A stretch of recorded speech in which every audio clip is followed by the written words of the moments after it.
Frankenstein, or The Modern Prometheus, by Mary Wollstonecraft, Godwin Shelley. Letter 1. To Mrs. Saville, England. St. Petersburg, December 11th, 17. You will rejoice to hear that no disaster has accompanied the commencement of an enterprise which you have regarded with such evil forebodings. I arrived here yesterday, and my first task is to assure my dear sister of my welfare and increasing confidence in the success of my undertaking. I am already far north of London, and as I walk in the streets of Petersburg, I feel a cold northern breeze play upon my cheeks, which braces my nerves and fills me with delight. Do you understand this feeling? This breeze, which has travelled from the regions towards which I am advancing, gives me a foretaste of those icy climes. Inspirited by this wind of promise, my daydreams become more fervent and vivid. I try in vain to be persuaded that the pole is the seat of frost and desolation. It ever presents itself to my imagination as the region of beauty and delight. There, Margaret, the sun is forever visible, its broad disk just skirting the horizon and diffusing a perpetual splendour.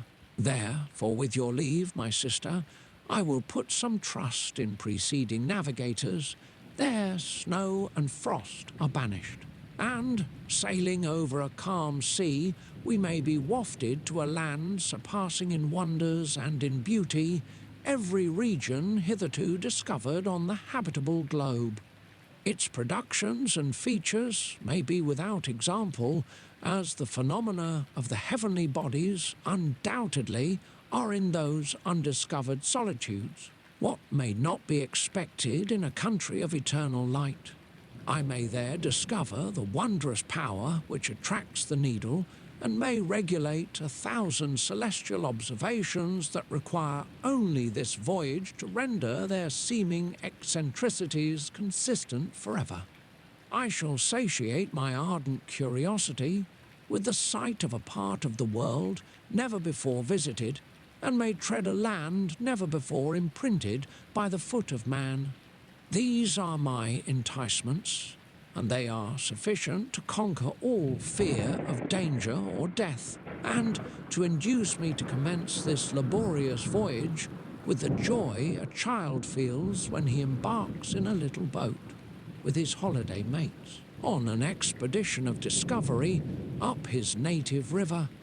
But supposing all these conjectures to be false, you cannot contest the inestimable benefit which I shall confer on all mankind to the last generation by discovering a passage near the pole to those countries, to reach which at present so many months are requisite, or by ascertaining the secret of the magnet, which, if at all possible, can only be effected by an undertaking such as mine. These reflections have dispelled the agitation with which I began my letter, and I feel my heart glow with an enthusiasm which elevates me to heaven. For nothing contributes so much to tranquilize the mind as a steady purpose, a point on which the soul may fix its intellectual eye. This expedition has been the favourite dream of my early years. I have read with ardour the accounts of the various voyages which have been made in the prospect of arriving at the North Pacific Ocean through the seas which surround the pole. You may remember that a history of all the voyages made for purposes of discovery composed the whole of our good Uncle Thomas's library. My education was neglected, yet I was passionately fond of reading. These volumes were my study day and night, and my familiarity with them increased that regret which I had felt as a child, on learning that my father's dying injunction had forbidden my uncle to allow me to embark in a seafaring life. These visions faded when I perused, for the first time, those poets whose effusions entranced my soul and lifted it to heaven. I also became a poet, and for 1 year lived in a paradise of my own creation, I imagined that I also might obtain a niche in the temple where the names of Homer and Shakespeare are consecrated. You are well acquainted with my failure and how heavily I bore the disappointment. But just at that time I inherited the fortune of my cousin, and my thoughts were turned into the channel of their earlier bent. 6 years have passed since I resolved on my present undertaking. I can, even now, remember the hour from which I dedicated myself to this great enterprise. I commenced by inuring my body to hardship. I accompanied the whale fishers on several expeditions to the North Sea. I voluntarily endured cold, famine, thirst, and want of sleep. I often worked harder than the common sailors during the day and devoted my nights to the study of mathematics, the theory of medicine, and those branches of physical science from which a naval adventurer might derive the greatest practical advantage. Twice I actually hired myself as an undermate in a Greenland whaler and acquitted myself to admiration. I must own, I felt a little proud when my captain offered me the second dignity in the vessel and entreated me to remain with the greatest earnestness. So valuable did he consider my services. And now, dear Margaret, do I not deserve to accomplish some great purpose? My life might have been passed in ease and luxury, but I preferred glory to every enticement that wealth placed in my path. Oh, that some encouraging voice would answer in the affirmative. My courage and my resolution is firm, but my hopes fluctuate and my spirits are often depressed. I am about to proceed on a long and difficult voyage, the emergencies of which will demand all my fortitude. I am required not only to raise the spirits of others, but sometimes to sustain my own when theirs are failing. This is the most favourable period for travelling in Russia. They fly quickly over the snow in their sledges, the motion is pleasant, and, in my opinion, far more agreeable than that of an English stagecoach. The cold is not excessive. If you are wrapped in furs, a dress which I have already adopted, for there is a great difference between walking the deck and remaining seated motionless for hours. When no exercise prevents the blood from actually freezing in your veins, I have no ambition to lose my life on the post road between St. Petersburg and Archangel. I shall depart for the latter town in a fortnight or 3 weeks, and my intention is to hire a ship there, which can easily be done by paying the insurance for the owner, and to engage as many sailors as I think necessary among those who are accustomed to the whale fishing. I do not intend to sail until the month of June, and when shall I return? Ah, dear sister, how can I answer this question? If I succeed, many, many months, perhaps years, will pass before you and I may meet. If I fail, you will see me again soon or never. Farewell, my dear, excellent Margaret.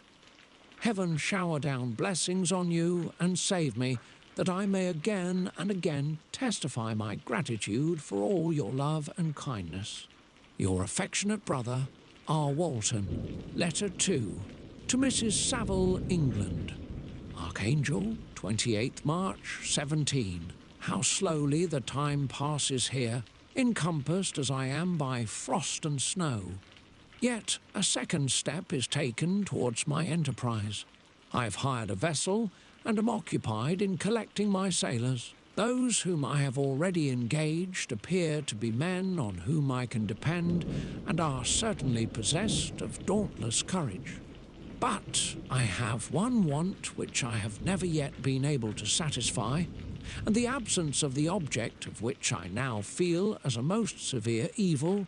I have no friend, Margaret. When I am glowing with the enthusiasm of success, there will be none to participate my joy. If I am assailed by disappointment, no one will endeavour to sustain me in dejection. I shall commit my thoughts to paper, it is true, but that is a poor medium for the communication of feeling. I desire the company of a man who could sympathize with me, whose eyes would reply to mine. You may deem me romantic, my dear sister, but I bitterly feel the want of a friend. I have no one near me, gentle yet courageous, possessed of a cultivated as well as of a capacious mind, whose tastes are like my own, to approve or amend my plans.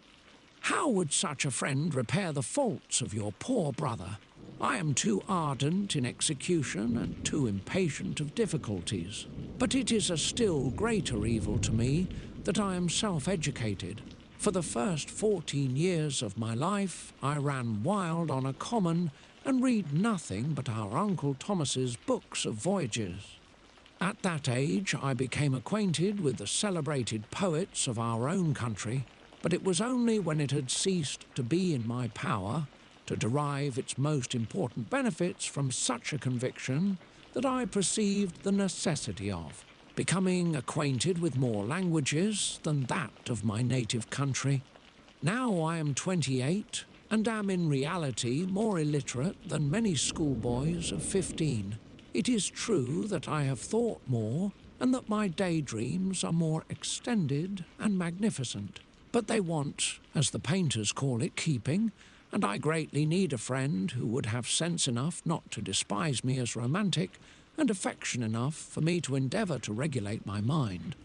Well, these are useless complaints. I shall certainly find no friend on the wide ocean, nor even here in Archangel, among merchants and seamen. Yet some feelings, unallied to the dross of human nature, beat even in these rugged bosoms.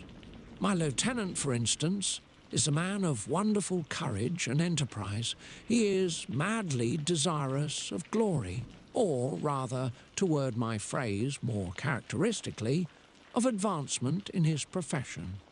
He is an Englishman, and in the midst of national and professional prejudices, unsoftened by cultivation, retains some of the noblest endowments of humanity. I first became acquainted with him on board a whale vessel.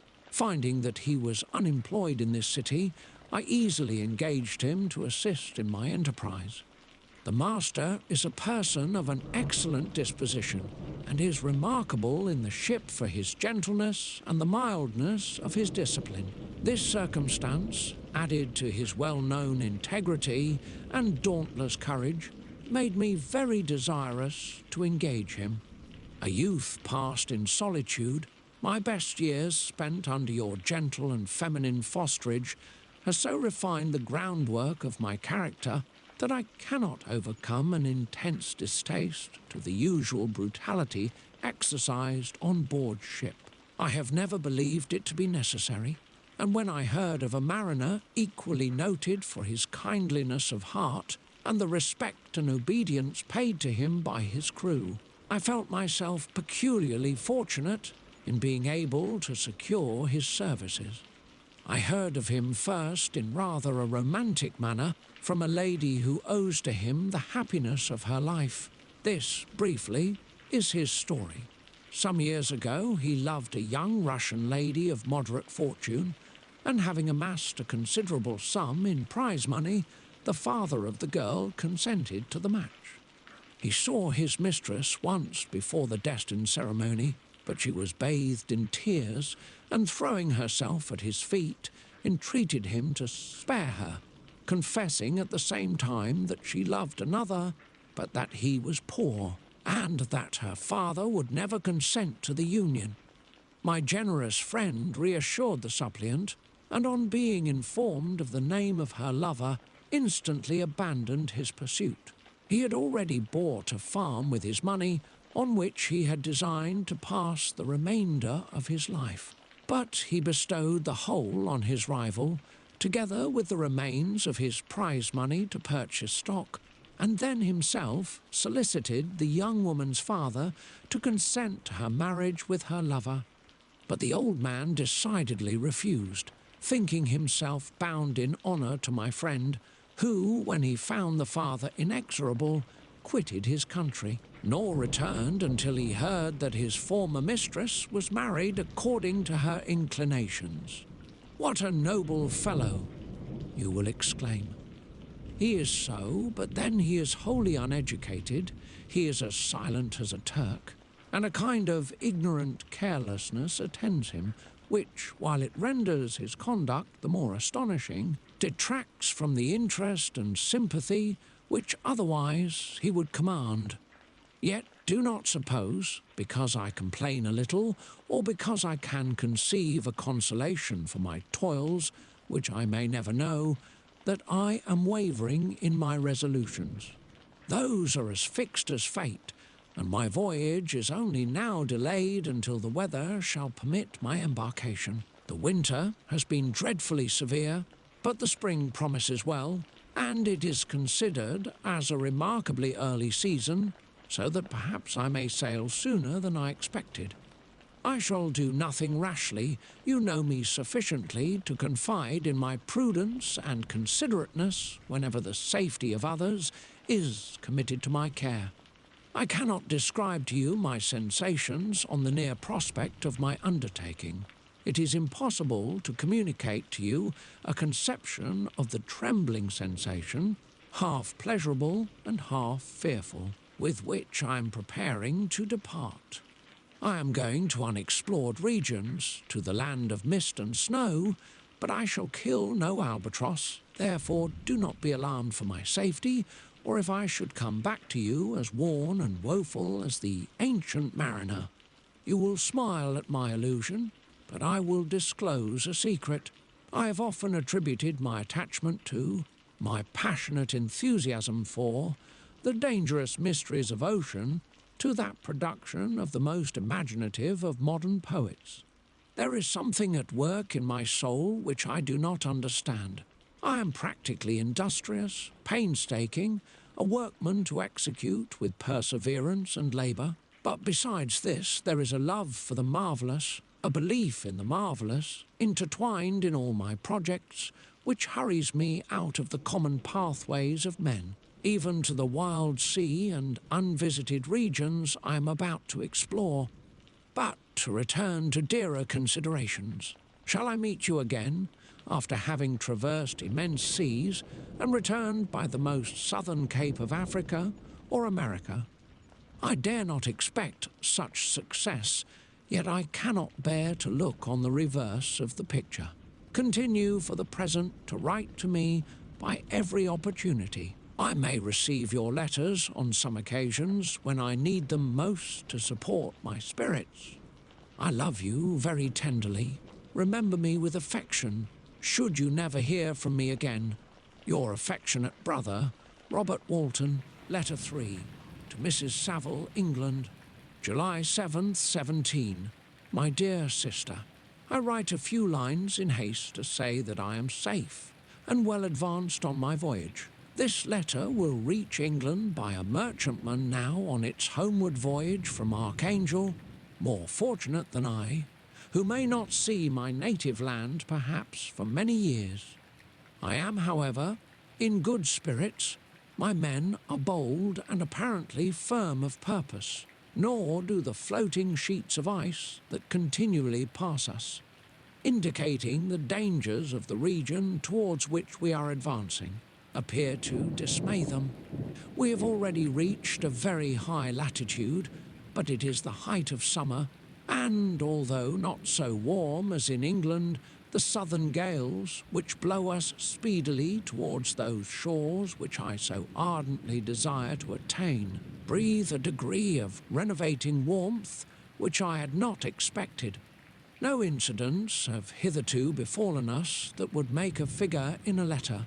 One or two stiff gales and the springing of a leak are accidents which experienced navigators scarcely remember to record, and I shall be well content if nothing worse happen to us during our voyage. Adieu, my dear Margaret.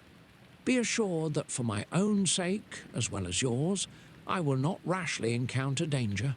I will be cool, persevering, and prudent, but success shall crown my endeavours. Wherefore not? Thus far I have gone, tracing a secure way over the pathless seas, the very stars themselves being witnesses and testimonies of my triumph. Why not still proceed over the untamed yet obedient element? What can stop the determined heart and resolved will of man? My swelling heart involuntarily pours itself out thus. But I must finish. Heaven bless my beloved sister, R.W. letter, to Mrs. Saville, England, August. So strange an accident has happened to us that I cannot forbear recording it, although it is very probable that you will see me before these papers can come into your possession. Last Monday, July 31st, we were nearly surrounded by ice, which closed in the ship on all sides, scarcely leaving her the sea room in which she floated. Our situation was somewhat dangerous, especially as we were compassed round by a very thick fog. We accordingly lay to, hoping that some change would take place in the atmosphere and weather. About 2 o'clock, the mist cleared away, and we beheld, stretched out in every direction, vast and irregular plains of ice, which seemed to have no end. Some of my comrades groaned, and my own mind began to grow watchful with anxious thoughts, when a strange sight suddenly attracted our attention and diverted our solicitude from our own situation. We perceived a low carriage, fixed on a sledge and drawn by dogs, pass on towards the north at the distance of 1/2 mile. A being which had the shape of a man, but apparently of gigantic stature, sat in the sledge and guided the dogs. We watched the rapid progress of the traveller with our telescopes until he was lost among the distant inequalities of the ice. This appearance excited our unqualified wonder. We were, as we believed, many hundred miles from any land, but this apparition seemed to denote that it was not, in reality, so distant as we had supposed. Shut in, however, by ice, it was impossible to follow his track, which we had observed with the greatest attention. About 2 hours after this occurrence, we heard the ground sea, and before night the ice broke and freed our ship. We, however, lay to until the morning, fearing to encounter in the dark those large loose masses which float about after the breaking up of the ice. I profited of this time to rest for a few hours. In the morning, however, as soon as it was light, I went upon deck and found all the sailors busy on one side of the vessel, apparently talking to someone in the sea. It was, in fact, a sledge, like that we had seen before, which had drifted towards us in the night on a large fragment of ice. Only one dog remained alive, but there was a human being within it, whom the sailors were persuading to enter the vessel. He was not, as the other traveller seemed to be, a savage inhabitant of some undiscovered island, but a European. When I appeared on deck, the master said, "Here is our captain, and he will not allow you to perish on the open sea." On perceiving me, the stranger addressed me in English, although with a foreign accent. "Before I come on board your vessel," said he, "will you have the kindness to inform me whither you are bound?"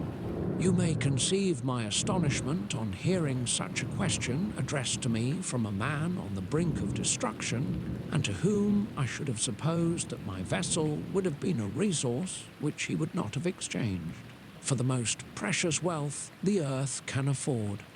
I replied, however, that we were on a voyage of discovery towards the northern pole. Upon hearing this, he appeared satisfied and consented to come on board. Good God! Margaret, if you had seen the man who thus capitulated for his safety, your surprise would have been boundless. His limbs were nearly frozen, and his body dreadfully emaciated by fatigue and suffering. I never saw a man in so wretched a condition. We attempted to carry him into the cabin, but as soon as he had quitted the fresh air, he fainted. We accordingly brought him back to the deck, and restored him to animation by rubbing him with brandy and forcing him to swallow a small quantity. As soon as he showed signs of life, we wrapped him up in blankets and placed him near the chimney of the kitchen stove. By slow degrees he recovered and ate a little soup, which restored him wonderfully. 2 days passed in this manner before he was able to speak, and I often feared that his sufferings had deprived him of understanding. When he had in some measure recovered, I removed him to my own cabin and attended on him as much as my duty would permit. I never saw a more interesting creature. His eyes have generally an expression of wildness and even madness.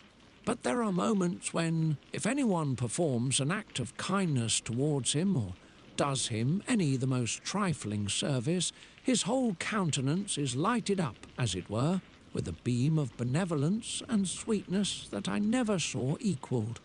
But he is generally melancholy and despairing, and sometimes he gnashes his teeth, as if impatient of the weight of woes that oppresses him. When my guest was a little recovered, I had great trouble to keep off the men, who wished to ask him 1,000 questions. But I would not allow him to be tormented by their idle curiosity in a state of body and mind whose restoration evidently depended upon entire repose. Once, however, the lieutenant asked why he had come so far upon the ice in so strange a vehicle. His countenance instantly assumed an aspect of the deepest gloom, and he replied, "To seek one who fled from me." "And did the man whom you pursued travel in the same fashion?" "Yes." "Then I fancy we have seen him, for the day before we picked you up, we saw some dogs drawing a sledge with a man in it across the ice." This aroused the stranger's attention, and he asked a multitude of questions concerning the route which the Damon, as he called him, had pursued. Soon after, when he was alone with me, he said, "I have doubtless excited your curiosity, as well as that of these good people, but you are too considerate to make inquiries. Certainly, it would indeed be very impertinent and inhuman in me to trouble you with any inquisitiveness of mine, and yet you rescued me from a strange and perilous situation. You have benevolently restored me to life." Soon after this, he inquired if I thought that the breaking up of the ice had destroyed the other sledge. I replied that I could not answer with any degree of certainty, for the ice had not broken until near midnight, and the traveller might have arrived at a place of safety before that time, but of this I could not judge. From this time a new spirit of life animated the decaying frame of the stranger.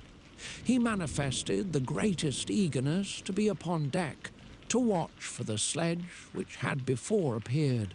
But I have persuaded him to remain in the cabin, for he is far too weak to sustain the rawness of the atmosphere. I have promised that someone should watch for him and give him instant notice if any new object should appear in sight. Such is my journal of what relates to this strange occurrence up to the present day. The stranger has gradually improved in health, but is very silent and appears uneasy when anyone except myself enters his cabin. Yet his manners are so conciliating and gentle that the sailors are all interested in him, although they have had very little communication with him. For my own part, I begin to love him as a brother, and his constant and deep grief fills me with sympathy and compassion. He must have been a noble creature in his better days, being even now in wreck so attractive and amiable. I said in one of my letters, my dear Margaret, that I should find no friend on the wide ocean, yet I have found a man who, before his spirit had been broken by misery, I should have been happy to have possessed as the brother of my heart. I shall continue my journal concerning the stranger at intervals, should I have any fresh incidents to record. August 13th, 17. My affection for my guest increases every day. He excites at once my admiration and my pity to an astonishing degree. How can I see so noble a creature destroyed by misery without feeling the most poignant grief? He is so gentle, yet so wise.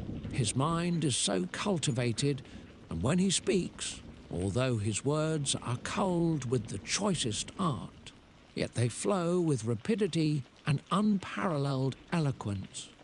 He is now much recovered from his illness and is continually on the deck, apparently watching for the sledge that preceded his own. Yet, although unhappy, he is not so utterly occupied by his own misery, but that he interests himself deeply in the projects of others. He has frequently conversed with me on mine, which I have communicated to him without disguise. He entered attentively into all my arguments in favour of my eventual success and into every minute detail of the measures I had taken to secure it. I was easily led by the sympathy which he evinced to use the language of my heart, to give utterance to the burning ardour of my soul, and to say, with all the fervour that warmed me, how gladly I would sacrifice my fortune, my existence, my every hope, to the furtherance of my enterprise.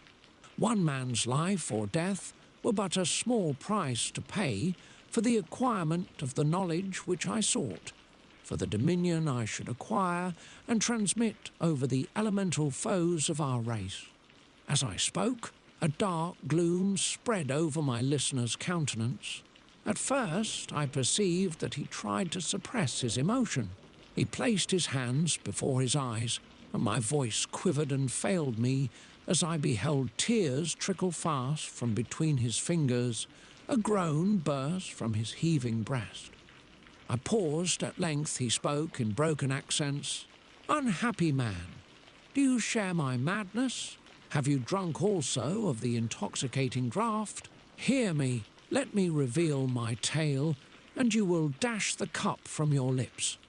Such words, you may imagine, strongly excited my curiosity, but the paroxysm of grief that had seized the stranger overcame his weakened powers, and many hours of repose and tranquil conversation were necessary to restore his composure.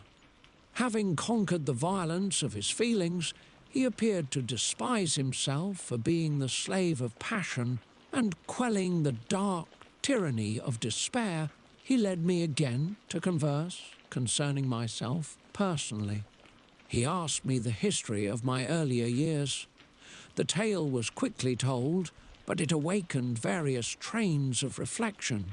I spoke of my desire of finding a friend, of my thirst for a more intimate sympathy with a fellow mind than had ever fallen to my lot, and expressed my conviction that a man could boast of little happiness who did not enjoy this blessing.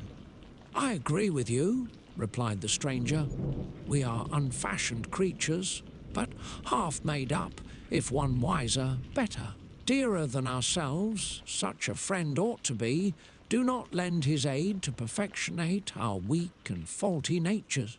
I once had a friend, the most noble of human creatures, and am entitled, therefore, to judge respecting friendship. You have hope and the world before you, and have no cause for despair. But I have lost everything and cannot begin life anew." As he said this, his countenance became expressive of a calm, settled grief that touched me to the heart. But he was silent and presently retired to his cabin. Even broken in spirit as he is, no one can feel more deeply than he does the beauties of nature, the starry sky, the sea, and every sight afforded by these wonderful regions seems still to have the power of elevating his soul from earth. Such a man has a double existence. He may suffer misery and be overwhelmed by disappointments, yet when he has retired into himself, he will be like a celestial spirit that has a halo around him, within whose circle no grief or folly ventures. Will you smile at the enthusiasm I express concerning this divine wanderer? You would not if you saw him. You have been tutored and refined by books and retirement from the world, and you are therefore somewhat fastidious, but this only renders you the more fit to appreciate the extraordinary merits of this wonderful man. Sometimes I have endeavoured to discover what quality it is which he possesses that elevates him so immeasurably above any other person I ever knew. I believe it to be an intuitive discernment, a quick but never-failing power of judgment, a penetration into the causes of things, unequalled for clearness and precision.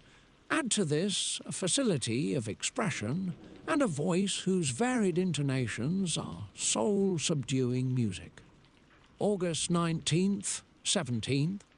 Yesterday the stranger said to me, "You may easily perceive, Captain Walton, that I have suffered great and unparalleled misfortunes.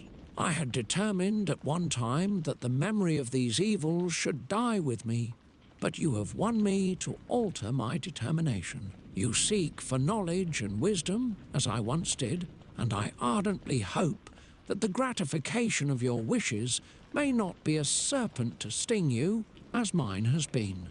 I do not know that the relation of my disasters will be useful to you, yet when I reflect that you are pursuing the same course, exposing yourself to the same dangers which have rendered me what I am, I imagine that you may deduce an apt moral from my tale, one that may direct you if you succeed in your undertaking and console you in case of failure. Prepare to hear of occurrences which are usually deemed marvellous.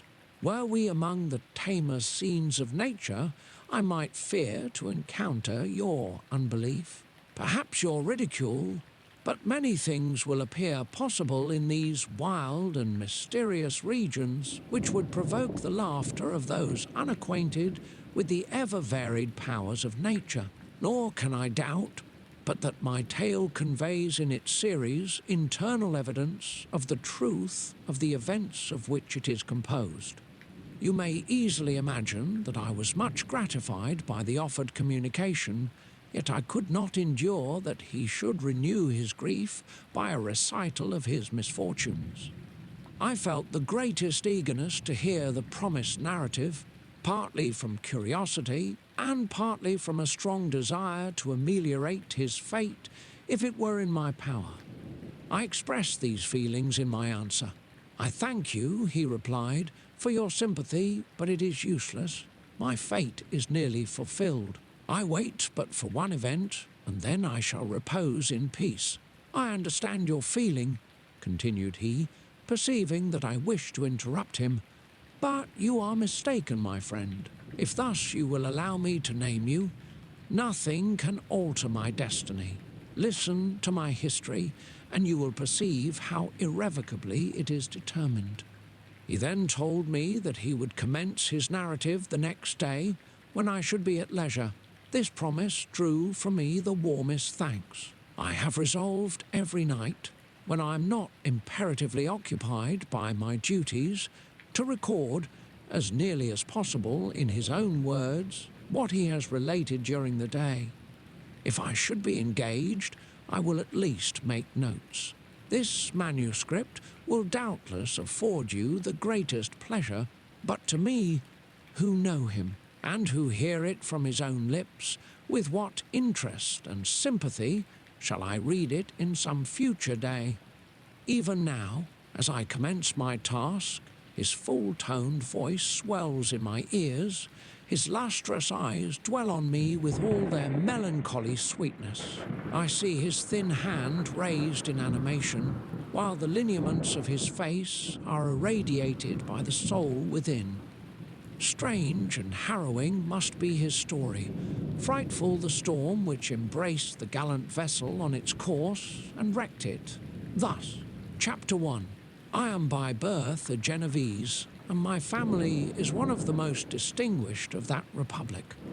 My ancestors had been for many years councillors and syndics, and my father had filled several public situations with honour and reputation. He was respected by all who knew him for his integrity and indefatigable attention to public business. He passed his younger days perpetually occupied by the affairs of his country. A variety of circumstances had prevented his marrying early, nor was it until the decline of life that he became a husband and the father of a family.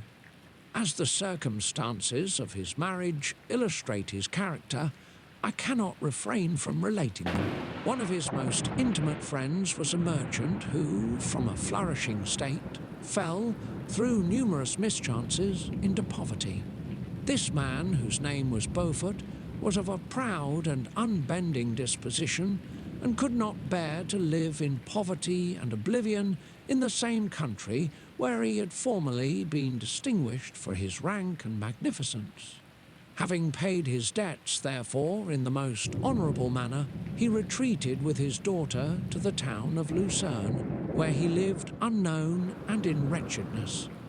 My father loved Beaufort with the truest friendship, and was deeply grieved by his retreat in these unfortunate circumstances. He bitterly deplored the false pride which led his friend to a conduct so little worthy of the affection that united them. He lost no time in endeavouring to seek him out, with the hope of persuading him to begin the world again through his credit and assistance. Beaufort had taken effectual measures to conceal himself, and it was 10 months before my father discovered his abode. Overjoyed at this discovery, he hastened to the house, which was situated in a mean street near the Rius.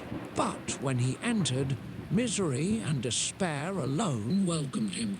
Beaufort had saved but a very small sum of money from the wreck of his fortunes, but it was sufficient to provide him with sustenance for some months, and in the meantime he hoped to procure some respectable employment in a merchant's house. The interval was, consequently, spent in inaction. His grief only became more deep and rankling when he had leisure for reflection, and at length it took so fast hold of his mind that at the end of 3 months he lay on a bed of sickness, incapable of any exertion. His daughter attended him with the greatest tenderness, but she saw with despair that their little fund was rapidly decreasing and that there was no other prospect of support. But Caroline Beaufort possessed a mind of an uncommon mould, and her courage rose to support her in her adversity. She procured plain work, she plaited straw, and by various means contrived to earn a pittance scarcely sufficient to support life. Several months passed in this manner. Her father grew worse, her time was more entirely occupied in attending him, her means of subsistence decreased, and in the 10th month her father died in her arms, leaving her an orphan and a beggar. This last blow overcame her, and she knelt by Beaufort's coffin weeping bitterly when my father entered the chamber. He came like a protecting spirit to the poor girl, who committed herself to his care, and after the interment of his friend, he conducted her to Geneva and placed her under the protection of a relation. 2 years after this event, Caroline became his wife. There was a considerable difference between the ages of my parents, but this circumstance seemed to unite them only closer in bonds of devoted affection. There was a sense of justice in my father's upright mind, which rendered it necessary that he should approve highly to love strongly. Perhaps during former years he had suffered from the late discovered unworthiness of one beloved, and so was disposed to set a greater value on tried worth. There was a show of gratitude and worship in his attachment to my mother, differing wholly from the doting fondness of age, for it was inspired by reverence for her virtues and a desire to be the means of, in some degree, recompensing her for the sorrows she had endured, but which gave inexpressible grace to his behaviour to her. Everything was made to yield to her wishes and her convenience. He strove to shelter her, as a fair exotic is sheltered by the gardener, from every rougher wind, and to surround her with all that could tend to excite pleasurable emotion in her soft and benevolent mind. Her health, and even the tranquillity of her hitherto constant spirit, had been shaken by what she had gone through. During the 2 years that had elapsed previous to their marriage, my father had gradually relinquished all his public functions, and immediately after their union they sought the pleasant climate of Italy and the change of scene and interest attendant on a tour through that land of wonders as a restorative for her weakened frame. From Italy they visited Germany and France. I, their eldest child, was born at Naples, and as an infant accompanied them in their rambles. I remained for several years their only child. Much as they were attached to each other, they seemed to draw inexhaustible stores of affection from a very mine of love to bestow them upon me. My mother's tender caresses and my father's smile of benevolent pleasure while regarding me are my first recollections.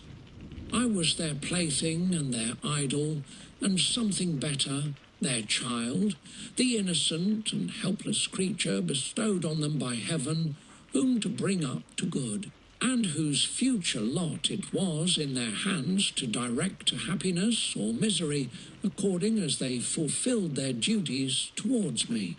With this deep consciousness of what they owed towards the being to which they had given life, added to the active spirit of tenderness that animated both, it may be imagined that while during every hour of my infant life I received a lesson of patience, of charity, and of self-control, I was so guided by a silken cord that all seemed but one train of enjoyment to me.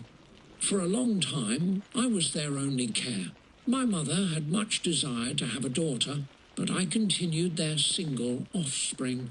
When I was about 5 years old, while making an excursion beyond the frontiers of Italy, they passed a week on the shores of the Lake of Como.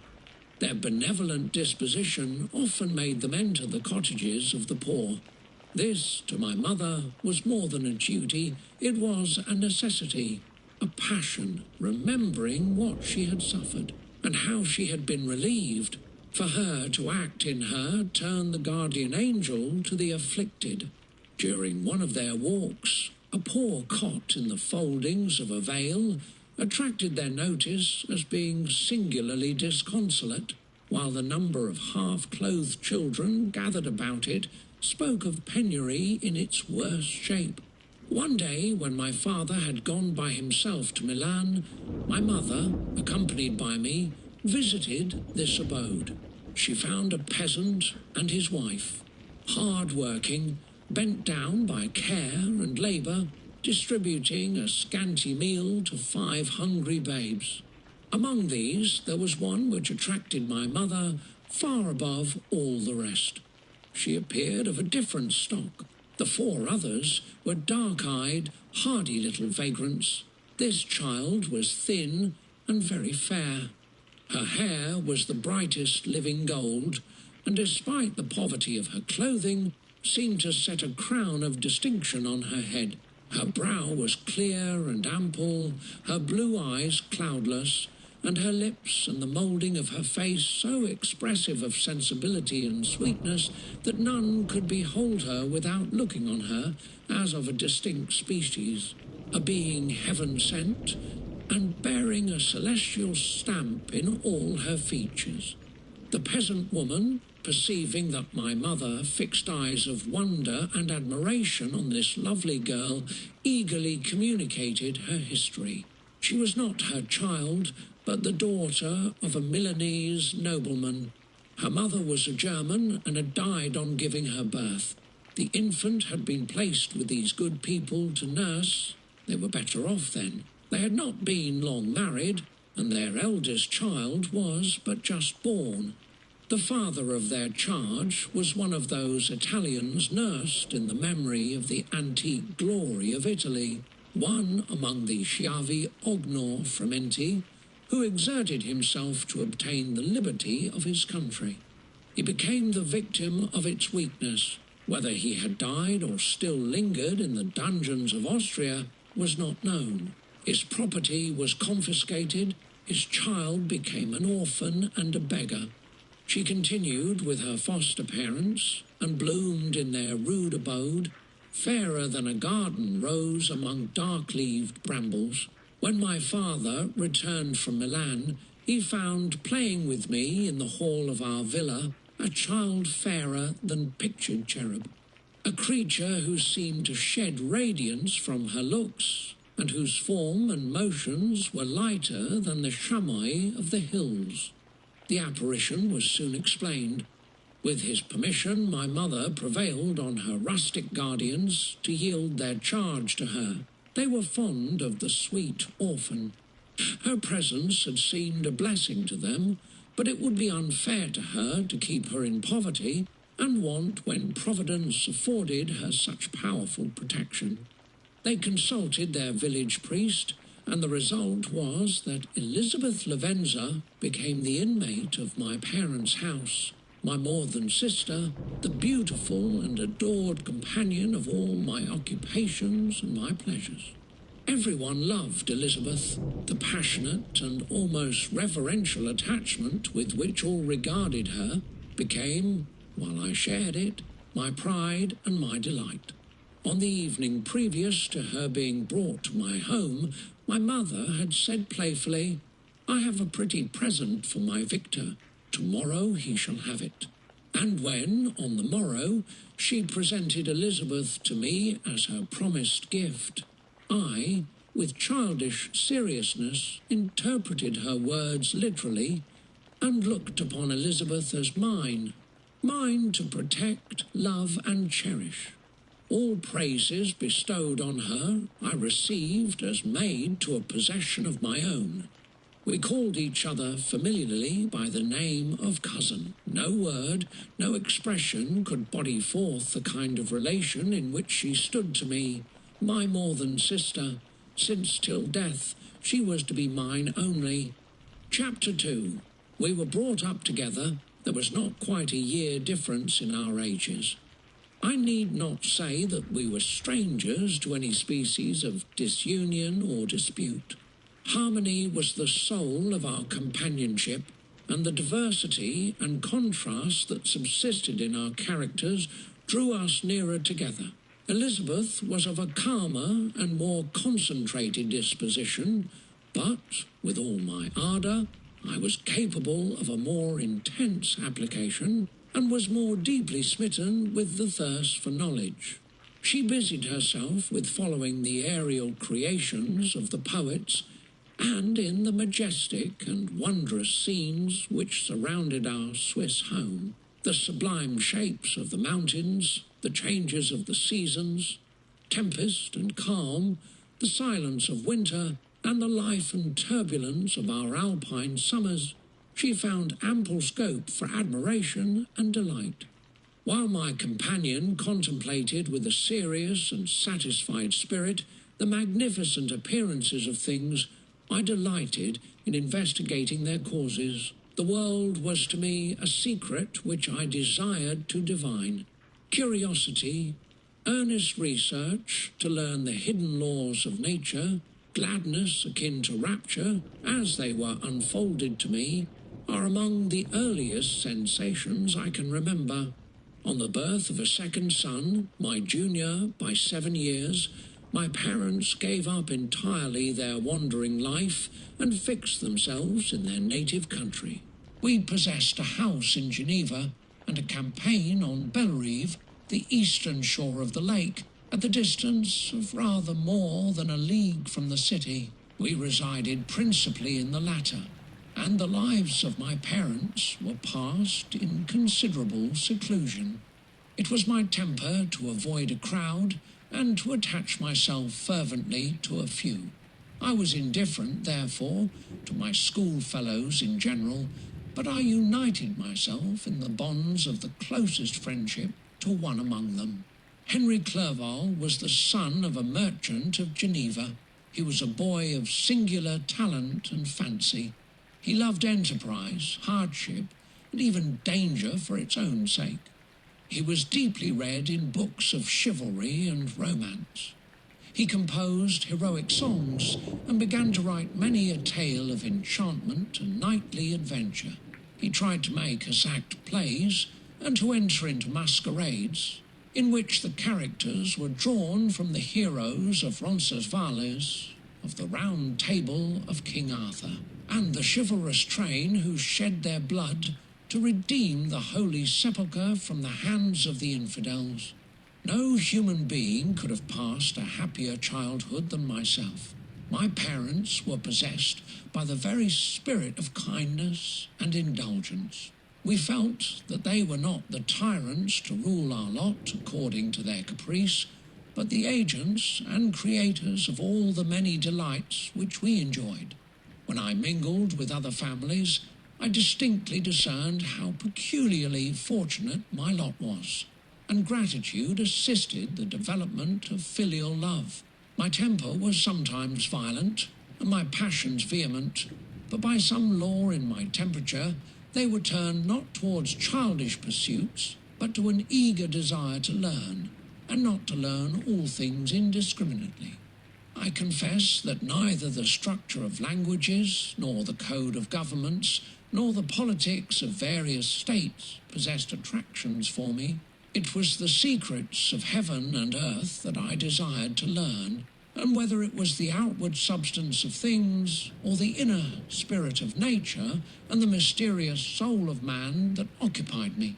Still, my inquiries were directed to the metaphysical, or, in its highest sense, the physical secrets of the world.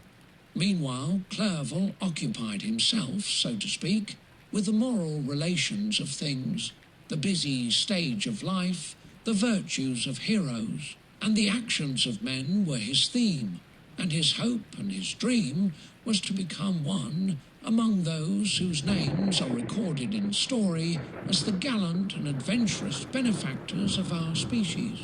The saintly soul of Elizabeth shone like a shrine-dedicated lamp in our peaceful home. Her sympathy was ours, her smile, her soft voice, the sweet glance of her celestial eyes were ever there to bless and animate us. She was the living spirit of love, to soften and attract.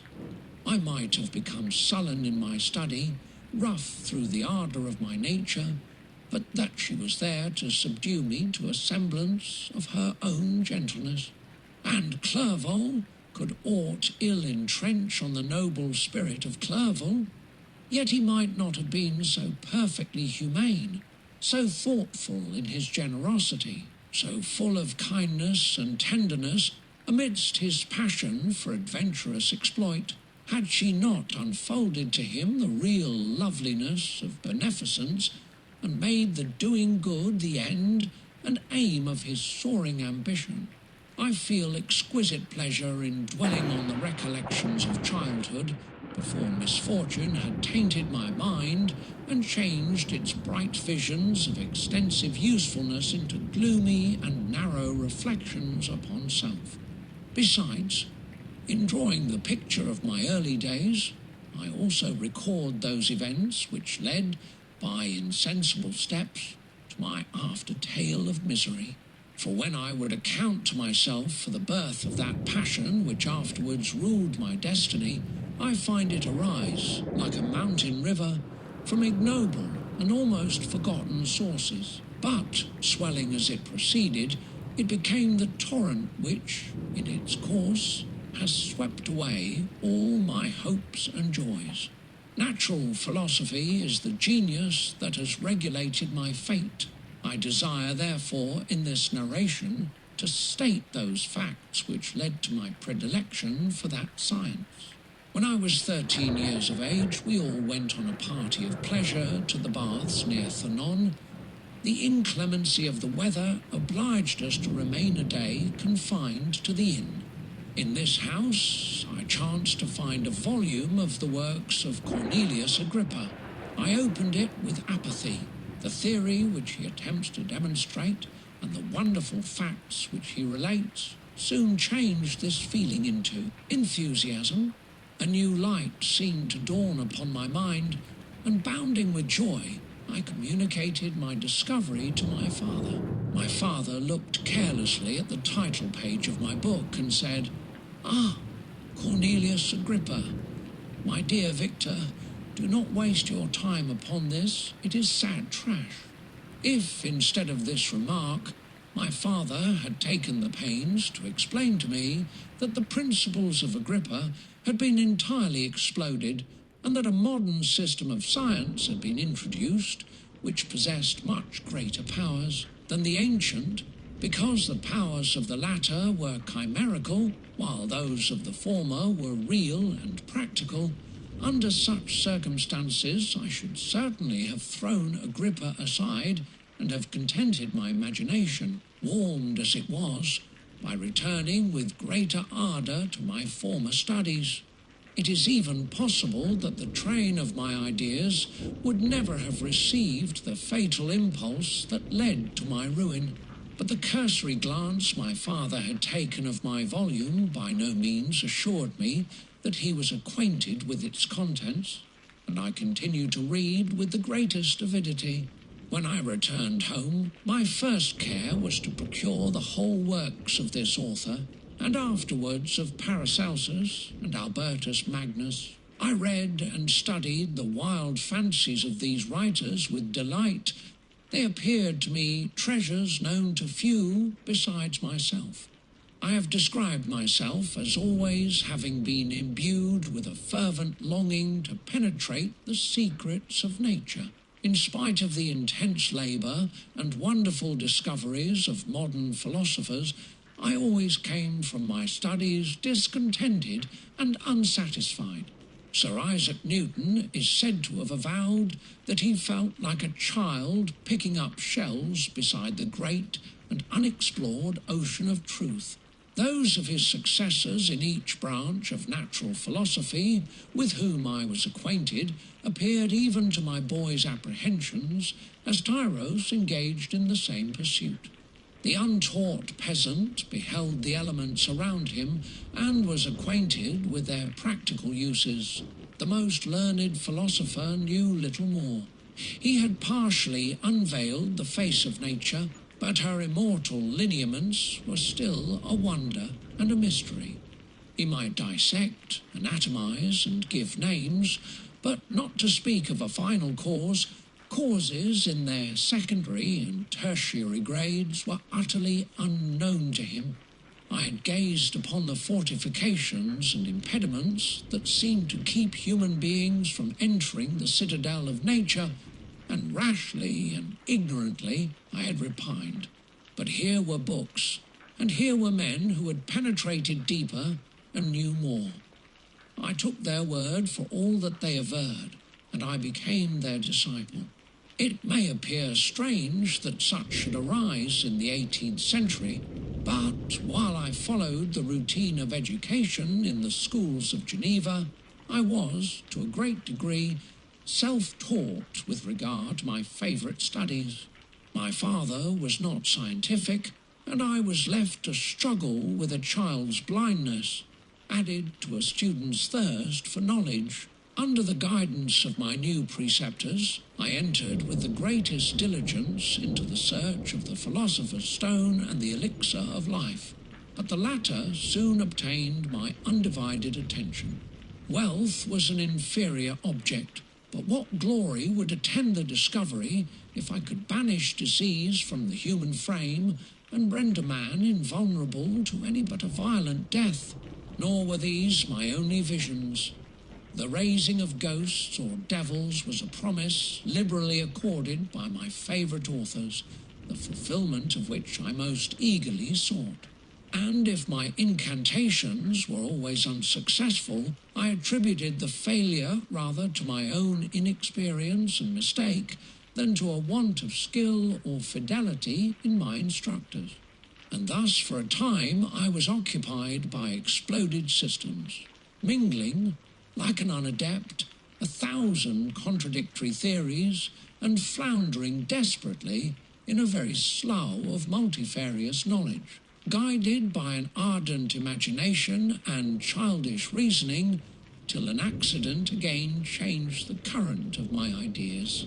When I was about 15 years old, we had retired to our house near Bellerive, when we witnessed a most violent and terrible thunderstorm. It advanced from behind the mountains of Jura, and the thunder burst at once with frightful loudness from various quarters of the heavens. I remained, while the storm lasted, watching its progress with curiosity and delight. As I stood at the door, on a sudden I beheld a stream of fire issue from an old and beautiful oak which stood about 20 yards from our house. And so soon as the dazzling light vanished, the oak had disappeared, and nothing remained but a blasted stump. When we visited it the next morning, we found the tree shattered in a singular manner. It was not splintered by the shock, but entirely reduced to thin ribbons of wood. I never beheld anything so utterly destroyed. Before this, I was not unacquainted with the more obvious laws of electricity. On this occasion, a man of great research in natural philosophy was with us, and excited by this catastrophe, he entered on the explanation of a theory which he had formed on the subject of electricity and galvanism, which was at once new and astonishing to me. All that he said threw greatly into the shade Cornelius Agrippa, Albertus Magnus, and Paracelsus, the lords of my imagination, but by some fatality the overthrow of these men disinclined me to pursue my accustomed studies. It seemed to me as if nothing would or could ever be known. All that had so long engaged my attention suddenly grew despicable. By one of those caprices of the mind which we are perhaps most subject to in early youth, I at once gave up my former occupations, set down natural history and all its progeny as a deformed and abortive creation, and entertained the greatest disdain for a would-be science which could never even step within the threshold of real knowledge. In this mood of mind, I betook myself to the mathematics and the branches of study appertaining to that science as being built upon secure foundations, and so worthy of my consideration. Thus strangely are our souls constructed, and by such slight ligaments are we bound to prosperity or ruin. When I look back, it seems to me as if this almost miraculous change of inclination and will was the immediate suggestion of the guardian angel of my life, the last effort made by the spirit of preservation to avert the storm that was even then hanging in the stars and ready to envelop me. Her victory was announced by an unusual tranquillity and gladness of soul which followed the relinquishing of my ancient and latterly tormenting studies. It was thus that I was to be taught to associate evil with their prosecution, happiness with their disregard. It was a strong effort of the spirit of good, but it was ineffectual. Destiny was too potent, and her immutable laws had decreed my utter and terrible destruction. Chapter. When I had attained the age of 17, my parents resolved that I should become a student at the University of Ingolstadt. I had hitherto attended the schools of Geneva, but my father thought it necessary for the completion of my education that I should be made acquainted with other customs than those of my native country. My departure was therefore fixed at an early date, but before the day resolved upon could arrive, the first misfortune of my life occurred, an omen, as it were, of my future misery. Elizabeth had caught the scarlet fever, her illness was severe, and she was in the greatest danger. During her illness, many arguments had been urged to persuade my mother to refrain from attending upon her. She had at first yielded to our entreaties, but when she heard that the life of her favourite was menaced, she could no longer control her anxiety. She attended her sick bed, her watchful attentions triumphed over the malignity of the distemper. Elizabeth was saved, but the consequences of this imprudence were fatal to her preserver. On the third day my mother sickened, Her fever was accompanied by the most alarming symptoms, and the looks of her medical attendants prognosticated the worst event. On her deathbed, the fortitude and benignity of this best of women did not desert her. She joined the hands of Elizabeth and myself. "My children," she said, "my firmest hopes of future happiness were placed on the prospect of your union. This expectation will now be the consolation of your father. Elizabeth, my love, you must supply my place to my younger children. Alas, I regret that I am taken from you, and, happy and beloved as I have been, is it not hard to quit you all? But these are not thoughts befitting me. I will endeavour to resign myself cheerfully to death, and will indulge a hope of meeting you in another world." She died calmly, and her countenance expressed affection even in death. I need not describe the feelings of those whose dearest ties are rent by that most irreparable evil, the void that presents itself to the soul, and the despair that is exhibited on the countenance. It is so long before the mind can persuade itself that she whom we saw every day, and whose very existence appeared a part of our own, can have departed for ever, that the brightness of a beloved eye can have been extinguished, and the sound of a voice, so familiar and dear to the ear, can be hushed, never more to be heard. These are the reflections of the first days, but when the lapse of time proves the reality of the evil, then the actual bitterness of grief commences. Yet from whom has not that rude hand rent away some dear connection? And why should I describe a sorrow which all have felt, and must feel? The time at length arrives when grief is rather an indulgence than a necessity, and the smile that plays upon the lips, although it may be deemed a sacrilege, is not banished. My mother was dead, but we had still duties which we ought to perform.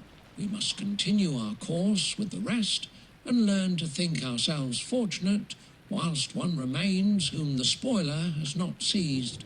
My departure for Ingolstadt, which had been deferred by these events, was now again determined upon. I obtained from my father a respite of some weeks. It appeared to me sacrilege so soon to leave the repose, akin to death, of the house of mourning, and to rush into the thick of life. I was new to sorrow, but it did not the less alarm me.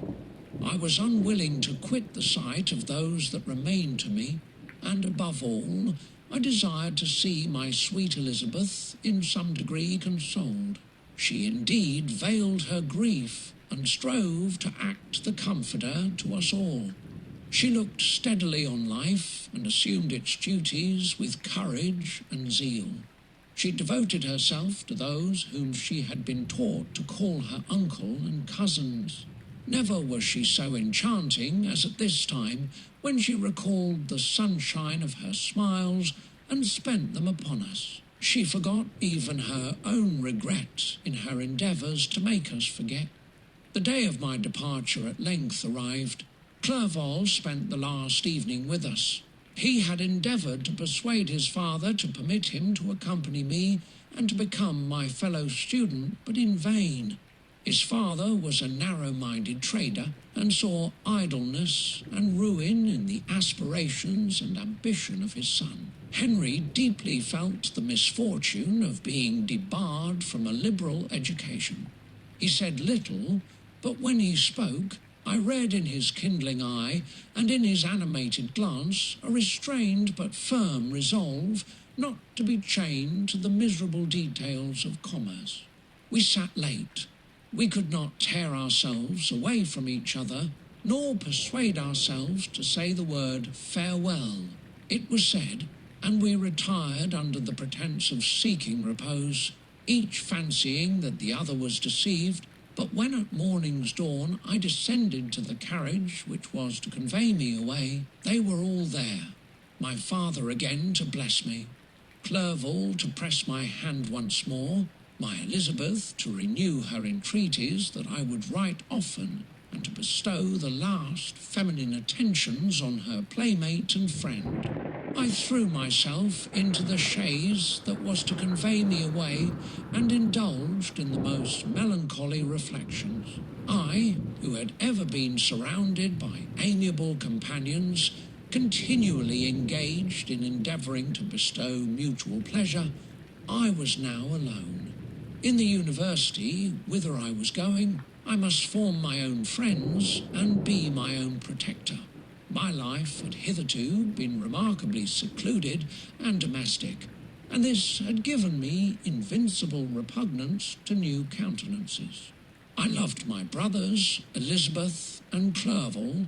These were old familiar faces, but I believed myself totally unfitted for the company of strangers. Such were my reflections as I commenced my journey, but as I proceeded, my spirits and hopes rose. I ardently desired the acquisition of knowledge. I had often, when at home, thought it hard to remain during my youth cooped up in one place, and had longed to enter the world and take my station among other human beings. Now my desires were complied with, and it would, indeed, have been folly to repent. I had sufficient leisure for these and many other reflections during my journey to Ingolstadt, which was long and fatiguing. At length the high white steeple of the town met my eyes. I alighted and was conducted to my solitary apartment to spend the evening as I pleased. The next morning I delivered my letters of introduction and paid a visit to some of the principal professors.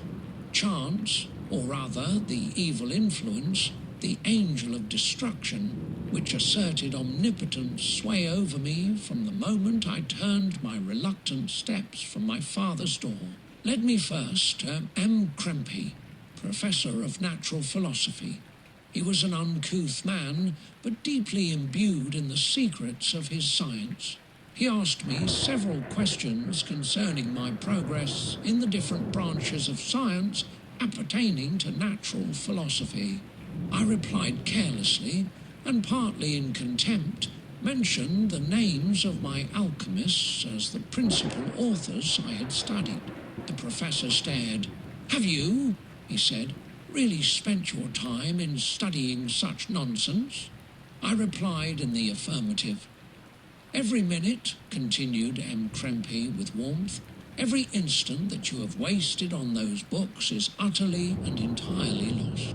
You have burdened your memory with exploded systems and useless names. Good God, in what desert land have you lived, where no one was kind enough to inform you that these fancies which you have so greedily imbibed are 1,000 years old and as musty as they are ancient? I little expected in this enlightened and scientific age to find a disciple of Albertus Magnus and Paracelsus. My dear sir, you must begin your studies entirely anew." So saying, he stepped aside and wrote down a list of several books treating of natural philosophy which he desired me to procure, and dismissed me after mentioning that in the beginning of the following week he intended to commence a course of lectures upon natural philosophy in its general relations, and that M. Waldman, a fellow professor, would lecture upon chemistry the alternate days that he omitted. I returned home not disappointed, for I have said that I had long considered those authors useless whom the professor reprobated, but I returned not at all the more inclined to recur to these studies in any shape. M. Krempe was a little squat man with a gruff voice and a repulsive countenance. The teacher, therefore, did not prepossess me in favour of his pursuits. In rather a too philosophical and connected a strain, perhaps, I have given an account of the conclusions I had come to concerning them in my early years. As a child, I had not been content with the results promised by the modern professors of natural science, with a confusion of ideas only to be accounted for by my extreme youth and my want of a guide on such matters. I had retrod the steps of knowledge along the paths of time and exchanged the discoveries of recent inquirers for the dreams of forgotten alchemists. Besides, I had a contempt for the uses of modern natural philosophy. It was very different when the masters of the science sought immortality and power. Such views, although futile, were grand, but now the scene was changed. The ambition of the inquirer seemed to limit itself to the annihilation of those visions on which my interest in science was chiefly founded. I was required to exchange chimeras of boundless grandeur for realities of little worth. Such were my reflections during the first 2 or 3 days of my residence at Ingolstadt, which were chiefly spent in becoming acquainted with the localities and the principal residents in my new abode. But as the ensuing week commenced, I thought of the information which M. Krempe had given me concerning the lectures, and although I could not consent to go and hear that little conceited fellow deliver sentences out of a pulpit, I recollected what he had said of M. Waldman, whom I had never seen, as he had hitherto been out of town. Partly from curiosity and partly from idleness, I went into the lecturing room, which M. Waldman entered shortly after. This professor was very unlike his colleague.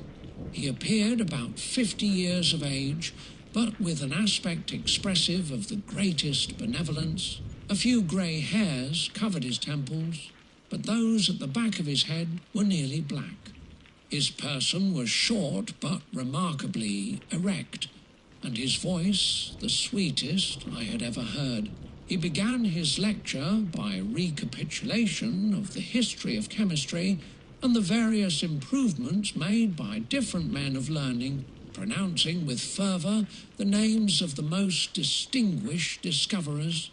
He then took a cursory view of the present state of the science and explained many of its elementary terms. After having made a few preparatory experiments, he concluded with a panegyric upon modern chemistry, the terms of which I shall never forget. The ancient teachers of this science, said he, promised impossibilities and performed nothing. The modern masters promise very little. They know that metals cannot be transmuted and that the elixir of life is a chimera, but these philosophers, whose hands seem only made to dabble in dirt, and their eyes to pore over the microscope or crucible, have indeed performed miracles. They penetrate into the recesses of nature and show how she works in her hiding places. They ascend into the heavens. They have discovered how the blood circulates and the nature of the air we breathe. They have acquired new and almost unlimited powers. They can command the thunders of heaven, mimic the earthquake, and even mock the invisible world with its own shadows. Such were the professor's words, rather let me say, such the words of the fate, announced to destroy me. As he went on, I felt as if my soul were grappling with a palpable enemy. One by one, the various keys were touched which formed the mechanism of my being. Chord after chord was sounded, and soon my mind was filled with one thought, one conception, one purpose. So much has been done, exclaimed the soul of Frankenstein. More, far more, will I achieve, treading in the steps already marked. I will pioneer a new way, explore unknown powers, and unfold to the world the deepest mysteries of creation. I closed not my eyes that night. My internal being was in a state of insurrection and turmoil. I felt that order would thence arise, but I had no power to produce it. By degrees, after the morning's dawn, sleep came. I awoke, and my yesternight's thoughts were as a dream. There only remained a resolution to return to my ancient studies and to devote myself to a science for which I believed myself to possess a natural talent. On the same day, I paid M. Waldman a visit. His manners in private were even more mild and attractive than in public. for there was a certain dignity in his mien during his lecture, which in his own house was replaced by the greatest affability and kindness. I gave him pretty nearly the same account of my former pursuits as I'd given to his fellow professor. He heard with attention the little narration concerning my studies, and smiled at the names of Cornelius Agrippa and Paracelsus, but without the contempt that M. Krempe had exhibited. He said that these were men to whose indefatigable zeal modern philosophers were indebted for most of the foundations of their knowledge. They had left to us, as an easier task, to give new names and arrange in connected classifications the facts which they, in a great degree, had been the instruments of bringing to light. The labours of men of genius, however erroneously directed, scarcely ever fail in ultimately turning to the solid advantage of mankind. I listened to his statement, which was delivered without any presumption or affectation, and then added that his lecture had removed my prejudices against modern chemists. I expressed myself in measured terms, with the modesty and deference due from a youth to his instructor, without letting escape any of the enthusiasm which stimulated my intended labours. I requested his advice concerning the books I ought to procure. "I am happy," said M. Waldman, "to have gained a disciple, and if your application equals your ability, I have no doubt of your success. Chemistry is that branch of natural philosophy in which the greatest improvements have been and may be made. It is on that account that I have made it my peculiar study. But at the same time I have not neglected the other branches of science. A man would make but a very sorry chemist if he attended to that department of human knowledge alone. If your wish is to become really a man of science, and not merely a petty experimentalist, I should advise you to apply to every branch of natural philosophy, including mathematics." He then took me into his laboratory and explained to me the uses of his various machines, instructing me as to what I ought to procure, and promising me the use of his own when I should have advanced far enough in the science not to derange their mechanism. He also gave me the list of books which I had requested, and I took my leave. Thus ended a day memorable to me. It decided my future destiny. Chapter 4. From this day, natural philosophy, and particularly chemistry, in the most comprehensive sense of the term, became nearly my sole occupation. I read with ardour those works, so full of genius and discrimination, which modern inquirers have written on these subjects.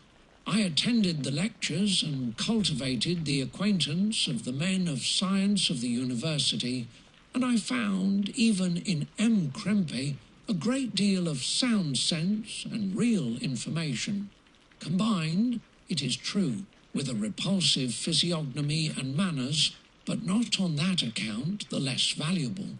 In M. Waldman I found a true friend. His gentleness was never tinged by dogmatism, and his instructions were given with an air of frankness and good nature that banished every idea of pedantry.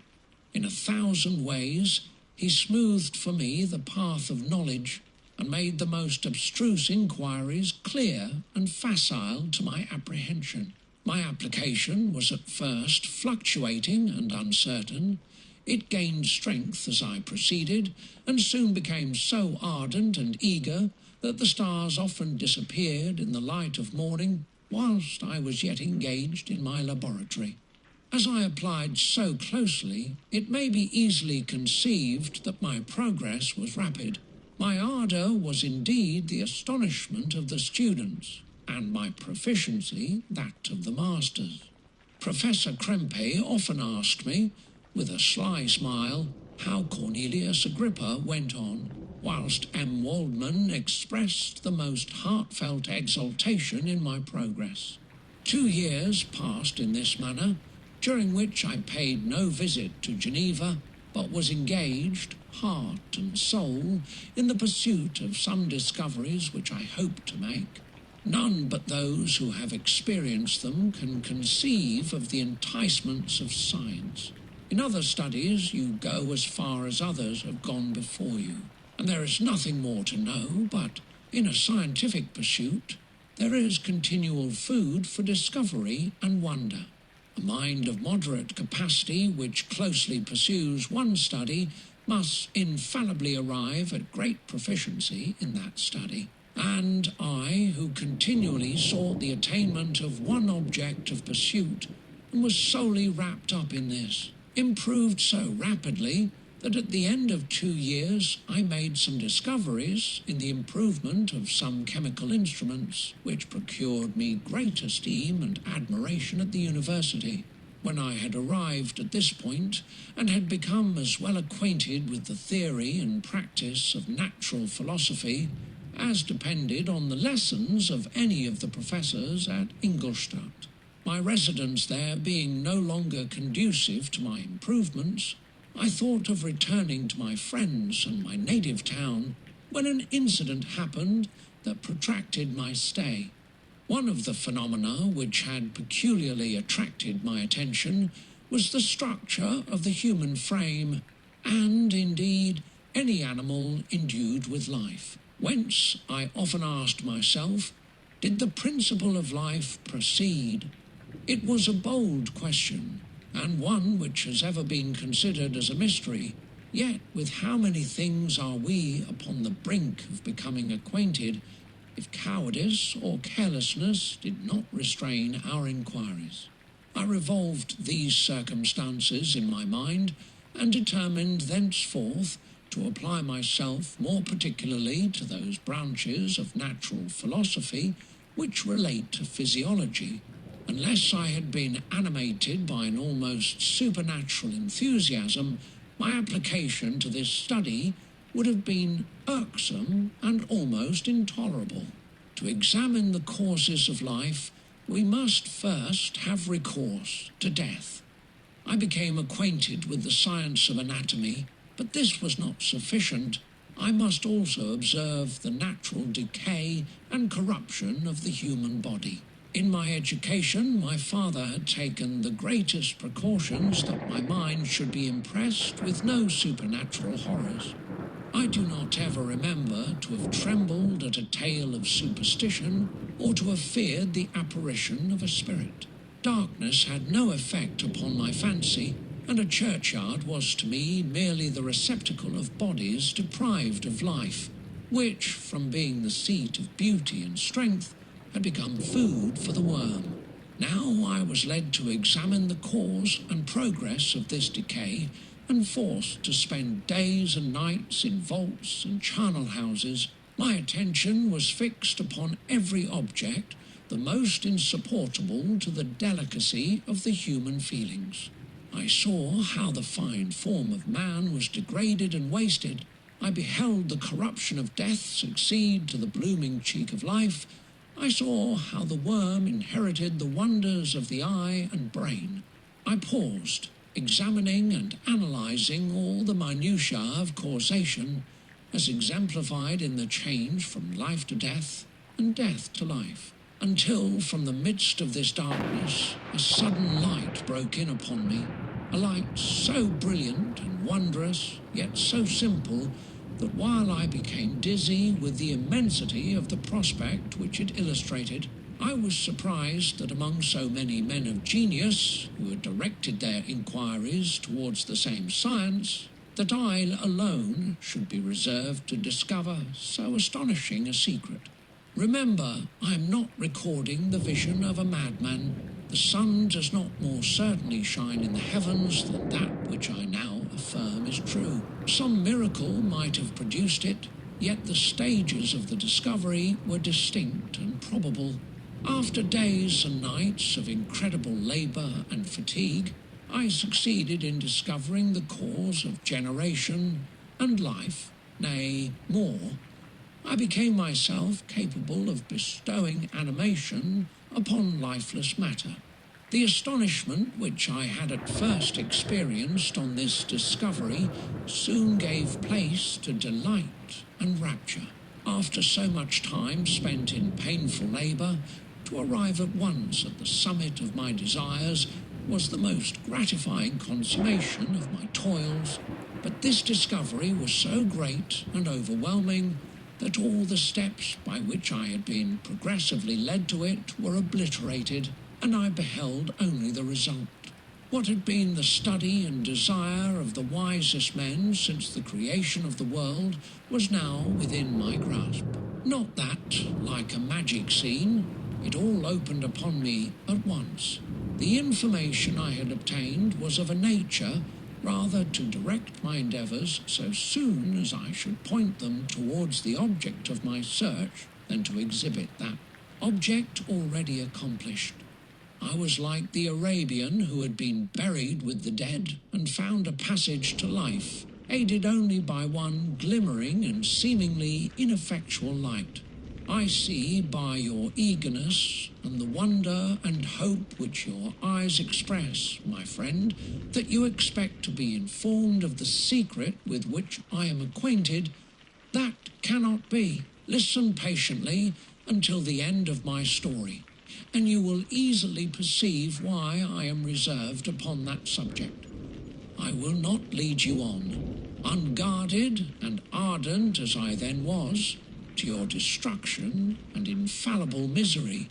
Learn from me, if not by my precepts, at least by my example, how dangerous is the acquirement of knowledge, and how much happier that man is who believes his native town to be the world, than he who aspires to become greater than his nature will allow. When I found so astonishing a power placed within my hands, I hesitated a long time concerning the manner in which I should employ it. Although I possessed the capacity of bestowing animation, yet to prepare a frame for the reception of it, with all its intricacies of fibres, muscles, and veins, still remained a work of inconceivable difficulty and labour. I doubted at first whether I should attempt the creation of a being like myself, or one of simpler organisation, but my imagination was too much exalted by my first success to permit me to doubt of my ability to give life to an animal as complex and wonderful as man. The materials at present within my command hardly appeared adequate to so arduous an undertaking, but I doubted not that I should ultimately succeed. I prepared myself for a multitude of reverses. My operations might be incessantly baffled, and at last my work be imperfect.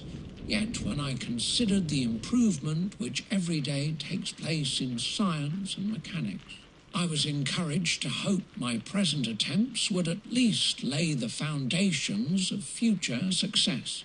Nor could I consider the magnitude and complexity of my plan as any argument of its impracticability. It was with these feelings that I began the creation of a human being. As the minuteness of the parts formed a great hindrance to my speed, I resolved, contrary to my first intention, to make the being of a gigantic stature, that is to say, about 8 feet in height and proportionably large. After having formed this determination, and having spent some months in successfully collecting and arranging my materials, I began. No one can conceive the variety of feelings which bore me onwards, like a hurricane, in the first enthusiasm of success. Life and death appeared to me ideal bounds, which I should first break through and pour a torrent of light into our dark world. A new species would bless me as its creator and source. Many happy and excellent natures would owe their being to me. No father could claim the gratitude of his child so completely as I should deserve theirs. Pursuing these reflections, I thought that if I could bestow animation upon lifeless matter, I might in process of time renew life, where death had apparently devoted the body to corruption. These thoughts supported my spirits. while I pursued my undertaking with unremitting ardour. My cheek had grown pale with study, and my person had become emaciated with confinement. Sometimes, on the very brink of certainty, I failed. Yet still I clung to the hope which the next day or the next hour might realise. One secret which I alone possessed was the hope to which I had dedicated myself, and the moon gazed on my midnight labours, while with unrelaxed and breathless eagerness I pursued nature to her hiding places. Who shall conceive the horrors of my secret toil as I dabbled among the unhallowed damps of the grave, or tortured the living animal to animate the lifeless clay? My limbs now tremble, and my eyes swim with the remembrance. But then a resistless and almost frantic impulse urged me forward. I seemed to have lost all soul or sensation but for this one pursuit. It was indeed but a passing trance that only made me feel with renewed acuteness so soon as, the unnatural stimulus ceasing to operate, I had returned to my old habits. I collected bones from charnel houses and disturbed, with profane fingers, the tremendous secrets of the human frame. In a solitary chamber, or rather cell, at the top of the house, and separated from all the other apartments by a gallery and staircase, I kept my workshop of filthy creation. My eyeballs were starting from their sockets in attending to the details of my employment. The dissecting room and the slaughterhouse furnished many of my materials, and often did my human nature turn with loathing from my occupation, whilst still urged on by an eagerness which perpetually increased. I brought my work near to a conclusion. The summer months passed while I was thus engaged, heart and soul, in one pursuit.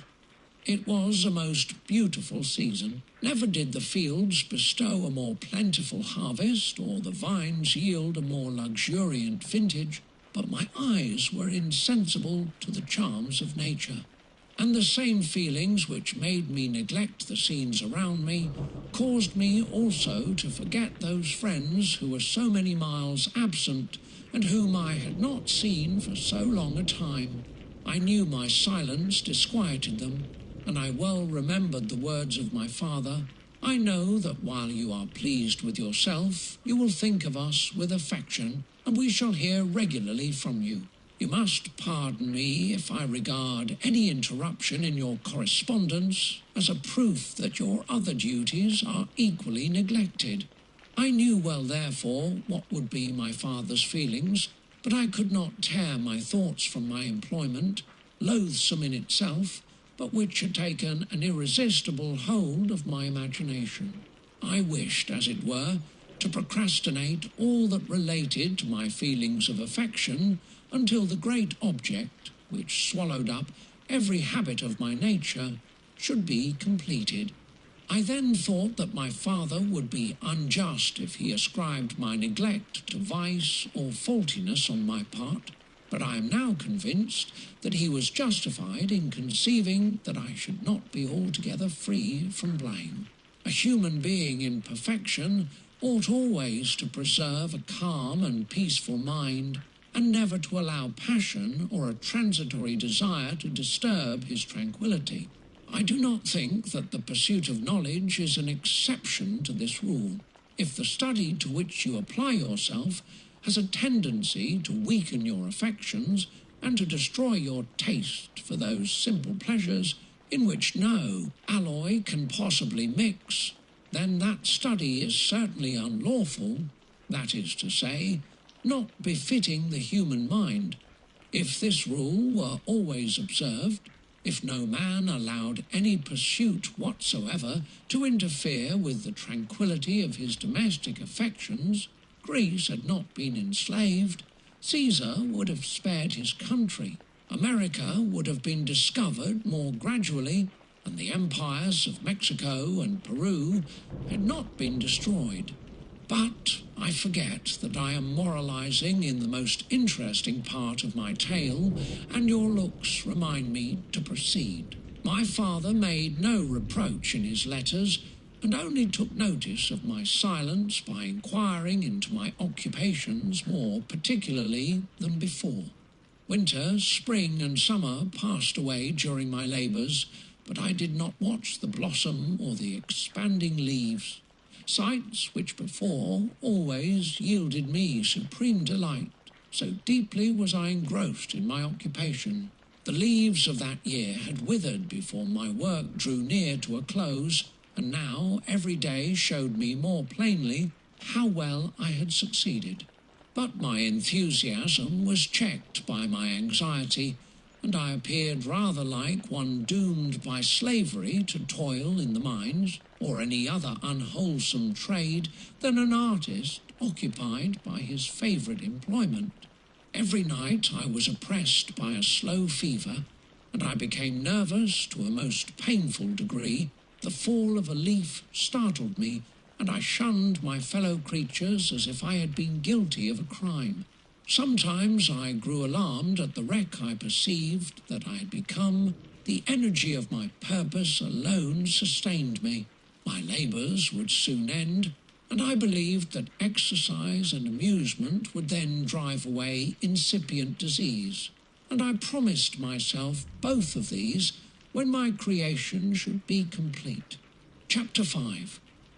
It was on a dreary night of November that I beheld the accomplishment of my toils. With an anxiety that almost amounted to agony, I collected the instruments of life around me, that I might infuse a spark of being into the lifeless thing that lay at my feet. It was already 1 in the morning, the rain pattered dismally against the panes, and my candle was nearly burnt out, when, by the glimmer of the half-extinguished light, I saw the dull yellow eye of the creature open. It breathed hard, and a convulsive motion agitated its limbs. How can I describe my emotions at this catastrophe, or how delineate the wretch whom, with such infinite pains and care, I had endeavoured to form? His limbs were in proportion, and I had selected his features as beautiful. Beautiful! Great God! His yellow skin scarcely covered the work of muscles and arteries beneath. His hair was of a lustrous black and flowing, his teeth of a pearly whiteness, but these luxuriances only formed a more horrid contrast with his watery eyes, that seemed almost of the same colour as the dun-white sockets in which they were set, his shrivelled complexion and straight black lips. The different accidents of life are not so changeable as the feelings of human nature. I had worked hard for nearly 2 years for the sole purpose of infusing life into an inanimate body. For this I had deprived myself of rest and health. I had desired it with an ardour that far exceeded moderation, but now that I had finished, the beauty of the dream vanished, and breathless horror and disgust filled my heart.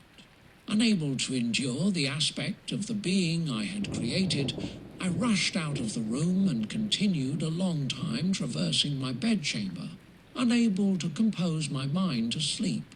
At length, lassitude succeeded to the tumult I had before endured, and I threw myself on the bed in my clothes, endeavouring to seek a few moments of forgetfulness. But it was in vain. I slept indeed, but I was disturbed by the wildest dreams. I thought I saw Elizabeth, in the bloom of health, walking in the streets of Ingolstadt. Delighted and surprised, I embraced her, but as I imprinted the first kiss on her lips, they became livid with the hue of death. Her features appeared to change, and I thought that I held the corpse of my dead mother in my arms.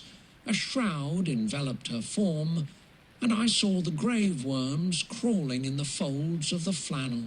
I started from my sleep with horror. A cold dew covered my forehead, my teeth chattered, and every limb became convulsed. when, by the dim and yellow light of the moon, as it forced its way through the window shutters, I beheld the wretch, the miserable monster whom I had created. He held up the curtain of the bed, and his eyes, if eyes they may be called, were fixed on me. His jaws opened, and he muttered some inarticulate sounds, while a grin wrinkled his cheeks. He might have spoken, but I did not hear.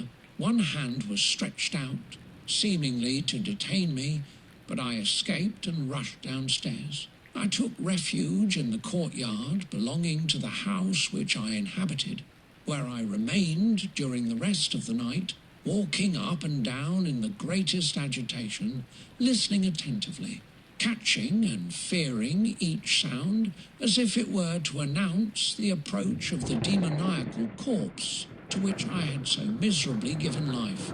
Oh, no mortal could support the horror of that countenance. A mummy again endued with animation could not be so hideous as that wretch. I had gazed on him while unfinished. He was ugly then, but when those muscles and joints were rendered capable of motion, it became a thing such as even Dante could not have conceived. I passed the night wretchedly. Sometimes my pulse beat so quickly and hardly that I felt the palpitation of every artery. At others, I nearly sank to the ground through languor and extreme weakness. Mingled with this horror, I felt the bitterness of disappointment. Dreams that had been my food and pleasant rest for so long, a space were now become a hell to me, and the change was so rapid, the overthrow so complete. Morning, dismal and wet, at length dawned and discovered to my sleepless and aching eyes the church of Ingolstadt, its white steeple and clock, which indicated the 6th hour. The porter opened the gates of the court, which had that night been my asylum, and I issued into the streets, pacing them with quick steps, as if I sought to avoid the wretch whom I feared every turning of the street would present to my view. I did not dare return to the apartment which I inhabited, but felt impelled to hurry on, although drenched by the rain which poured from a black and comfortless sky. I continued walking in this manner for some time, endeavouring by bodily exercise to ease the load that weighed upon my mind. I traversed the streets without any clear conception of where I was or what I was doing. My heart palpitated in the sickness of fear, and I hurried on with irregular steps, not daring to look about me, like one who, on a lonely road, doth walk in fear and dread, and having once turned round, walks on and turns no more his head, because he knows a frightful fiend doth close behind him tread. Continuing thus, I came at length opposite to the inn, at which the various diligences and carriages usually stopped. Here I paused, I knew not why, but I remained some minutes with my eyes fixed on a coach that was coming towards me from the other end of the street.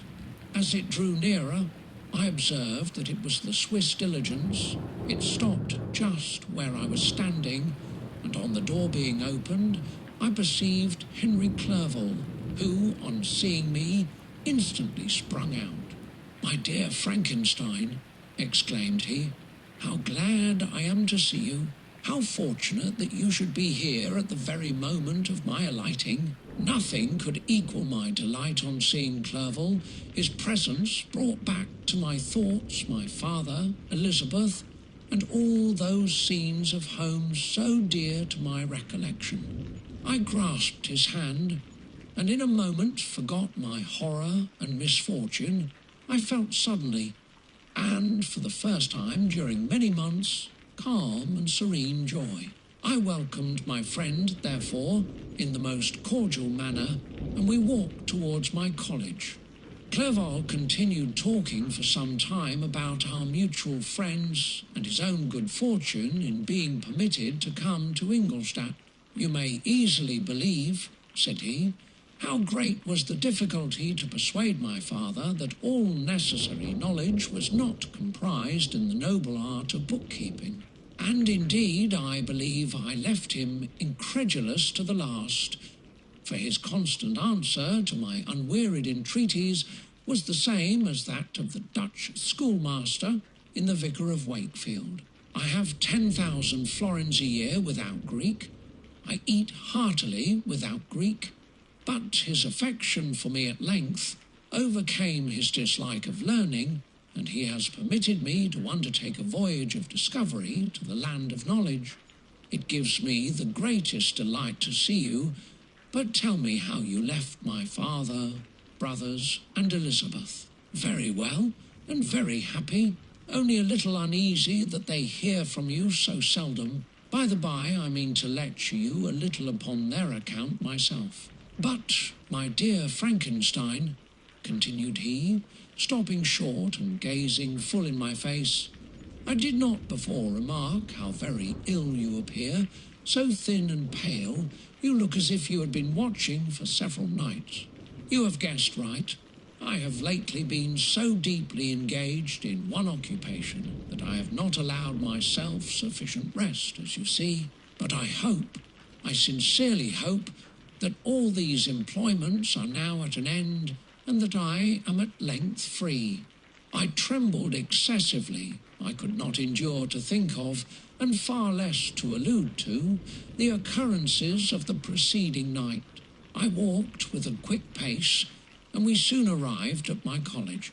I then reflected, and the thought made me shiver, that the creature whom I had left in my apartment might still be there, alive and walking about. I dreaded to behold this monster, but I feared still more that Henry should see him. Entreating him, therefore, to remain a few minutes at the bottom of the stairs, I darted up towards my own room. My hand was already on the lock of the door before I recollected myself. I then paused, and a cold shivering came over me. I threw the door forcibly open, as children are accustomed to do when they expect a spectre to stand in waiting for them on the other side, but nothing appeared. I stepped fearfully in. The apartment was empty, and my bedroom was also freed from its hideous guest. I could hardly believe that so great a good fortune could have befallen me, but when I became assured that my enemy had indeed fled, I clapped my hands for joy and ran down to Clerval. We ascended into my room, and the servant presently brought breakfast. But I was unable to contain myself. It was not joy only that possessed me. I felt my flesh tingle with excess of sensitiveness, and my pulse beat rapidly. I was unable to remain for a single instant in the same place. I jumped over the chairs, clapped my hands, and laughed aloud. Clerval at first attributed my unusual spirits to joy on his arrival, but when he observed me more attentively, he saw wildness in my eyes for which he could not account, and my loud, unrestrained, heartless laughter frightened and astonished him. "My dear Victor," cried he, "what for God's sake is the matter? Do not laugh in that manner. How ill you are! What is the cause of all this?" "Do not ask me," cried I, putting my hands before my eyes, for I thought I saw the dreaded spectre glide into the room. "He can tell. Oh, save me! Save me!" I imagined that the monster seized me. I struggled furiously and fell down in a fit. Poor Clerval! What must have been his feelings? A meeting which he anticipated with such joy so strangely turned to bitterness. But I was not the witness of his grief, for I was lifeless and did not recover my senses for a long, long time. This was the commencement of a nervous fever which confined me for several months. During all that time, Henry was my only nurse. I afterwards learned that, knowing my father's advanced age and unfitness for so long a journey, and how wretched my sickness would make Elizabeth, he spared them this grief by concealing the extent of my disorder. He knew that I could not have a more kind and attentive nurse than himself, and, firm in the hope he felt of my recovery, he did not doubt that, instead of doing harm, he performed the kindest action that he could towards them. But I was in reality very ill, and surely nothing but the unbounded and unremitting attentions of my friend could have restored me to life. The form of the monster on whom I had bestowed existence was for ever before my eyes, and I raved incessantly concerning him. Doubtless my words surprised Henry. He at first believed them to be the wanderings of my disturbed imagination. But the pertinacity with which I continually recurred to the same subject persuaded him that my disorder indeed owed its origin to some uncommon and terrible event. By very slow degrees, and with frequent relapses that alarmed and grieved my friend, I recovered. I remember the first time I became capable of observing outward objects with any kind of pleasure. I perceived that the fallen leaves had disappeared, and that the young buds were shooting forth from the trees that shaded my window. It was a divine spring, and the season contributed greatly to my convalescence. I felt also sentiments of joy and affection revive in my bosom. My gloom disappeared, and in a short time I became as cheerful as before I was attacked by the fatal passion. "Dearest Clerval," exclaimed I, "how kind, how very good you are to me. This whole winter, instead of being spent in study, as you promised yourself, has been consumed in my sick room. How shall I ever repay you? I feel the greatest remorse for the disappointment of which I have been the occasion, but you will forgive me. You will repay me entirely if you do not discompose yourself, but get well as fast as you can. And since you appear in such good spirits, I may speak to you on one subject, may I not?" I trembled. One subject? What could it be? Could he allude to an object on whom I dared not even think? "Compose yourself," said Clerval, who observed my change of colour. "I will not mention it if it agitates you, but your father and cousin would be very happy if they received a letter from you in your own handwriting. They hardly know how ill you have been, and are uneasy at your long silence. Is that all, my dear Henry? How could you suppose that my first thought would not fly towards those dear, dear friends whom I love and who are so deserving of my love? If this is your present temper, my friend, you will perhaps be glad to see a letter that has been lying here some days for you. It is from your cousin, I believe." Chapter 6. Clerval then put the following letter into my hands. It was from my own Elizabeth. "My dearest cousin, you have been ill, very ill, and even the constant letters of dear kind Henry are not sufficient to reassure me on your account. You are forbidden to write, to hold a pen, yet one word from you, dear Victor, is necessary to calm our apprehensions. For a long time I have thought that each post would bring this line, and my persuasions have restrained my uncle from undertaking a journey to Ingolstadt. I have prevented his encountering the inconveniences and perhaps dangers of so long a journey, yet how often have I regretted not being able to perform it myself. I figure to myself that the task of attending on your sick bed has devolved on some mercenary old nurse, who could never guess your wishes nor minister to them with the care and affection of your poor cousin. Yet that is over now. Clerval writes that indeed you are getting better. I eagerly hope that you will confirm this intelligence soon in your own handwriting. Get well and return to us. You will find a happy, cheerful home and friends who love you dearly.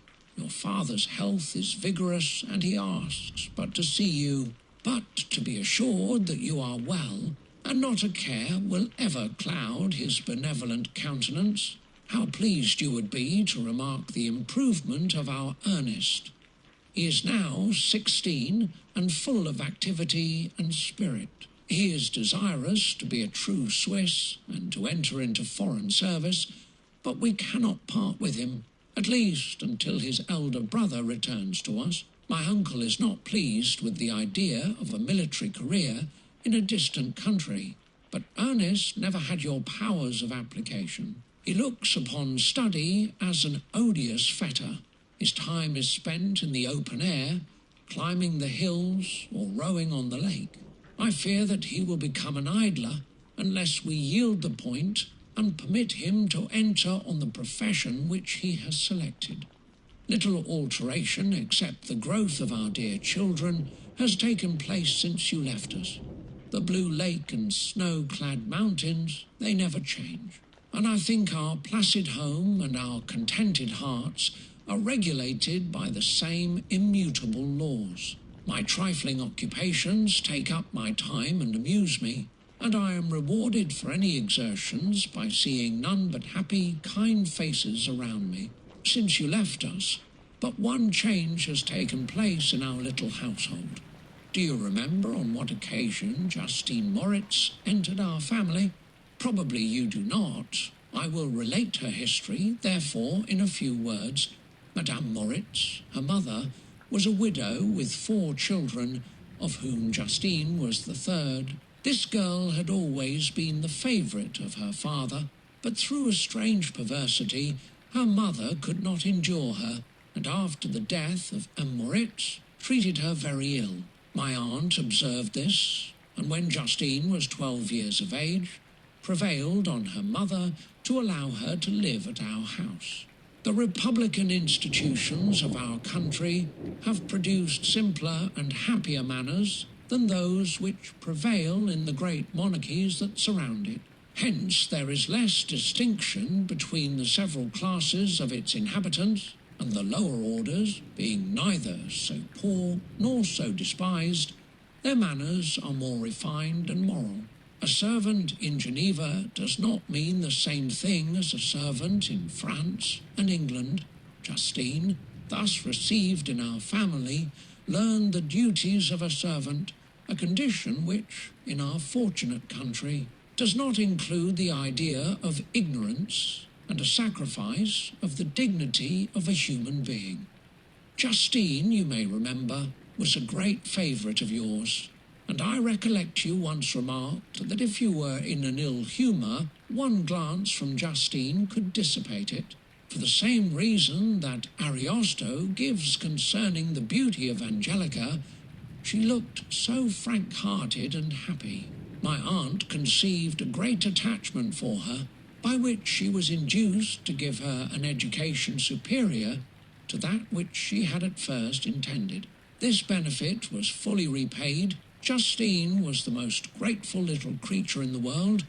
I do not mean that she made any professions. I never heard one pass her lips. But you could see by her eyes that she almost adored her protectress. Although her disposition was gay and in many respects inconsiderate, yet she paid the greatest attention to every gesture of my aunt. She thought her the model of all excellence and endeavoured to imitate her phraseology and manners, so that even now she often reminds me of her. When my dearest aunt died, everyone was too much occupied in their own grief to notice poor Justine, who had attended her during her illness with the most anxious affection. Poor Justine was very ill, but other trials were reserved for her. One by one her brothers and sister died, and her mother, with the exception of her neglected daughter, was left childless. The conscience of the woman was troubled. She began to think that the deaths of her favourites was a judgment from heaven to chastise her partiality. She was a Roman Catholic, and I believe her confessor confirmed the idea which she had conceived. Accordingly, a few months after your departure for Ingolstadt, Justine was called home by her repentant mother. Poor girl! She wept when she quitted our house. She was much altered since the death of my aunt. Grief had given softness and a winning mildness to her manners. which had before been remarkable for vivacity, nor was her residence at her mother's house of a nature to restore her gaiety. The poor woman was very vacillating in her repentance. She sometimes begged Justine to forgive her unkindness, but much oftener accused her of having caused the deaths of her brothers and sister. Perpetual fretting at length threw Madame Moritz into a decline which at first increased her irritability, but she is now at peace forever. She died on the first approach of cold weather at the beginning of this last winter. Justine has just returned to us, and I assure you I love her tenderly. She is very clever and gentle, and extremely pretty, as I mentioned before. Her mien and her expression continually remind me of my dear aunt. I must say also a few words to you, my dear cousin, of little darling William. I wish you could see him. He is very tall of his age, with sweet, laughing blue eyes, dark eyelashes and curling hair. When he smiles, 2 little dimples appear on each cheek, which are rosy with health. He has already had 1 or 2 little wives, but Louisa Biron is his favourite, a pretty little girl of 5 years of age.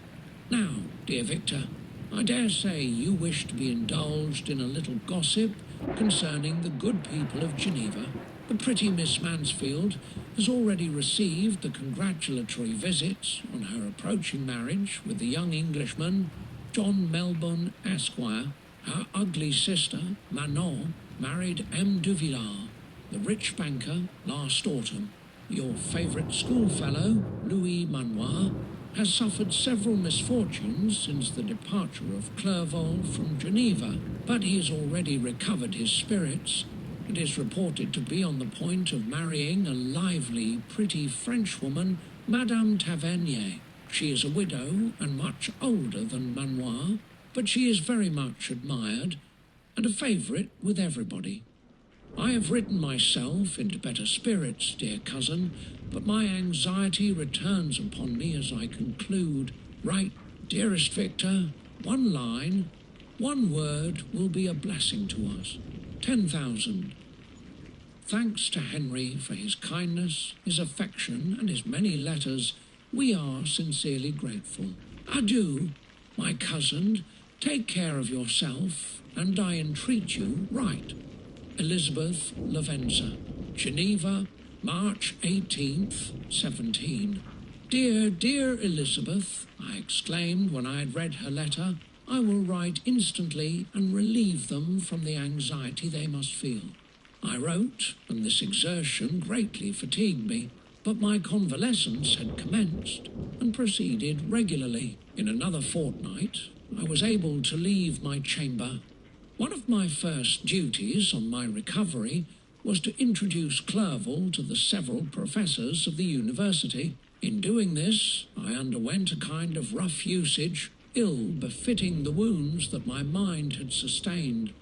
Ever since the fatal night, the end of my labours, and the beginning of my misfortunes, I had conceived a violent antipathy even to the name of natural philosophy. When I was otherwise quite restored to health, the sight of a chemical instrument would renew all the agony of my nervous symptoms. Henry saw this and had removed all my apparatus from my view. He had also changed my apartment, for he perceived that I had acquired a dislike for the room which had previously been my laboratory. But these cares of Clerval were made of no avail when I visited the professors. And Waldman inflicted torture when he praised, with kindness and warmth, the astonishing progress I had made in the sciences. He soon perceived that I disliked the subject, but not guessing the real cause, he attributed my feelings to modesty and changed the subject from my improvement to the science itself, with a desire, as I evidently saw, of drawing me out. What could I do? He meant to please, and he tormented me. I felt as if he had placed carefully, one by one, in my view, those instruments which were to be afterwards used in putting me to a slow and cruel death. I writhed under his words, yet dared not exhibit the pain I felt. Clerval, whose eyes and feelings were always quick in discerning the sensations of others, declined the subject, alleging in excuse his total ignorance, and the conversation took a more general turn. I thanked my friend from my heart, but I did not speak. I saw plainly that he was surprised, but he never attempted to draw my secret from me.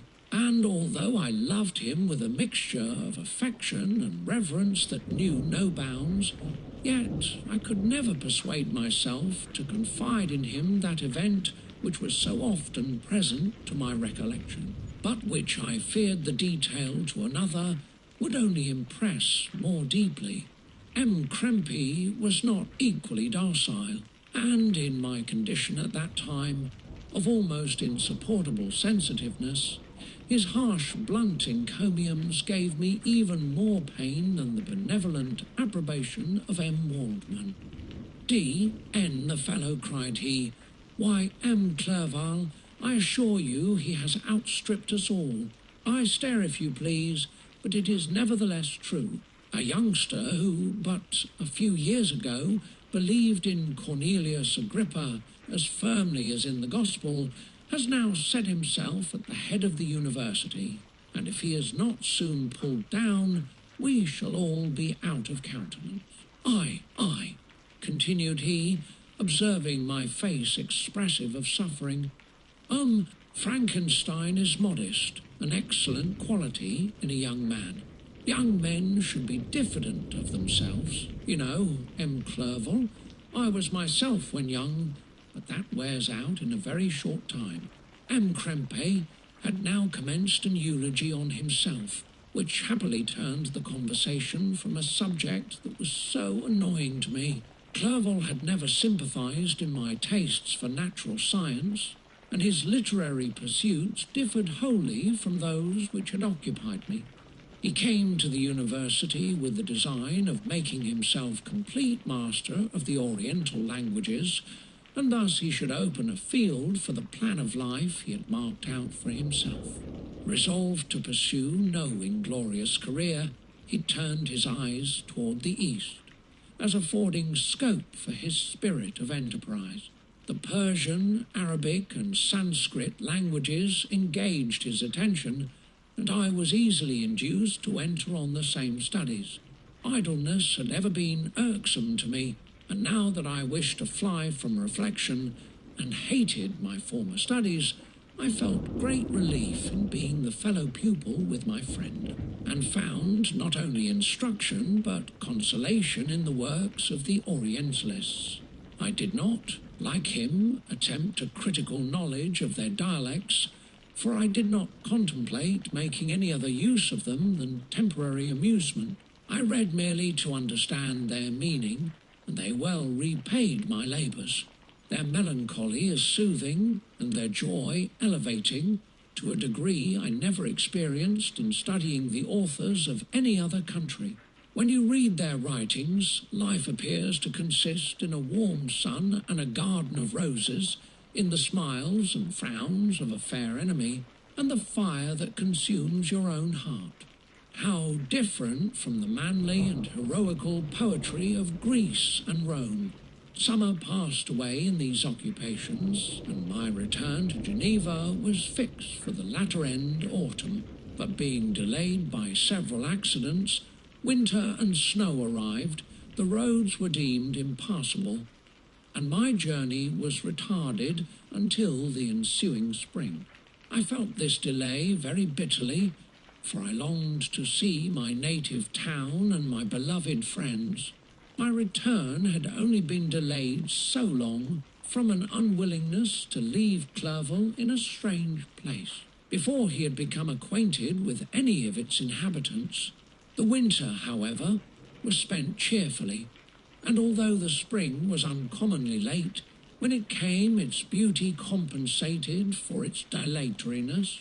The month of May had already commenced, and I expected the letter daily which was to fix the date of my departure, when Henry proposed a pedestrian tour in the environs of Ingolstadt, that I might bid a personal farewell to the country I had so long inhabited.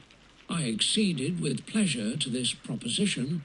I was fond of exercise, and Clerval had always been my favourite companion in the ramble of this nature that I had taken among the scenes of my native country. We passed a fortnight in these perambulations. My health and spirits had long been restored, and they gained additional strength from the salubrious air I breathed, the natural incidents of our progress, and the conversation of my friend. Study had before secluded me from the intercourse of my fellow creatures and rendered me unsocial, but Clerval called forth the better feelings of my heart. He again taught me to love the aspect of nature and the cheerful faces of children. Excellent friend, how sincerely you did love me, and endeavour to elevate my mind until it was on a level with your own. A selfish pursuit had cramped and narrowed me, until your gentleness and affection warmed and opened my senses. I became the same happy creature who, a few years ago, loved and beloved by all, had no sorrow or care. When happy, inanimate nature had the power of bestowing on me the most delightful sensations. A serene sky and verdant fields filled me with ecstasy. The present season was indeed divine. The flowers of spring bloomed in the hedges, while those of summer were already in bud. I was undisturbed by thoughts which during the preceding year had pressed upon me, notwithstanding my endeavours to throw them off with an invincible burden. Henry rejoiced in my gaiety, and sincerely sympathized in my feelings. He exerted himself to amuse me, while he expressed the sensations that filled his soul. The resources of his mind on this occasion were truly astonishing. His conversation was full of imagination, and very often, in imitation of the Persian and Arabic writers, he invented tales of wonderful fancy and passion. At other times, he repeated my favourite poems, or drew me out into arguments which he supported with great ingenuity. We returned to our college on a Sunday afternoon. The peasants were dancing, and everyone we met appeared gay and happy. My own spirits were high, and I bounded along with feelings of unbridled joy and hilarity. Chapter 7. On my return, I found the following letter from my father. My dear Victor, you have probably waited impatiently for a letter to fix the date of your return to us, and I was at first tempted to write only a few lines, merely mentioning the day on which I should expect you. But that would be a cruel kindness, and I dare not do it. What would be your surprise, my son, when you expected a happy and glad welcome, to behold, on the contrary, tears and wretchedness? And how, Victor, can I relate our misfortune? Absence cannot have rendered you callous to our joys and griefs, and how shall I inflict pain on my long absent son? I wish to prepare you for the woeful news, but I know it is impossible. Even now your eye skims over the page to seek the words which are to convey to you the horrible tidings. William is dead, that sweet child whose smiles delighted and warmed my heart, who was so gentle yet so gay. Victor, he is murdered. I will not attempt to console you, but will simply relate the circumstances of the transaction. Last Thursday, I, my niece, and your two brothers went to walk in Plain Palais. The evening was warm and serene, and we prolonged our walk farther than usual. It was already dusk before we thought of returning, and then we discovered that William and Ernest, who had gone on before, were not to be found. We accordingly rested on a seat until they should return. Presently Ernest came and inquired if we had seen his brother. He said that he had been playing with him, that William had run away to hide himself, and that he vainly sought for him, and afterwards waited for a long time, but that he did not return. This account rather alarmed us, and we continued to search for him until night fell, when Elizabeth conjectured that he might have returned to the house. He was not there. We returned again with torches, for I could not rest when I thought that my sweet boy had lost himself and was exposed to all the damps and dews of night. Elizabeth also suffered extreme anguish. About 5 in the morning I discovered my lovely boy, whom the night before I had seen blooming and active in health, stretched on the grass, livid and motionless. The print of the murderer's finger was on his neck. He was conveyed home, and the anguish that was visible in my countenance betrayed the secret to Elizabeth. She was very earnest to see the corpse. At first I attempted to prevent her, but she persisted, and entering the room where it lay, hastily examined the neck of the victim, and clasping her hands exclaimed, "Oh God, I have murdered my darling child." She fainted and was restored with extreme difficulty. When she again lived, it was only to weep and sigh. She told me that same evening William had teased her to let him wear a very valuable miniature that she possessed of your mother. This picture is gone, and was doubtless the temptation which urged the murderer to the deed. We have no trace of him at present, although our exertions to discover him are unremitted, but they will not restore my beloved William. Come, dearest Victor, you alone can console Elizabeth. She weeps continually, and accuses herself unjustly as the cause of his death. Her words pierce my heart. We are all unhappy, but will not that be an additional motive for you, my son, to return and be our comforter? Your dear mother. Alas, Victor, I now say, thank God she did not live to witness the cruel, miserable death of her youngest darling. Come, Victor, not brooding thoughts of vengeance against the assassin, but with feelings of peace and gentleness that will heal, instead of festering, the wounds of our minds. Enter the house of mourning, my friend, but with kindness and affection for those who love you, and not with hatred for your enemies. Your affectionate and afflicted father, Alphonse Frankenstein. Geneva, May 12th, 17. Clerval, who had watched my countenance as I read this letter, was surprised to observe the despair that succeeded the joy I at first expressed on receiving news from my friends. I threw the letter on the table and covered my face with my hands. "My dear Frankenstein," exclaimed Henry when he perceived me weep with bitterness, "are you always to be unhappy? My dear friend, what has happened?" I motioned him to take up the letter, while I walked up and down the room in the extremest agitation. Tears also gushed from the eyes of Clerval as he read the account of my misfortune. "I can offer you no consolation, my friend," said he.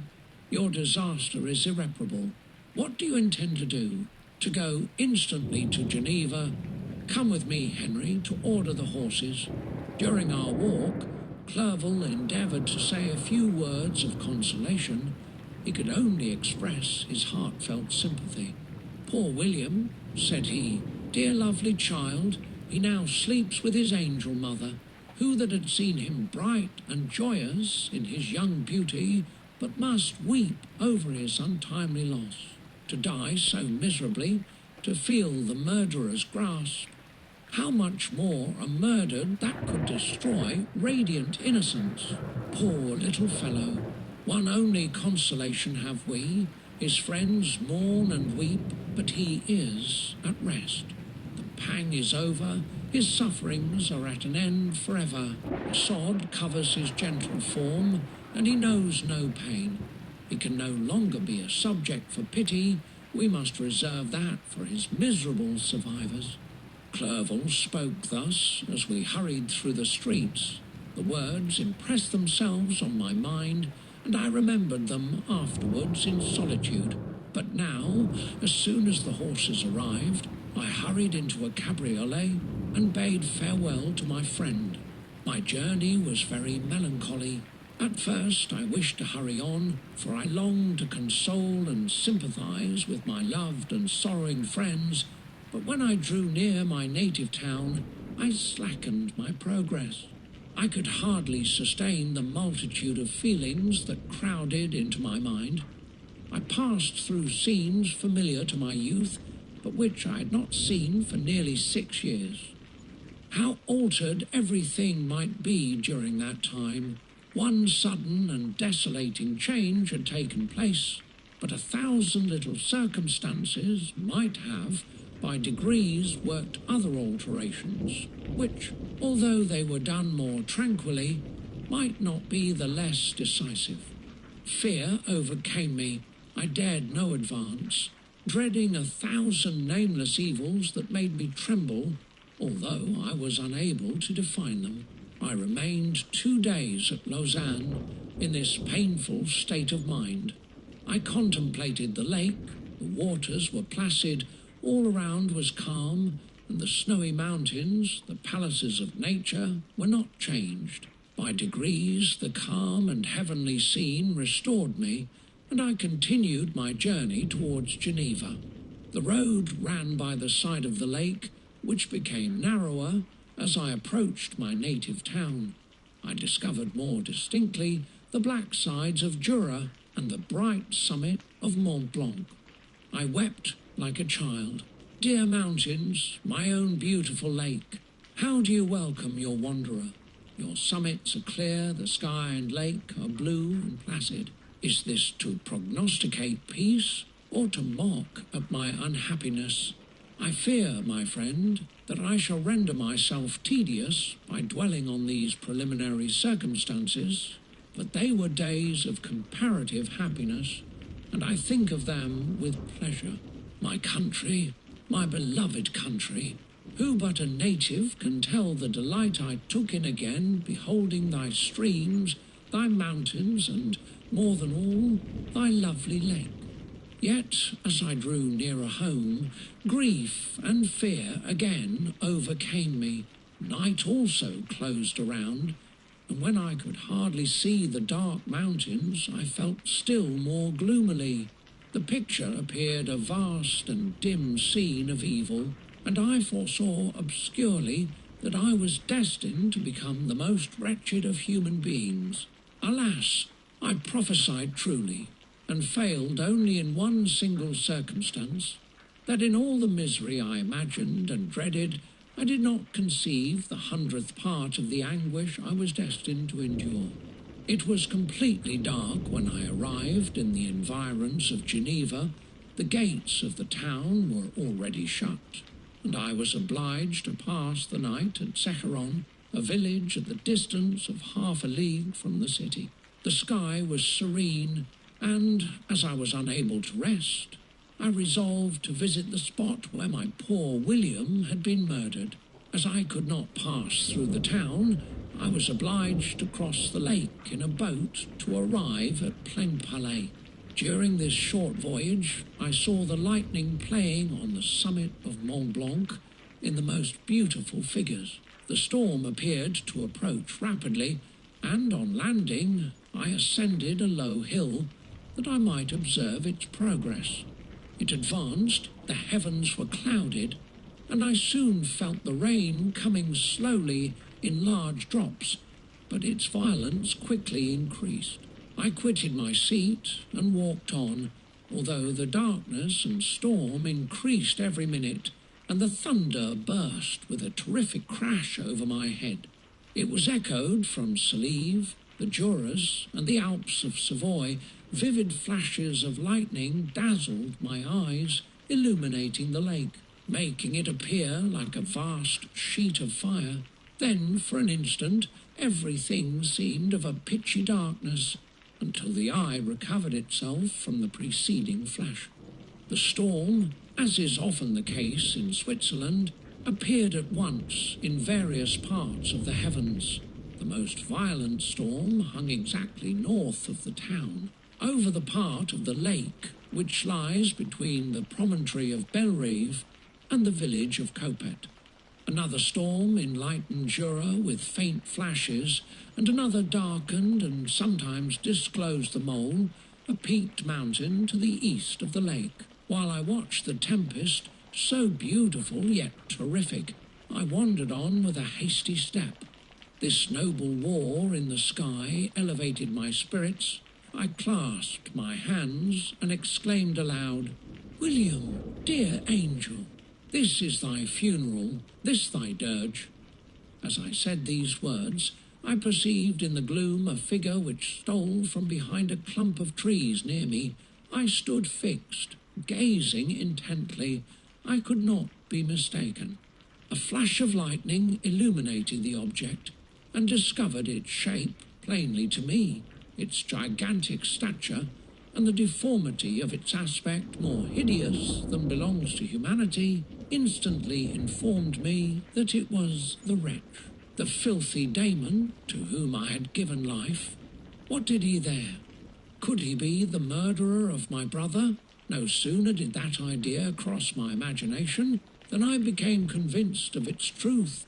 My teeth chattered, and I was forced to lean against a tree for support. The figure passed me quickly, and I lost it in the gloom. Nothing in human shape could have destroyed the fair child. He was the murderer. I could not doubt it. The mere presence of the idea was an irresistible proof of the fact. I thought of pursuing the devil, but it would have been in vain, for another flash discovered him to me hanging among the rocks of the nearly perpendicular ascent of Mont Salive, a hill that bounds Plainpalais on the south. He soon reached the summit and disappeared. I remained motionless. The thunder ceased, but the rain still continued, and the scene was enveloped in an impenetrable darkness. I revolved in my mind the events which I had until now sought to forget, the whole train of my progress toward the creation, the appearance of the works of my own hands at my bedside, its departure. 2 years had now nearly elapsed since the night on which he first received life. And was this his first crime? Alas! I had turned loose into the world a depraved wretch, whose delight was in carnage and misery, had he not murdered my brother. No one can conceive the anguish I suffered during the remainder of the night, which I spent, cold and wet, in the open air, but I did not feel the inconvenience of the weather. My imagination was busy in scenes of evil and despair. I considered the being whom I had cast among mankind, and endowed with the will and power to effect purposes of horror, such as the deed which he had now done, nearly in the light of my own vampire, my own spirit let loose from the grave, and forced to destroy all that was dear to me. Day dawned, and I directed my steps towards the town. The gates were open, and I hastened to my father's house. My first thought was to discover what I knew of the murderer, and cause instant pursuit to be made. But I paused when I reflected on the story that I had to tell. A being whom I myself had formed and endued with life had met me at midnight among the precipices of an inaccessible mountain. I remembered also the nervous fever with which I had been seized just at the time that I dated my creation, and which would give an air of delirium to a tale otherwise so utterly improbable. I well knew that if any other had communicated such a relation to me, I should have looked upon it as the ravings of insanity. Besides, the strange nature of the animal would elude all pursuit, even if I were so far credited as to persuade my relatives to commence it. And then of what use would be pursuit? Who could arrest a creature capable of scaling the overhanging sides of Mont Salive? These reflections determined me, and I resolved to remain silent. It was about 5 in the morning when I entered my father's house. I told the servants not to disturb the family and went into the library to attend their usual hour of rising. 6 years had elapsed, passed in a dream but for one indelible trace, and I stood in the same place where I had last embraced my father before my departure for Ingolstadt. Beloved and venerable parent, he still remained to me. I gazed on the picture of my mother, which stood over the mantelpiece. It was an historical subject, painted at my father's desire, and represented Caroline Beaufort in an agony of despair, kneeling by the coffin of her dead father. Her garb was rustic, and her cheek pale, but there was an air of dignity and beauty that hardly permitted the sentiment of pity. Below this picture was a miniature of William, and my tears flowed when I looked upon it. While I was thus engaged, Ernest entered. He had heard me arrive, and hastened to welcome me. "Welcome, my dearest Victor," said he. "Ah, I wish you had come 3 months ago, and then you would have found us all joyous and delighted. You come to us now to share a misery which nothing can alleviate, yet your presence will, I hope, revive our father, who seems sinking under his misfortune, and your persuasions will induce poor Elizabeth to cease her vain and tormenting self-accusations. Poor William, he was our darling and our pride."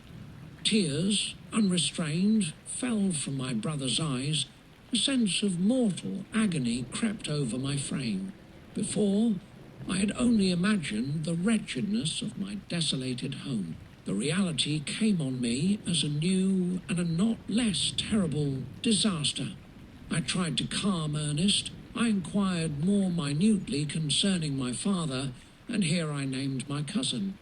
"She most of all," said Ernest, "requires consolation. She accused herself of having caused the death of my brother, and that made her very wretched. But since the murderer has been discovered—" "The murderer discovered? Good God, how can that be? Who could attempt to pursue him? It is impossible. One might as well try to overtake the winds, or confine a mountain stream with a straw. I saw him too. He was free last night." "I do not know what you mean," replied my brother in accents of wonder, "but to us the discovery we have made completes our misery. No one would believe it at first, and even now Elizabeth will not be convinced, notwithstanding all the evidence. Indeed, who would credit that Justine Moritz, who was so amiable and fond of all the family, could suddenly become so capable of so frightful, so appalling a crime? Justine Moritz, poor girl, is she the accused? But it is wrongfully. Everyone knows that. No one believes it, surely, Ernest? No one did at first, but several circumstances came out that have almost forced conviction upon us, and her own behaviour has been so confused as to add to the evidence of facts a weight that, I fear, leaves no hope for doubt. But she will be tried today, and you will then hear all." He then related that, the morning on which the murder of poor William had been discovered, Justine had been taken ill and confined to her bed for several days. During this interval, one of the servants, happening to examine the apparel she had worn on the night of the murder, had discovered in her pocket a picture of my mother, which had been judged to be the temptation of the murderer.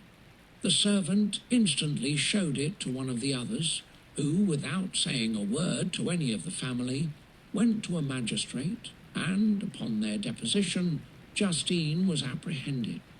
On being charged with the fact, the poor girl confirmed the suspicion in a great measure by her extreme confusion of manner. This was a strange tale, but it did not shake my faith, and I replied earnestly, "You are all mistaken. I know the murderer. Justine, poor, good Justine, is innocent." At that instant my father entered. I saw unhappiness deeply impressed on his countenance, but he endeavoured to welcome me cheerfully, and, after we had exchanged our mournful greeting, would have introduced some other topic than that of our disaster, had not Ernest exclaimed, "Good God, Papa! Victor says that he knows who was the murderer of poor William." "We do also, unfortunately," replied my father, "for indeed I had rather have been forever ignorant than have discovered so much depravity and ingratitude in one I valued so highly. My dear father, you are mistaken. Justine is innocent. If she is, God forbid that she should suffer as guilty. She is to be tried today, and I sincerely hope, that she will be acquitted." This speech calmed me. I was firmly convinced in my own mind that Justine, and indeed every human being, was guiltless of this murder. I had no fear, therefore, that any circumstantial evidence could be brought forward strong enough to convict her. My tale was not one to announce publicly. Its astounding horror would be looked upon as madness by the vulgar, did anyone indeed exist, except I, the Creator, who would believe, unless his senses convinced him, in the existence of the living monument of presumption and rash ignorance which I had let loose upon the world. We were soon joined by Elizabeth. Time had altered her since I last beheld her. It had endowed her with loveliness surpassing the beauty of her childish years. There was the same candour, the same vivacity, but it was allied to an expression more full of sensibility and intellect. She welcomed me with the greatest affection. "Your arrival, my dear cousin," said she, "fills me with hope. You perhaps will find some means to justify my poor guiltless Justine. Alas, who is safe if she be convicted of crime? I rely on her innocence as certainly as I do upon my own. Our misfortune is doubly hard to us. We have not only lost that lovely darling boy, but this poor girl, whom I sincerely love, is to be torn away by even a worse fate. If she is condemned, I never shall know joy more. But she will not, I am sure she will not, and then I shall be happy again, even after the sad death of my little William." "She is innocent, my Elizabeth," said I, "and that shall be proved. Fear nothing, but let your spirits be cheered by the assurance of her acquittal. How kind and generous you are! Everyone else believes in her guilt, and that made me wretched, for I knew that it was impossible, and to see everyone else prejudiced in so deadly a manner rendered me hopeless and despairing." She wept. "Dearest niece," said my father, "dry your tears. If she is, as you believe, innocent, rely on the justice of our laws and the activity with which I shall prevent the slightest shadow of partiality." Chapter 8. We passed a few sad hours until 11 o'clock, when the trial was to commence. My father and the rest of the family being obliged to attend as witnesses, I accompanied them to the court. During the whole of this wretched mockery of justice, I suffered living torture. It was to be decided whether the result of my curiosity and lawless devices would cause the death of two of my fellow beings. One a smiling babe full of innocence and joy, the other far more dreadfully murdered, with every aggravation of infamy that could make the murder memorable in horror. Justine also was a girl of merit, and possessed qualities which promised to render her life happy. Now all was to be obliterated in an ignominious grave, and I the cause. 1,000 times rather would I have confessed myself guilty of the crime ascribed to Justine, but I was absent when it was committed, and such a declaration would have been considered as the ravings of a madman, and would not have exculpated her who suffered through me. The appearance of Justine was calm. She was dressed in mourning, and her countenance, always engaging, was rendered by the solemnity of her feelings exquisitely beautiful. Yet she appeared confident in innocence, and did not tremble, although gazed on and execrated by thousands. For all the kindness which her beauty might otherwise have excited was obliterated in the minds of the spectators by the imagination of the enormity she was supposed to have committed. She was tranquil, yet her tranquillity was evidently constrained, and as her confusion had before been adduced as a proof of her guilt, she worked up her mind to an appearance of courage. When she entered the court, she threw her eyes round it, and quickly discovered where we were seated. A tear seemed to dim her eye when she saw us, but she quickly recovered herself, and a look of sorrowful affection seemed to attest her utter guiltlessness. The trial began, and after the advocate against her had stated the charge, several witnesses were called. Several strange facts combined against her, which might have staggered anyone who had not such proof of her innocence as I had. She had been out the whole of the night on which the murder had been committed, and towards morning had been perceived by a market woman not far from the spot where the body of the murdered child had been afterwards found. The woman asked her what she did there, but she looked very strangely and only returned a confused and unintelligible answer. She returned to the house about 8 o'clock, and when one inquired where she had passed the night, she replied that she had been looking for the child and demanded earnestly if anything had been heard concerning him. When shown the body, she fell into violent hysterics and kept her bed for several days.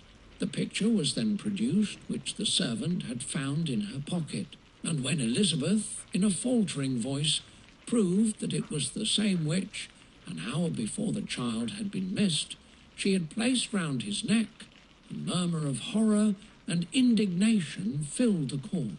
Justine was called on for her defence. As the trial had proceeded, her countenance had altered. Surprise, horror, and misery were strongly expressed. Sometimes she struggled with her tears, but when she was desired to plead, she collected her powers and spoke in an audible, although variable voice. God knows, she said, how entirely I am innocent, but I do not pretend that my protestations should acquit me. I rest my innocence on a plain and simple explanation of the facts which have been adduced against me, and I hope the character I have always borne will incline my judges to a favourable interpretation where any circumstance appears doubtful or suspicious. She then related that, by the permission of Elizabeth, she had passed the evening of the night on which the murder had been committed at the house of an aunt at Cheney, a village situated at about a league from Geneva. On her return, at about 9 o'clock, she met a man who asked her if she had seen anything of the child who was lost. She was alarmed by this account and passed several hours in looking for him, when the gates of Geneva were shut, and she was forced to remain several hours of the night in a barn belonging to a cottage, being unwilling to call up the inhabitants, to whom she was well known. Most of the night she spent here watching. Towards morning she believed that she slept for a few minutes. Some steps disturbed her, and she awoke. It was dawn, and she quitted her asylum, that she might again endeavour to find my brother. If she had gone near the spot where his body lay, it was without her knowledge. That she had been bewildered when questioned by the market woman was not surprising, since she had passed a sleepless night, and the fate of poor William was yet uncertain. Concerning the picture, she could give no account. I know, continued the unhappy victim, how heavily and fatally this one circumstance weighs against me, but I have no power of explaining it, and when I have expressed my utter ignorance, I am only left to conjecture concerning the probabilities by which it might have been placed in my pocket. But here also I am checked. I believe that I have no enemy on earth, and none surely would have been so wicked as to destroy me wantonly. Did the murderer place it there? I know of no opportunity afforded him for so doing, or if I had, why should he have stolen the jewel to part with it again so soon? I commit my cause to the justice of my judges, yet I see no room for hope. I beg permission to have a few witnesses examined concerning my character, and if their testimony shall not overweigh my supposed guilt, I must be condemned. Although I would pledge my salvation on my innocence, several witnesses were called who had known her for many years, and they spoke well of her, but fear and hatred of the crime of which they supposed her guilty rendered them timorous and unwilling to come forward. Elizabeth saw even this last resource, her excellent dispositions and irreproachable conduct, about to fail the accused, when, although violently agitated, she desired permission to address the court. "I am," said she, "the cousin of the unhappy child who was murdered, or rather his sister, for I was educated by and have lived with his parents ever since, and even long before his birth. It may therefore be judged indecent in me to come forward on this occasion, but when I see a fellow creature about to perish through the cowardice of her pretended friends, I wish to be allowed to speak, that I may say what I know of her character. I am well acquainted with the accused. I have lived in the same house with her, at one time for 5 and at another for nearly 2 years. During all that period she appeared to me the most amiable and benevolent of human creatures. She nursed Madame Frankenstein, my aunt, in her last illness, with the greatest affection and care, and afterwards attended her own mother during a tedious illness in a manner that excited the admiration of all who knew her, after which she again lived in my uncle's house, where she was beloved by all the family. She was warmly attached to the child who is now dead, and acted towards him like a most affectionate mother. For my own part, I do not hesitate to say that, notwithstanding all the evidence produced against her, I believe and rely on her perfect innocence. She had no temptation for such an action as to the bauble on which the chief proof rests. If she had earnestly desired it, I should have willingly given it to her, so much do I esteem and value her. A murmur of approbation followed Elizabeth's simple and powerful appeal, but it was excited by her generous interference, and not in favour of poor Justine, on whom the public indignation was turned with renewed violence, charging her with the blackest ingratitude. She herself wept as Elizabeth spoke, but she did not answer. My own agitation and anguish was extreme during the whole trial. I believed in her innocence. I knew it. Could the daemon who had murdered my brother, also in his hellish sport, have betrayed the innocent to death and ignominy? I could not sustain the horror of my situation, and when I perceived that the popular voice and the countenances of the judges had already condemned my unhappy victim, I rushed out of the court in agony. The tortures of the accused did not equal mine. She was sustained by innocence, but the fangs of remorse tore my bosom and would not forego their hold. I passed a night of unmingled wretchedness. In the morning I went to the court. My lips and throat were parched. I dared not ask the fatal question, but I was known, and the officer guessed the cause of my visit. The ballots had been thrown, they were all black, and Justine was condemned.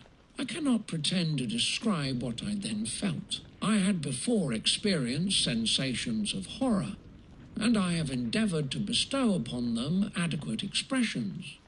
But words cannot convey an idea of the heart-sickening despair that I then endured. The person to whom I addressed myself added that Justine had already confessed her guilt. That evidence, he observed, was hardly required in so glaring a case, but I am glad of it, and indeed none of our judges like to condemn a criminal upon circumstantial evidence, be it ever so decisive. This was strange and unexpected intelligence. What could it mean? Had my eyes deceived me? And was I really as mad as the whole world would believe me to be if I disclosed the object of my suspicions? I hastened to return home, and Elizabeth eagerly demanded the result. "My cousin," replied I, "it is decided as you may have expected. All judges had rather that 10 innocent should suffer than that one guilty should escape. But she has confessed."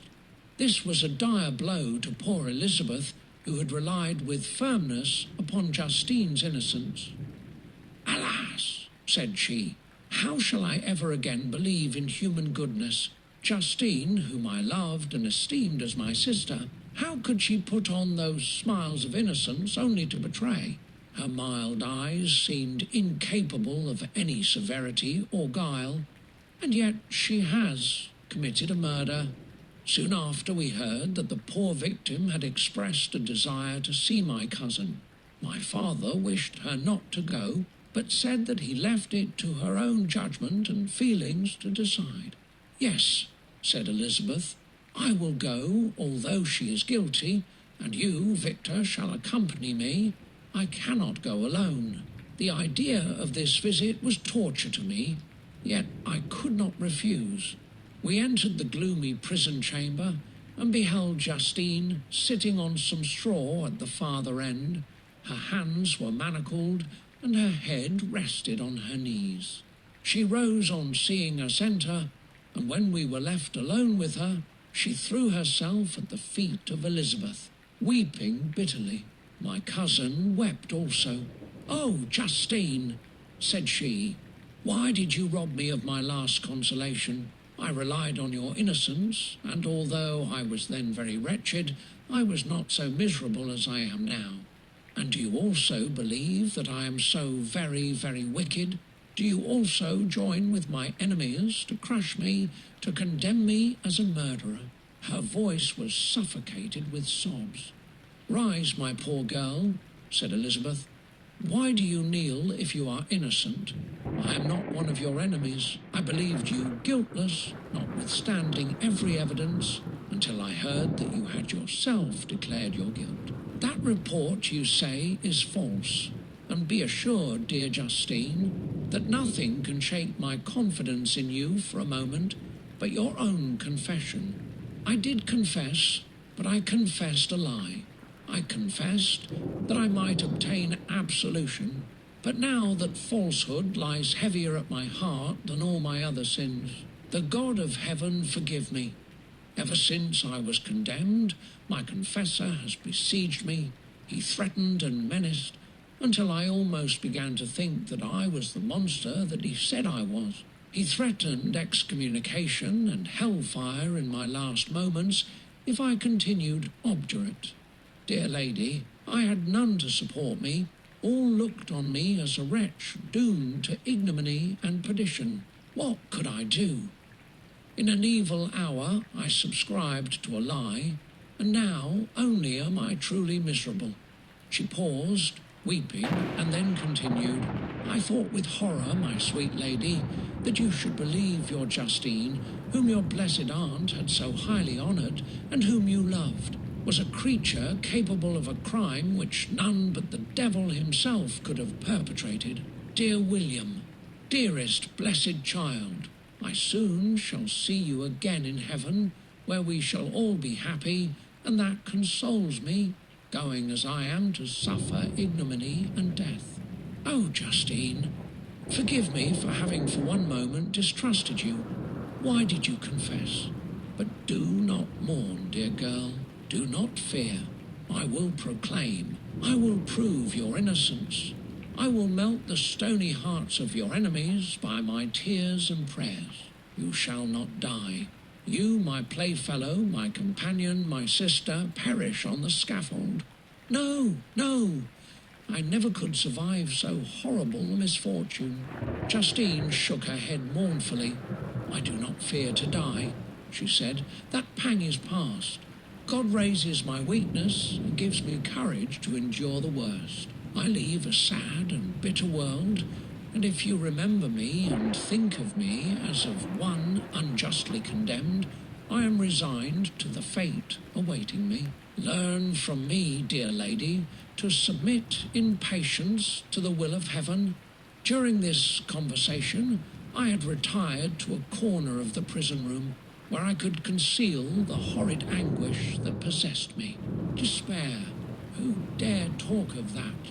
The poor victim, who on the morrow was to pass the awful boundary between life and death, felt not, as I did, such deep and bitter agony. I gnashed my teeth and ground them together, uttering a groan that came from my inmost soul. Justine started. When she saw who it was, she approached me and said, "Dear sir, you are very kind to visit me. You, I hope, do not believe that I am guilty?" I could not answer. "No, Justine," said Elizabeth. "He is more convinced of your innocence than I was, for even when he heard that you had confessed, he did not credit it. I truly thank him. In these last moments, I feel the sincerest gratitude towards those who think of me with kindness. How sweet is the affection of others to such a wretch as I am! It removes more than half my misfortune, and I feel as if I could die in peace now that my innocence is acknowledged by you, dear lady, and your cousin." Thus the poor sufferer tried to comfort others and herself. She indeed gained the resignation she desired. But I, the true murderer, felt the never-dying worm alive in my bosom, which allowed of no hope or consolation. Elizabeth also wept and was unhappy, but hers also was the misery of innocence, which, like a cloud that passes over the fair moon, for a while hides but cannot tarnish its brightness. Anguish and despair had penetrated into the core of my heart. I bore a hell within me which nothing could extinguish. We stayed several hours with Justine, and it was with great difficulty that Elizabeth could tear herself away. "I wish," cried she, "that I were to die with you. I cannot live in this world of misery." Justine assumed an air of cheerfulness, while she with difficulty repressed her bitter tears. She embraced Elizabeth and said in a voice of half-suppressed emotion, "Farewell, sweet lady, dearest Elizabeth, my beloved and only friend, may heaven, in its bounty, bless and preserve you. May this be the last misfortune that you will ever suffer. Live and be happy, and make others so."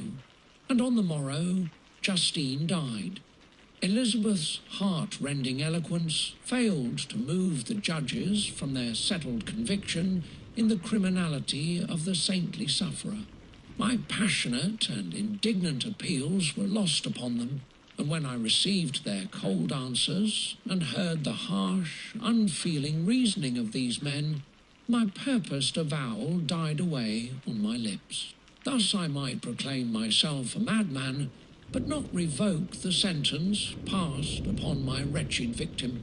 She perished on the scaffold as a murderess. From the tortures of my own heart, I turned to contemplate the deep and voiceless grief of my Elizabeth. This also was my doing, and my father's woe, and the desolation of that late so smiling home, all was the work of my thrice accursed hands. Ye weep, unhappy ones, but these are not your last tears. Again shall you raise the funeral wail, and the sound of your lamentations shall again and again be heard. Frankenstein, your son, your kinsman, your early, much-loved friend, he who would spend each vital drop of blood for your sakes, who has no thought nor sense of joy, except as it is mirrored also in your dear countenances, who would fill the air with blessings and spend his life in serving you, he bids you weep, to shed countless tears, happy beyond his hopes, if thus inexorable fate be satisfied, and if the destruction pause before the peace of the grave have succeeded to your sad torments. Thus spoke my prophetic soul, as torn by remorse, horror, and despair, I beheld those I loved spend vain sorrow upon the graves of William and Justine, the first hapless victims to my unhallowed arts. Chapter 9.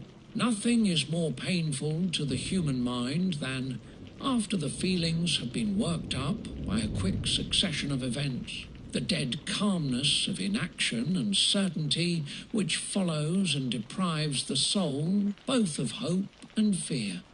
Justine died, she rested, and I was alive. The blood flowed freely in my veins, but a weight of despair and remorse pressed on my heart which nothing could remove. Sleep fled from my eyes. I wandered like an evil spirit, for I had committed deeds of mischief beyond description horrible, and more, much more, was yet behind. Yet my heart overflowed with kindness and the love of virtue. I had begun life with benevolent intentions, and thirsted for the moment when I should put them in practice and make myself useful to my fellow beings. Now all was blasted. Instead of that serenity of conscience which allowed me to look back upon the past with self-satisfaction, and from thence to gather promise of new hopes, I was seized by remorse and the sense of guilt, which hurried me away to a hell of intense tortures such as no language can describe. This state of mind preyed upon my health, which had perhaps never entirely recovered from the first shock it had sustained. I shunned the face of man. All sound of joy or complacency was torture to me. Solitude was my only consolation, deep, dark, death-like solitude. My father observed with pain the alteration perceptible in my disposition and habits, and endeavoured by arguments deduced from the feelings of his serene conscience and guiltless life to inspire me with fortitude and awaken in me the courage to dispel the dark cloud which brooded over me. "Do you think, Victor," said he, "that I do not suffer also? No one could love a child more than I loved your brother." Tears came into his eyes as he spoke. But is it not a duty to the survivors that we should refrain from augmenting their unhappiness by an appearance of immoderate grief? It is also a duty owed to yourself, for excessive sorrow prevents improvement or enjoyment, or even the discharge of daily usefulness, without which no man is fit for society. This advice, although good, was totally inapplicable to my case. I should have been the first to hide my grief and console my friends if remorse had not mingled its bitterness and terror its alarm with my other sensations. Now I could only answer my father with a look of despair and endeavour to hide myself from his view. About this time we retired to our house at Belrive. This change was particularly agreeable to me. The shutting of the gates regularly at 10 o'clock, and the impossibility of remaining on the lake after that hour had rendered our residence within the walls of Geneva very irksome to me. I was now free. Often, after the rest of the family had retired for the night, I took the boat and passed many hours upon the water. Sometimes, with my sails set, I was carried by the wind, and sometimes, after rowing into the middle of the lake, I left the boat to pursue its own course and gave way to my own miserable reflections. I was often tempted, when all was at peace around me, and I the only unquiet thing that wandered restless in a scene so beautiful and heavenly. If I except some bat or the frogs, whose harsh and interrupted croaking was heard only when I approached the shore, often, I say, I was tempted to plunge into the silent lake, that the waters might close over me and my calamities for ever. But I was restrained when I thought of the heroic and suffering Elizabeth, whom I tenderly loved, and whose existence was bound up in mine. I thought also of my father and surviving brother. Should I, by my base desertion, leave them exposed and unprotected to the malice of the fiend whom I had let loose among them, At these moments I wept bitterly, and wished that peace would revisit my mind, only that I might afford them consolation and happiness. But that could not be. Remorse extinguished every hope. I had been the author of unalterable evils, and I lived in daily fear lest the monster whom I had created should perpetrate some new wickedness. I had an obscure feeling that all was not over, and that he would still commit some signal crime which, by its enormity, should almost efface the recollection of the past. There was always scope for fear, so long as anything I loved remained behind. My abhorrence of this fiend cannot be conceived. When I thought of him, I gnashed my teeth, my eyes became inflamed, and I ardently wished to extinguish that life which I had so thoughtlessly bestowed. When I reflected on his crimes and malice, my hatred and revenge burst all bounds of moderation. I would have made a pilgrimage to the highest peak of the Andes, could I, when there, have precipitated him to their base. I wished to see him again, that I might wreak the utmost extent of abhorrence on his head, and avenge the deaths of William and Justine. Our house was the house of mourning. My father's health was deeply shaken by the horror of the recent events. Elizabeth was sad and desponding. She no longer took delight in her ordinary occupations. All pleasure seemed to her sacrilege toward the dead. Eternal woe and tears, she then thought, was the just tribute she should pay to innocence, so blasted and destroyed. She was no longer that happy creature who in earlier youth wandered with me on the banks of the lake and talked with ecstasy of our future prospects. The first of those sorrows which are sent to wean us from the earth had visited her, and its dimming influence quenched her dearest smiles. "When I reflect, my dear cousin," said she, "on the miserable death of Justine Moritz, I no longer see the world and its works as they before appeared to me. Before, I looked upon the accounts of vice and injustice that I read in books or heard from others as tales of ancient days or imaginary evils. At least they were remote and more familiar to reason than to the imagination. But now misery has come home, and men appear to me as monsters thirsting for each other's blood. Yet I am certainly unjust. Everybody believed that poor girl to be guilty, and if she could have committed the crime for which she suffered, assuredly she would have been the most depraved of human creatures. For the sake of a few jewels, to have murdered the son of her benefactor and friend, a child whom she had nursed from its birth, and appeared to love as if it had been her own. I could not consent to the death of any human being, but certainly I should have thought such a creature unfit to remain in the society of men. But she was innocent. I feel she was innocent. You are of the same opinion, and that confirms me. Alas, Victor, when falsehood can look so like the truth, who can assure themselves of certain happiness? I feel as if I were walking on the edge of a precipice, towards which thousands are crowding and endeavouring to plunge me into the abyss. William and Justine were assassinated, and the murderer escapes. He walks about the world free, and perhaps respected. But even if I were condemned to suffer on the scaffold for the same crimes, I would not change places with such a wretch. I listened to this discourse with the extremest agony.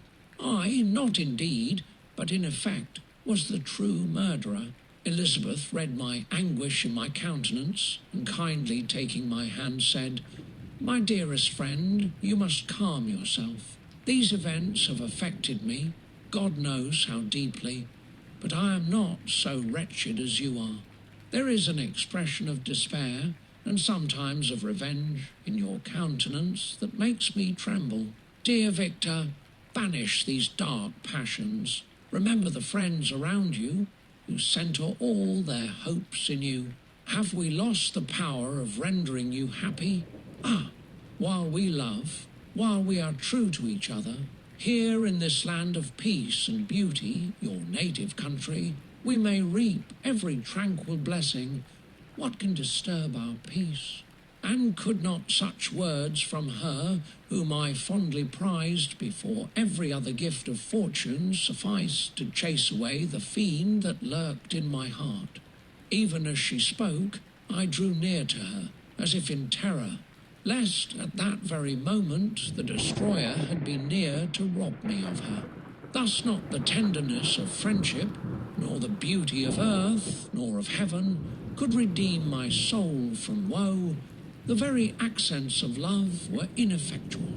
I was encompassed by a cloud which no beneficial influence could penetrate, the wounded deer dragging its fainting limbs to some untrodden brake, there to gaze upon the arrow which had pierced it, and to die, was but a type of me.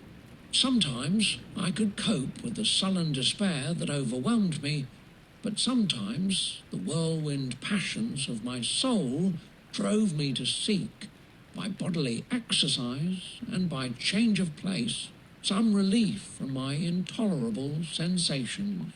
It was during an access of this kind that I suddenly left my home, and bending my steps towards the near alpine valleys, sought in the magnificence, the eternity of such scenes, to forget myself and my ephemeral, because human sorrows. My wanderings were directed towards the valley of Chamonix. I had visited it frequently during my boyhood. 6 years had passed since then. I was a wreck, but naught had changed in those savage and enduring scenes. I performed the first part of my journey on horseback. I afterwards hired a mule, as the more sure-footed and least liable to receive injury on these rugged roads. The weather was fine. It was about the middle of the month of August, nearly 2 months after the death of Justine, that miserable epoch from which I dated all my woe. The weight upon my spirit was sensibly lightened as I plunged yet deeper in the ravine of Arve. The immense mountains and precipices that overhung me on every side, the sound of the river raging among the rocks, and the dashing of the waterfalls around, spoke of a power mighty as omnipotence, and I ceased to fear or to bend before any being less almighty than that which had created and ruled the elements, here displayed in their most terrific guise. Still, as I ascended higher, the valley assumed a more magnificent and astonishing character. Ruined castles hanging on the precipices of piny mountains, the impetuous Arve, and cottages, every here and there, peeping forth from among the trees, formed a scene of singular beauty. But it was augmented and rendered sublime by the mighty Alps, whose white and shining pyramids and domes towered above all as belonging to another earth, the habitations of another race of beings. I passed the bridge of Pelissier, where the ravine, which the river forms, opened before me, and I began to ascend the mountain that overhangs it. Soon after, I entered the valley of Chamonix. This valley is more wonderful and sublime, but not so beautiful and picturesque, as that of Servox, through which I had just passed. The high and snowy mountains were its immediate boundaries, but I saw no more ruined castles and fertile fields. Immense glaciers approached the road. I heard the rumbling thunder of the falling avalanche and marked the smoke of its passage. Mont Blanc, the supreme and magnificent Mont Blanc, raised itself from the surrounding aiguilles, and its tremendous dome overlooked the valley. A tingling, long-lost sense of pleasure often came across me during this journey. Some turn in the road, some new object, suddenly perceived and recognized, reminded me of days gone by, and were associated with the light-hearted gaiety of boyhood. The very winds whispered in soothing accents, and maternal nature bade me weep no more. Then again the kindly influence ceased to act. I found myself fettered again to grief and indulging in all the misery of reflection. Then I spurred on my animal, striving so to forget the world, my fears, and more than all, myself, or, in a more desperate fashion, I alighted and threw myself on the grass, weighed down by horror and despair. At length I arrived at the village of Chamouni. Exhaustion succeeded to the extreme fatigue, both of body and of mind, which I had endured. For a short space of time I remained at the window, watching the pallid lightnings that played above Mont Blanc, and listening to the rushing of the Arve, which pursued its noisy way beneath. The same lulling sounds acted as a lullaby to my too keen sensations. When I placed my head upon my pillow, sleep crept over me. I felt it as it came and blessed the giver of oblivion. Chapter 10. I spent the following day roaming through the valley. I stood beside the sources of the Aveyron, which take their rise in a glacier that, with slow pace, is advancing down from the summit of the hills to barricade the valley. The abrupt sides of vast mountains were before me. The icy wall of the glacier overhung me. A few shattered pines were scattered around, and the solemn silence of this glorious presence chamber of imperial nature was broken only by the brawling waves or the fall of some vast fragment. The thunder sound of the avalanche or the cracking reverberated along the mountains of the accumulated ice, which, through the silent working of immutable laws, was ever and anon rent and torn, as if it had been but a plaything in their hands. These sublime and magnificent scenes afforded me the greatest consolation that I was capable of receiving. They elevated me from all littleness of feeling, and although they did not remove my grief, they subdued and tranquilized it. In some degree, also, they diverted my mind from the thoughts over which it had brooded for the last month. I retired to rest at night. My slumbers, as it were, waited on and ministered to by the assemblance of grand shapes which I had contemplated during the day. They congregated round me, the unstained snowy mountain top, the glittering pinnacle, the pine woods, and ragged bare ravine, the eagles soaring amidst the clouds. They all gathered round me and bade me be at peace. Where had they fled when the next morning I awoke? All of soul inspiriting fled with sleep, and dark melancholy clouded every thought. The rain was pouring in torrents, and thick mists hid the summits of the mountains, so that I even saw not the faces of those mighty friends. Still, I would penetrate their misty veil and seek them in their cloudy retreats. What were rain and storm to me? My mule was brought to the door, and I resolved to ascend to the summit of Montanvert.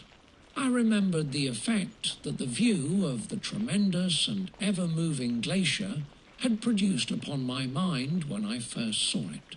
It had then filled me with a sublime ecstasy that gave wings to the soul and allowed it to soar from the obscure world to light and joy.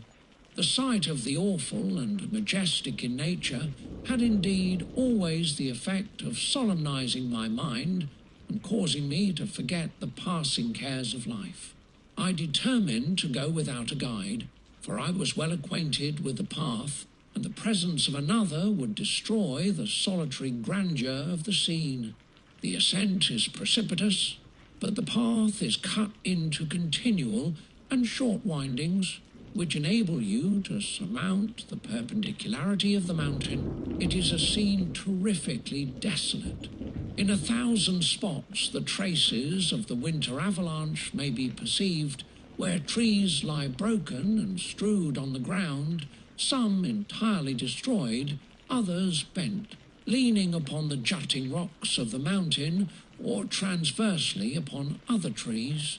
The path, as you ascend higher, is intersected by ravines of snow, down which stones continually roll from above. One of them is particularly dangerous, as the slightest sound, such as even speaking in a loud voice, produces a concussion of air sufficient to draw destruction upon the head of the speaker. The pines are not tall or luxuriant, but they are sombre and add an air of severity to the scene. I looked on the valley beneath. Vast mists were rising from the rivers which ran through it and curling in thick wreaths around the opposite mountains, whose summits were hid in the uniform clouds, while rain poured from the dark sky and added to the melancholy impression I received from the objects around me. Alas, why does man boast of sensibilities superior to those apparent in the brute? It only renders them more necessary beings. If our impulses were confined to hunger, thirst, and desire, we might be nearly free. But now we are moved by every wind that blows, and a chance word or scene that word may convey to us. We rest. A dream has power to poison sleep. We rise, one wandering thought pollutes the day. We feel, conceive, or reason, laugh or weep, embrace fond woe, or cast our cares away. It is the same, for, be it joy or sorrow, the path of its departure still is free. Man's yesterday may ne'er be like his morrow, naught may endure but mutability. It was nearly noon when I arrived at the top of the ascent. For some time I sat upon the rock that overlooks the sea of ice. A mist covered both that and the surrounding mountains. Presently a breeze dissipated the cloud, and I descended upon the glacier. The surface is very uneven, rising like the waves of a troubled sea, descending low and interspersed by rifts that sink deep. The field of ice is almost a league in width, but I spent nearly 2 hours in crossing it. The opposite mountain is a bare perpendicular rock. From the side where I now stood, Montanvert was exactly opposite, at the distance of a league, and above it rose Mont Blanc in awful majesty. I remained in a recess of the rock, gazing on this wonderful and stupendous scene. The sea, or rather the vast river of ice, wound among its dependent mountains, whose aerial summits hung over its recesses. Their icy and glittering peaks shone in the sunlight over the clouds. My heart, which was before sorrowful, now swelled with something like joy. I exclaimed, "Wandering spirits, if indeed ye wander, and do not rest in your narrow beds, allow me this faint happiness, or take me, as your companion, away from the joys of life." As I said this, I suddenly beheld the figure of a man at some distance, advancing towards me with superhuman speed. He bounded over the crevices in the ice, among which I had walked with caution. His stature, also, as he approached, seemed to exceed that of man. I was troubled. A mist came over my eyes, and I felt a faintness seize me, but I was quickly restored by the cold gale of the mountains. I perceived, as the shape came nearer, that it was the wretch whom I had created.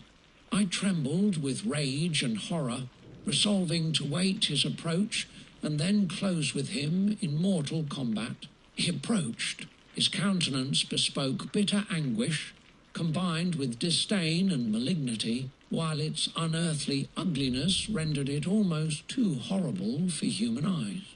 But I scarcely observed this. Rage and hatred had at first deprived me of utterance, and I recovered only to overwhelm him with words expressive of furious detestation and contempt.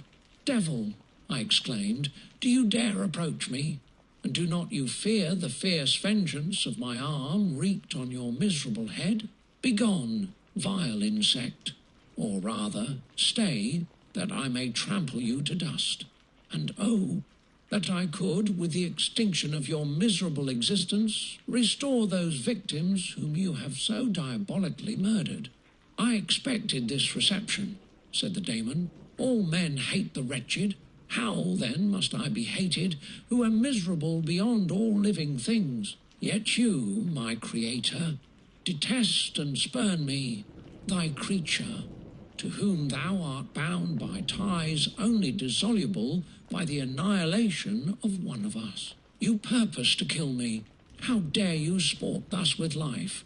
Do your duty towards me, and I will do mine towards you and the rest of mankind. If you will comply with my conditions, I will leave them and you at peace. But if you refuse, I will glut the maw of death, until it be satiated with the blood of your remaining friends. Abhorred monster, fiend that thou art, the tortures of hell are too mild a vengeance for thy crimes. Wretched devil, you reproach me with your creation. Come on then, that I may extinguish the spark which I so negligently bestowed. My rage was without bounds. I sprang on him, impelled by all the feelings which can arm one being against the existence of another. He easily eluded me and said, "Be calm. I entreat you to hear me before you give vent to your hatred on my devoted head. Have I not suffered enough that you seek to increase my misery? Life, although it may only be an accumulation of anguish, is dear to me, and I will defend it. Remember, thou hast made me more powerful than thyself. My height is superior to thine, my joints more supple, but I will not be tempted to set myself in opposition to thee. I am thy creature, and I will be even mild and docile to my natural lord and king, if thou wilt also perform thy part, the which thou owest me. O Frankenstein, be not equitable to every other, and trample upon me alone, to whom thy justice, and even thy clemency and affection, is most due. Remember that I am thy creature. I ought to be thy Adam, but I am rather the fallen angel, whom thou drivest from joy for no misdeed. Everywhere I see bliss, from which I alone am irrevocably excluded. I was benevolent and good. Misery made me a fiend. Make me happy, and I shall again be virtuous. Begone. I will not hear you. There can be no community between you and me. We are enemies. Begone, or let us try our strength in a fight in which one must fall. How can I move thee? Will no entreaties cause thee to turn a favourable eye upon thy creature, who implores thy goodness and compassion? Believe me, Frankenstein, I was benevolent. My soul glowed with love and humanity, but am I not alone, miserably alone? You, my creator, abhor me. What hope can I gather from your fellow creatures, who owe me nothing? They spurn and hate me. The desert mountains and dreary glaciers are my refuge. I have wandered here many days. The caves of ice, which I only do not fear, are a dwelling to me, and the only one which man does not grudge. These bleak skies I hail, for they are kinder to me than your fellow beings. If the multitude of mankind knew of my existence, they would do as you do, and arm themselves for my destruction. Shall I not then hate them who abhor me? I will keep no terms with my enemies. I am miserable, and they shall share my wretchedness. Yet it is in your power to recompense me, and deliver them from an evil which it only remains for you to make so great, that not only you and your family, but thousands of others shall be swallowed up in the whirlwinds of its rage. Let your compassion be moved, and do not disdain me. Listen to my tale when you have heard that. Abandon or commiserate me, as you shall judge that I deserve. But hear me. The guilty are allowed by human laws, bloody as they are, to speak in their own defence before they are condemned. Listen to me, Frankenstein. You accuse me of murder, and yet you would, with a satisfied conscience, destroy your own creature. Oh, praise the eternal justice of man. Yet I ask you not to spare me, listen to me, and then, if you can, and if you will, destroy the work of your hands. Why do you call to my remembrance? I rejoined. Circumstances of which I shudder to reflect, that I have been the miserable origin and author. Cursed be the day, abhorred devil, in which you first saw light. Cursed be the hands that formed you. You have made me wretched beyond expression. You have left me no power to consider whether I am just to you or not. Begone, relieve me from the sight of your detested form. Thus I relieve thee, my Creator, he said, and placed his hated hands before my eyes, which I flung from me with violence. Thus I take from thee a sight which you abhor. Still thou canst listen to me, and grant me thy compassion. By the virtues that I once possessed, I demand this from you. Hear my tale, it is long and strange, and the temperature of this place is not fitting to your fine sensations. Come to the hut upon the mountain. The sun is yet high in the heavens. Before it descends to hide itself behind your snowy precipices and illuminate another world, you will have heard my story and can decide. On you it rests, whether I quit forever the neighborhood of man and lead a harmless life, or become the scourge of your fellow creatures and the author of your own speedy ruin. As he said this, he led the way across the ice. I followed. My heart was full, and I did not answer him, but as I proceeded, I weighed the various arguments that he had used and determined at least to listen to his tale. I was partly urged by curiosity, and compassion confirmed my resolution. I had hitherto supposed him to be the murderer of my brother, and I eagerly sought a confirmation or denial of this opinion. For the first time, also, I felt what the duties of a creator towards his creature were, and that I ought to render him happy before I complained of his wickedness. These motives urged me to comply with his demand. We crossed the ice, therefore, and ascended the opposite rock. The air was cold, and the rain again began to descend. We entered the hut, the fiend with an air of exultation, I with a heavy heart and depressed spirits. But I consented to listen, and seating myself by the fire which my odious companion had lighted, he thus began his tale.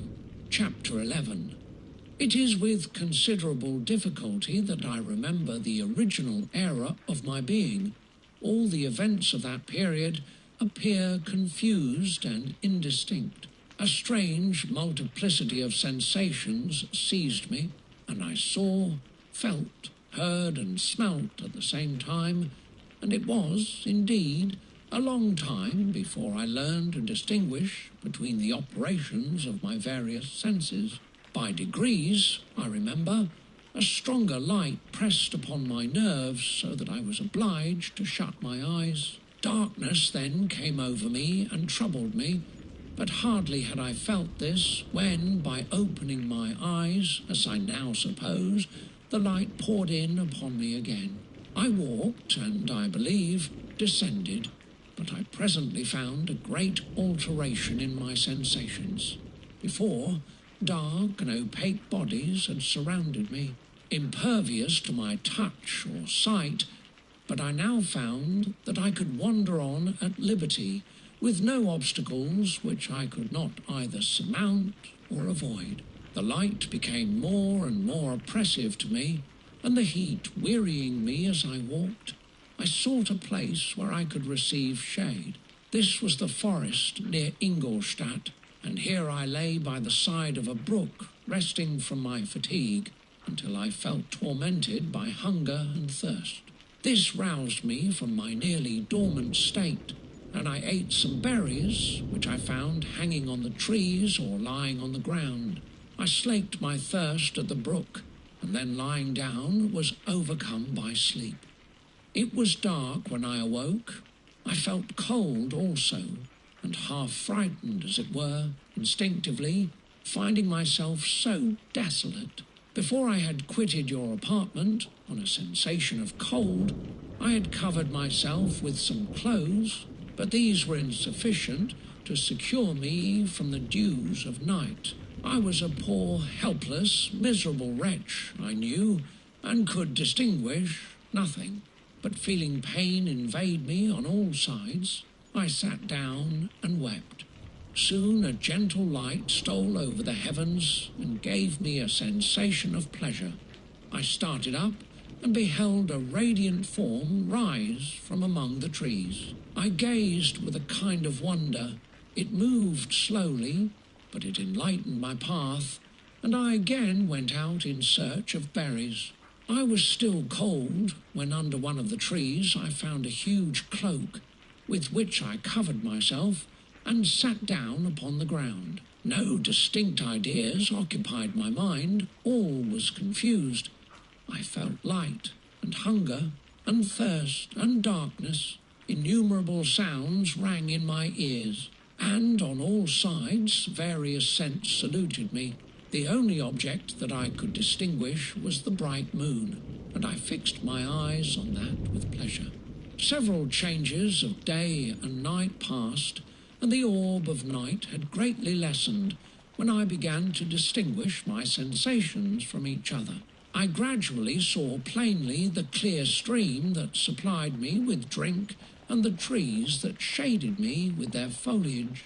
I was delighted when I first discovered that a pleasant sound, which often saluted my ears, proceeded from the throats of the little winged animals who had often intercepted the light from my eyes. I began also to observe, with greater accuracy, the forms that surrounded me, and to perceive the boundaries of the radiant roof of light which canopied me. Sometimes I tried to imitate the pleasant songs of the birds, but was unable. Sometimes I wished to express my sensations in my own mode, but the uncouth and inarticulate sounds which broke from me frightened me into silence again. The moon had disappeared from the night, and again, with a lessened form, showed itself, while I still remained in the forest. My sensations had by this time become distinct, and my mind received every day additional ideas. My eyes became accustomed to the light and to perceive objects in their right forms. I distinguished the insect from the herb, and by degrees one herb from another. I found that the sparrow uttered none but harsh notes, whilst those of the blackbird and thrush were sweet and enticing. One day, when I was oppressed by cold, I found a fire which had been left by some wandering beggars, and was overcome with delight at the warmth I experienced from it. In my joy I thrust my hand into the live embers, but quickly drew it out again with a cry of pain. How strange, I thought, that the same cause should produce such opposite effects. I examined the materials of the fire, and to my joy found it to be composed of wood. I quickly collected some branches, but they were wet and would not burn. I was pained at this, and sat still watching the operation of the fire. The wet wood which I had placed near the heat dried, and itself became inflamed. I reflected on this, and by touching the various branches I discovered the cause, and busied myself in collecting a great quantity of wood, that I might dry it and have a plentiful supply of fire. When night came on and brought sleep with it, I was in the greatest fear lest my fire should be extinguished. I covered it carefully with dry wood and leaves, and placed wet branches upon it, and then, spreading my cloak, I lay on the ground and sank into sleep. It was morning when I awoke, and my first care was to visit the fire. I uncovered it, and a gentle breeze quickly fanned it. I observed this also, and contrived a fan of branches, which roused the embers when they were nearly extinguished. When night came again, I found with pleasure that the fire gave light as well as heat, and that the discovery of this element was useful to me in my food. For I found some of the offals that the travellers had left had been roasted and tasted much more savoury than the berries I gathered from the trees. I tried, therefore, to dress my food in the same manner, placing it on the live embers. I found that the berries were spoiled by this operation, and the nuts and roots much improved. Food, however, became scarce, and I often spent the whole day searching in vain for a few acorns to assuage the pangs of hunger. When I found this, I resolved to quit the place that I had hitherto inhabited, to seek for one where the few wants I experienced would be more easily satisfied. In this emigration, I exceedingly lamented the loss of the fire which I had obtained through accident, and knew not how to reproduce it. I gave several hours to the serious consideration of this difficulty, but I was obliged to relinquish all attempt to supply it, and wrapping myself up in my cloak, I struck across the wood towards the setting sun. I passed 3 days in these rambles, and at length discovered the open country. A great fall of snow had taken place the night before, and the fields were of one uniform white. The appearance was disconsolate, and I found my feet chilled by the cold, damp substance that covered the ground. It was about 7 in the morning, and I longed to obtain food and shelter. At length I perceived a small hut on a rising ground, which had doubtless been built for the convenience of some shepherd. This was a new sight to me, and I examined the structure with great curiosity. Finding the door open, I entered. An old man sat in it, near a fire, over which he was preparing his breakfast, and perceiving me, shrieked loudly, and quitting the hut, ran across the fields with a speed of which his debilitated form hardly appeared capable. His appearance, different from any I had ever before seen, and his flight somewhat surprised me, but I was enchanted by the appearance of the hut. Here the snow and rain could not penetrate. The ground was dry, and it presented to me then as exquisite and divine a retreat as pandemonium appeared to the daemons of hell after their sufferings in the lake of fire. I greedily devoured the remnants of the shepherd's breakfast, which consisted of bread, cheese, milk, and wine. The latter, however, I did not like. Then, overcome by fatigue, I lay down among some straw and fell asleep. It was noon when I awoke, and allured by the warmth of the sun which shone brightly on the white ground, I determined to recommence my travels, and, depositing the remains of the peasant's breakfast in a wallet I found, I proceeded across the fields for several hours, until, at sunset, I arrived at a village. How miraculous did this appear! The huts, the neater cottages, and stately houses engaged my admiration by turns. The vegetables in the gardens, the milk and cheese that I saw placed at the windows of some of the cottages, allured my appetite. One of the best of these I entered, but I had hardly placed my foot within the door before the children shrieked, and one of the women fainted. The whole village was roused. Some fled, some attacked me, until, grievously bruised by stones and many other kinds of missile weapons, I escaped to the open country and fearfully took refuge in a low hovel, quite bare, and making a wretched appearance after the palaces I had beheld in the village. This hovel, however, joined a cottage of a neat and pleasant appearance, but after my late dearly bought experience, I dared not enter it. My place of refuge was constructed of wood, but so low that I could, with difficulty, sit upright in it.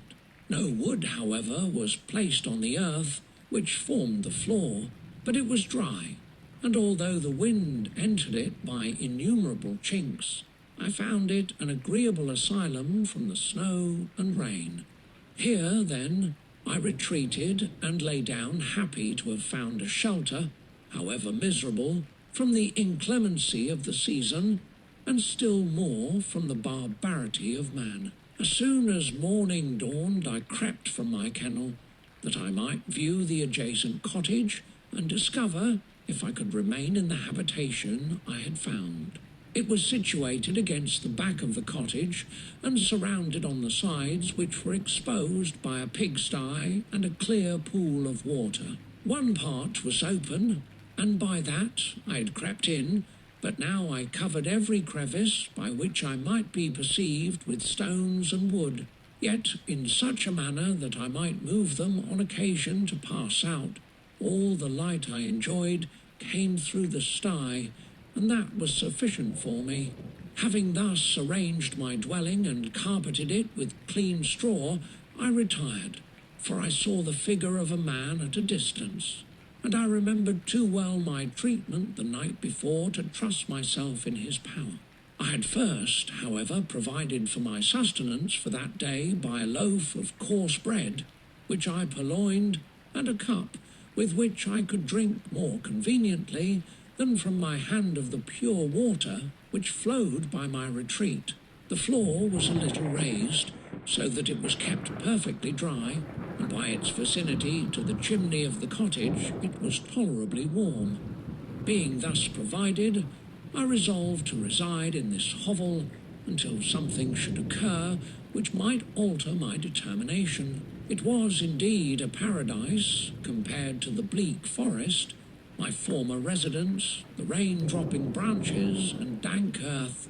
I ate my breakfast with pleasure, and was about to remove a plank to procure myself a little water, when I heard a step, and looking through a small chink, I beheld a young creature with a pail on her head, passing before my hovel. The girl was young and of gentle demeanour, unlike what I have since found cottagers and farmhouse servants to be. Yet she was meanly dressed, a coarse blue petticoat and a linen jacket being her only garb. Her fair hair was plaited but not adorned. She looked patient yet sad. I lost sight of her, and in about a quarter of an hour she returned bearing the pail, which was now partly filled with milk. As she walked along, seemingly incommoded by the burden, a young man met her, whose countenance expressed a deeper despondence. Uttering a few sounds with an air of melancholy, he took the pail from her head and bore it to the cottage himself. She followed, and they disappeared. Presently I saw the young man again, with some tools in his hand, cross the field behind the cottage, and the girl was also busied, sometimes in the house and sometimes in the yard. On examining my dwelling, I found that one of the windows of the cottage had formerly occupied a part of it, but the panes had been filled up with wood. In one of these was a small and almost imperceptible chink, through which the eye could just penetrate. Through this crevice a small room was visible, whitewashed and clean, but very bare of furniture. In one corner, near a small fire, sat an old man, leaning his head on his hands in a disconsolate attitude. The young girl was occupied in arranging the cottage, but presently she took something out of a drawer, which employed her hands, and she sat down beside the old man, who, taking up an instrument, began to play and to produce sounds sweeter than the voice of the thrush or the nightingale. It was a lovely sight, even to me, poor wretch who had never beheld aught beautiful before. The silver hair and benevolent countenance of the aged cottager won my reverence, while the gentle manners of the girl enticed my love. He played a sweet, mournful air, which I perceived drew tears from the eyes of his amiable companion, of which the old man took no notice until she sobbed audibly. He then pronounced a few sounds, and the fair creature, leaving her work, knelt at his feet.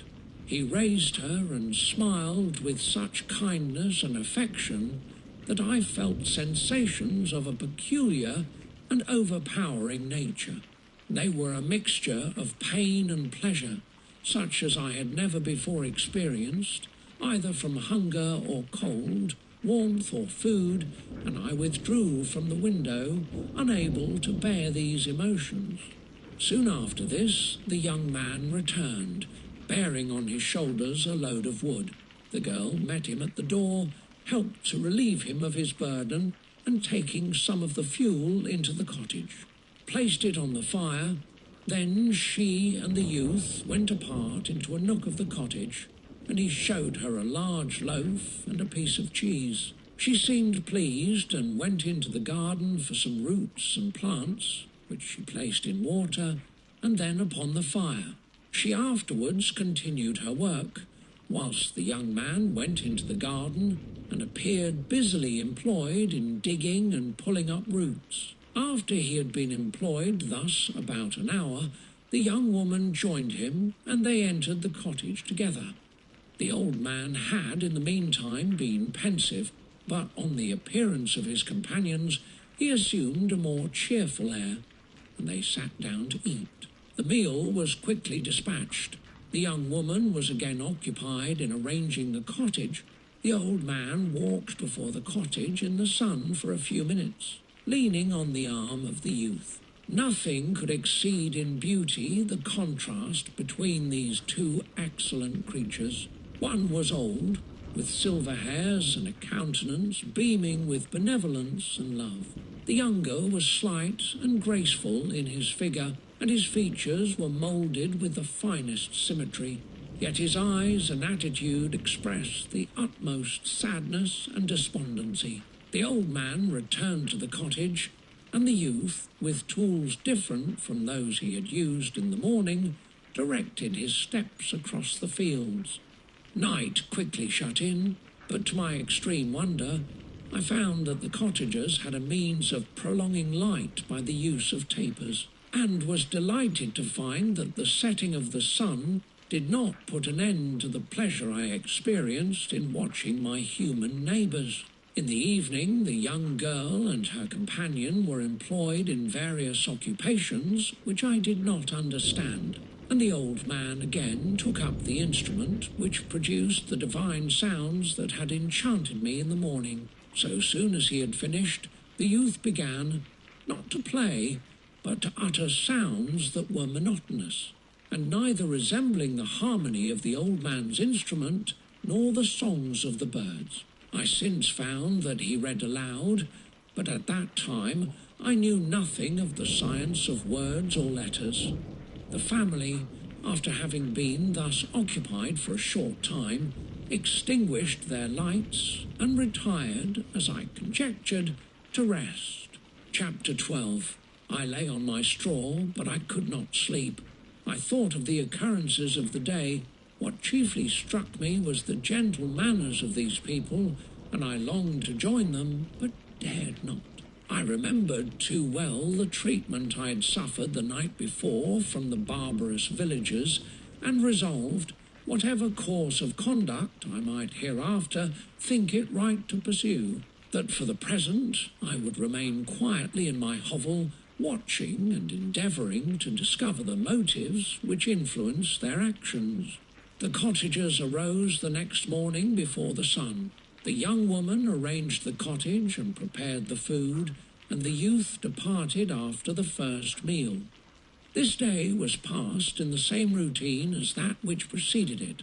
The young man was constantly employed out of doors, and the girl in various laborious occupations within. The old man, whom I soon perceived to be blind, employed his leisure hours on his instrument or in contemplation. Nothing could exceed the love and respect which the younger cottagers exhibited towards their venerable companion. They performed towards him every little office of affection and duty with gentleness, and he rewarded them by his benevolent smiles. They were not entirely happy.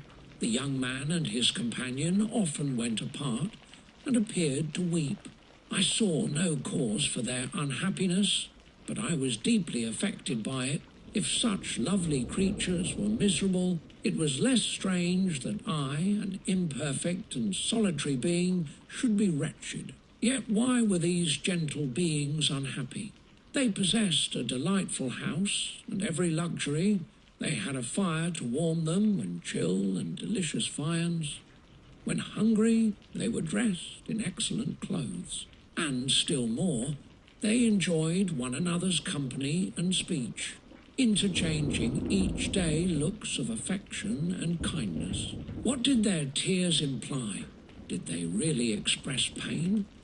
I was at first unable to solve these questions, but perpetual attention and time explained to me many appearances which were at first enigmatic. A considerable period elapsed before I discovered one of the causes of the uneasiness of this amiable family. It was poverty, and they suffered that evil in a very distressing degree. Their nourishment consisted entirely of the vegetables of their garden and the milk of one cow, which gave very little during the winter, when its masters could scarcely procure food to support it. They often, I believe, suffered the pangs of hunger very poignantly, especially the two younger cottagers. For several times they placed food before the old man when they reserved none for themselves. This trait of kindness moved me sensibly. I had been accustomed, during the night, to steal a part of their store for my own consumption, but when I found that in doing this I inflicted pain on the cottagers, I abstained and satisfied myself with berries, nuts, and roots, which I gathered from a neighbouring wood. I discovered also another means through which I was enabled to assist their labours. I found that the youth spent a great part of each day in collecting wood for the family fire, and during the night I often took his tools, the use of which I quickly discovered and brought home firing sufficient for the consumption of several days. I remember the first time that I did this, the young woman, when she opened the door in the morning, appeared greatly astonished on seeing a great pile of wood on the outside.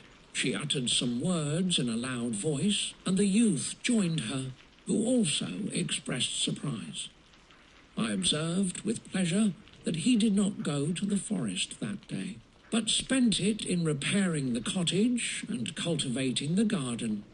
By degrees I made a discovery of still greater moment. I found that these people possessed a method of communicating their experience and feelings to one another by articulate sounds. I perceived that the words they spoke sometimes produced pleasure or pain, smiles or sadness, in the minds and countenances of the hearers. This was indeed a godlike science, and I ardently desired to become acquainted with it. But I was baffled in every attempt I made for this purpose. Their pronunciation was quick, and the words they uttered, not having any apparent connection with visible objects, I was unable to discover any clue by which I could unravel the mystery of their reference. By great application, however, and after having remained during the space of several revolutions of the moon in my hovel, I discovered the names that were given to some of the most familiar objects of discourse. I learned and applied the words fire, milk, bread, and wood. I learned also the names of the cottagers themselves. The youth and his companion had each of them several names, but the old man had only one, which was father. The girl was called sister or Agatha, and the youth Felix, brother or son. I cannot describe the delight I felt when I learned the ideas appropriated to each of these sounds and was able to pronounce them. I distinguished several other words without being able as yet to understand or apply them, such as good, dearest, unhappy. I spent the winter in this manner. The gentle manners and beauty of the cottagers greatly endeared them to me. When they were unhappy, I felt depressed. When they rejoiced, I sympathized in their joys. I saw few human beings besides them, and if any other happened to enter the cottage, their harsh manners and rude gait only enhanced to me the superior accomplishments of my friends. The old man, I could perceive, often endeavoured to encourage his children, as sometimes I found that he called them, to cast off their melancholy. He would talk in a cheerful accent, with an expression of goodness that bestowed pleasure even upon me. Agatha listened with respect, her eyes sometimes filled with tears, which she endeavoured to wipe away unperceived. But I generally found that her countenance and tone were more cheerful after having listened to the exhortations of her father. It was not thus with Felix. He was always the saddest of the group, and even to my unpractised senses he appeared to have suffered more deeply than his friends. But if his countenance was more sorrowful, his voice was more cheerful than that of his sister, especially when he addressed the old man. I could mention innumerable instances which, although slight, marked the dispositions of these amiable cottagers. In the midst of poverty and want, Felix carried with pleasure to his sister the first little white flower that peeped out from beneath the snowy ground. Early in the morning, before she had risen, he cleared away the snow that obstructed her path to the milk-house, drew water from the well, and brought the wood from the outhouse, where, to his perpetual astonishment, he found his store always replenished by an invisible hand. In the day, I believe, he worked sometimes for a neighbouring farmer, because he often went forth and did not return until dinner, yet brought no wood with him. At other times he worked in the garden, but as there was little to do in the frosty season, he read to the old man and Agatha. This reading had puzzled me extremely at first, but by degrees I discovered that he uttered many of the same sounds when he read as when he talked. I conjectured, therefore, that he found on the paper signs for speech which he understood, and I ardently longed to comprehend these also. But how was that possible when I did not even understand the sounds for which they stood as signs? I improved, however, sensibly in this science, but not sufficiently to follow up any kind of conversation, although I applied my whole mind to the endeavour, for I easily perceived that, although I eagerly longed to discover myself to the cottagers, I ought not to make the attempt until I had first become master of their language, which knowledge might enable me to make them overlook the deformity of my figure, for with this also the contrast perpetually presented to my eyes had made me acquainted. I had admired the perfect forms of my cottagers, their grace, beauty, and delicate complexions, but how was I terrified when I viewed myself in a transparent pool.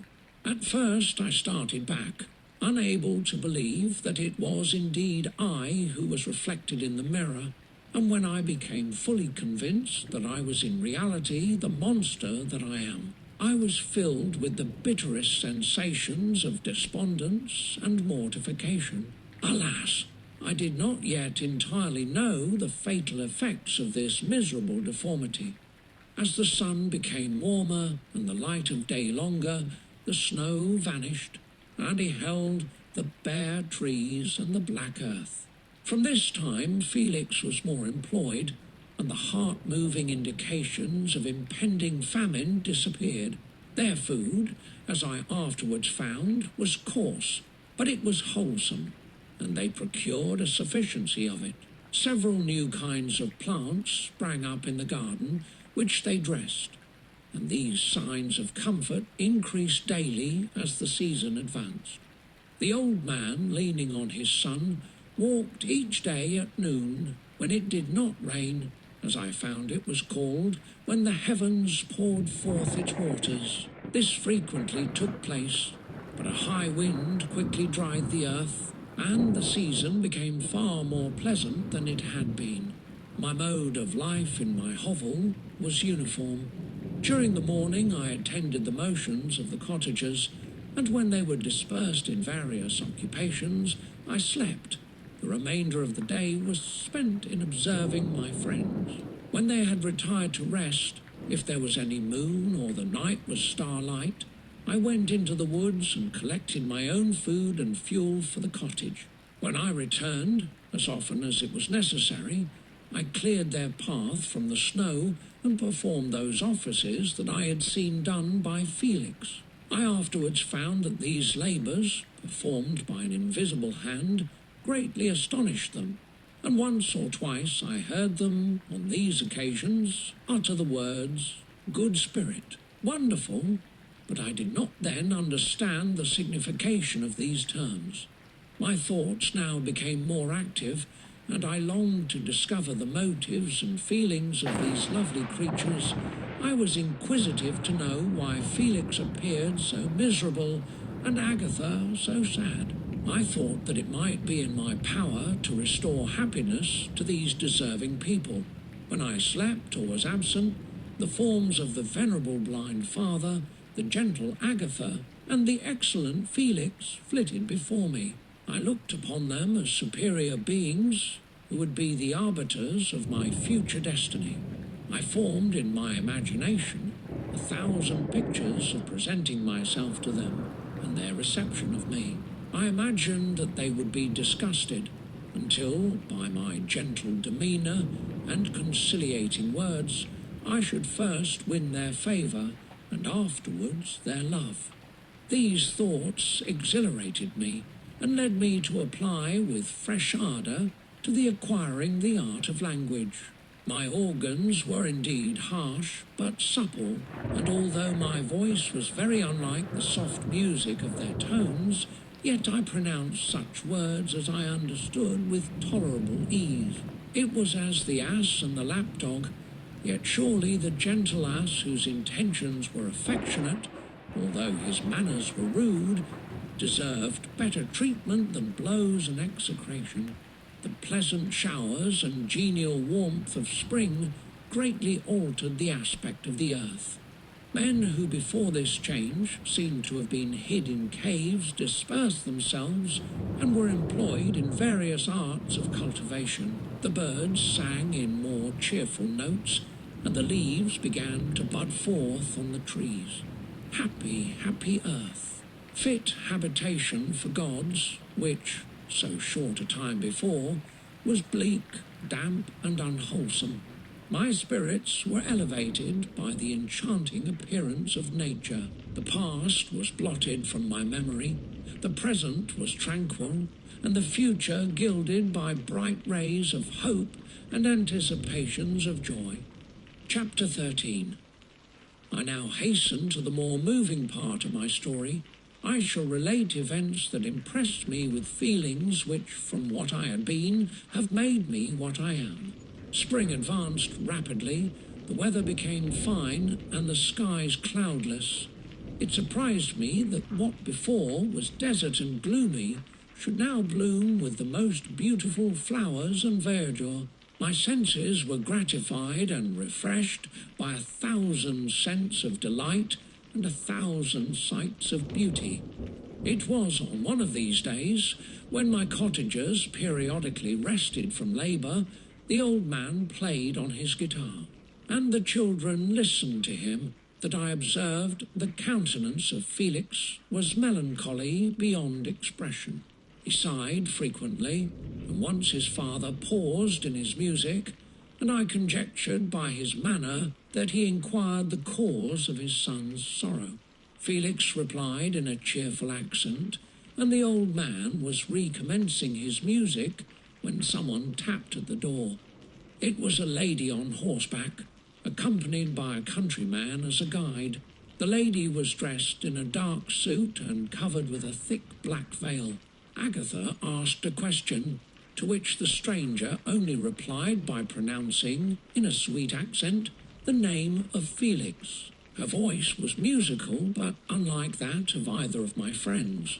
On hearing this word, Felix came up hastily to the lady, who, when she saw him, threw up her veil, and I beheld a countenance of angelic beauty and expression. Her hair of a shining raven black, and curiously braided, her eyes were dark, but gentle, although animated, her features of a regular proportion, and her complexion wondrously fair. each cheek tinged with a lovely pink. Felix seemed ravished with delight when he saw her. Every trait of sorrow vanished from his face, and it instantly expressed a degree of ecstatic joy, of which I could hardly have believed it capable. His eyes sparkled as his cheek flushed with pleasure, and at that moment I thought him as beautiful as the stranger. She appeared affected by different feelings, wiping a few tears from her lovely eyes.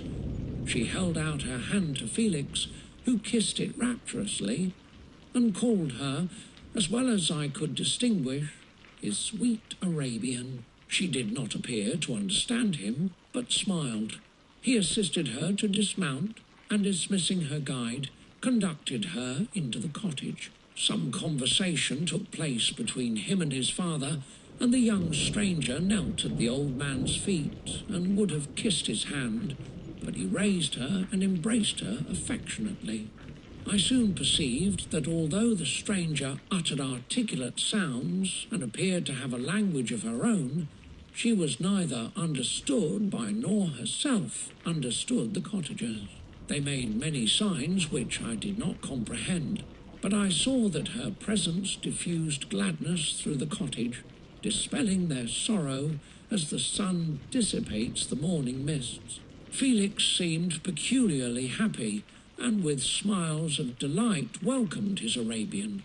Agatha, the ever-gentle Agatha, kissed the hands of the lovely stranger, and pointing to her brother, made signs which appeared to me to mean that he had been sorrowful until she came. Some hours passed thus, while they, by their countenances, expressed joy, the cause of which I did not comprehend. Presently I found, by the frequent recurrence of some sound which the stranger repeated after them, that she was endeavouring to learn their language, and the idea instantly occurred to me that I should make use of the same instructions to the same end. The stranger learned about 20 words at the first lesson. Most of them, indeed, were those which I had before understood, but I profited by the others. As night came on, Agatha and the Arabian retired early. When they separated, Felix kissed the hand of the stranger and said, "Good night, sweet Safie." He sat up much longer, conversing with his father, and by the frequent repetition of her name, I conjectured that their lovely guest was the subject of their conversation. I ardently desired to understand them, and bent every faculty towards that purpose, but found it utterly impossible. The next morning Felix went out to his work, and after the usual occupations of Agatha were finished, the Arabian sat at the feet of the old man, and taking his guitar, played some airs so entrancingly beautiful that they at once drew tears of sorrow and delight from my eyes. She sang, and her voice flowed in a rich cadence, swelling or dying away like a nightingale of the woods. When she had finished, she gave the guitar to Agatha, who at first declined it. She played a simple air, and her voice accompanied it in sweet accents, but unlike the wondrous strain of the stranger. The old man appeared enraptured, and said some words which Agatha endeavoured to explain to Safie, and by which he appeared to wish to express that she bestowed on him the greatest delight by her music. The days now passed as peaceably as before, with the sole alteration that joy had taken place of sadness in the countenances of my friends. Safie was always gay and happy. She and I improved rapidly in the knowledge of language, so that in 2 months I began to comprehend most of the words uttered by my protectors.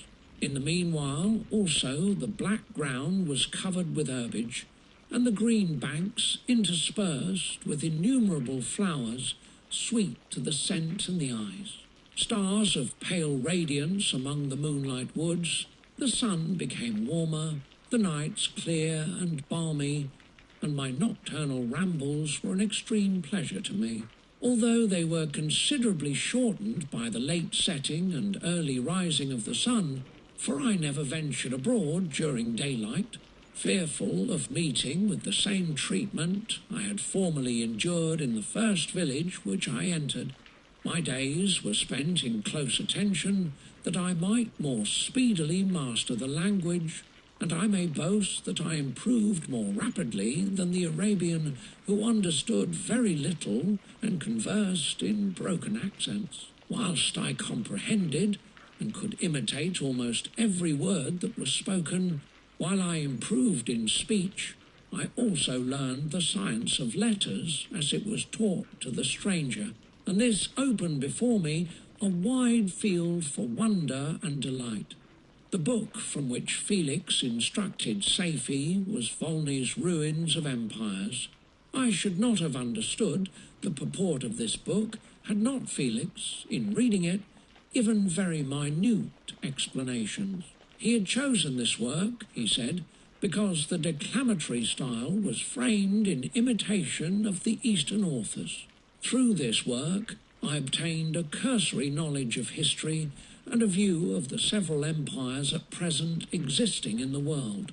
It gave me an insight into the manners, governments, and religions of the different nations of the earth. I heard of the slothful Asiatics, of the stupendous genius and mental activity of the Grecians of the wars, and wonderful virtue of the early Romans, of their subsequent degenerating, of the decline of that mighty empire, of chivalry, Christianity, and kings. I heard of the discovery of the American hemisphere, and wept with Safie over the hapless fate of its original inhabitants.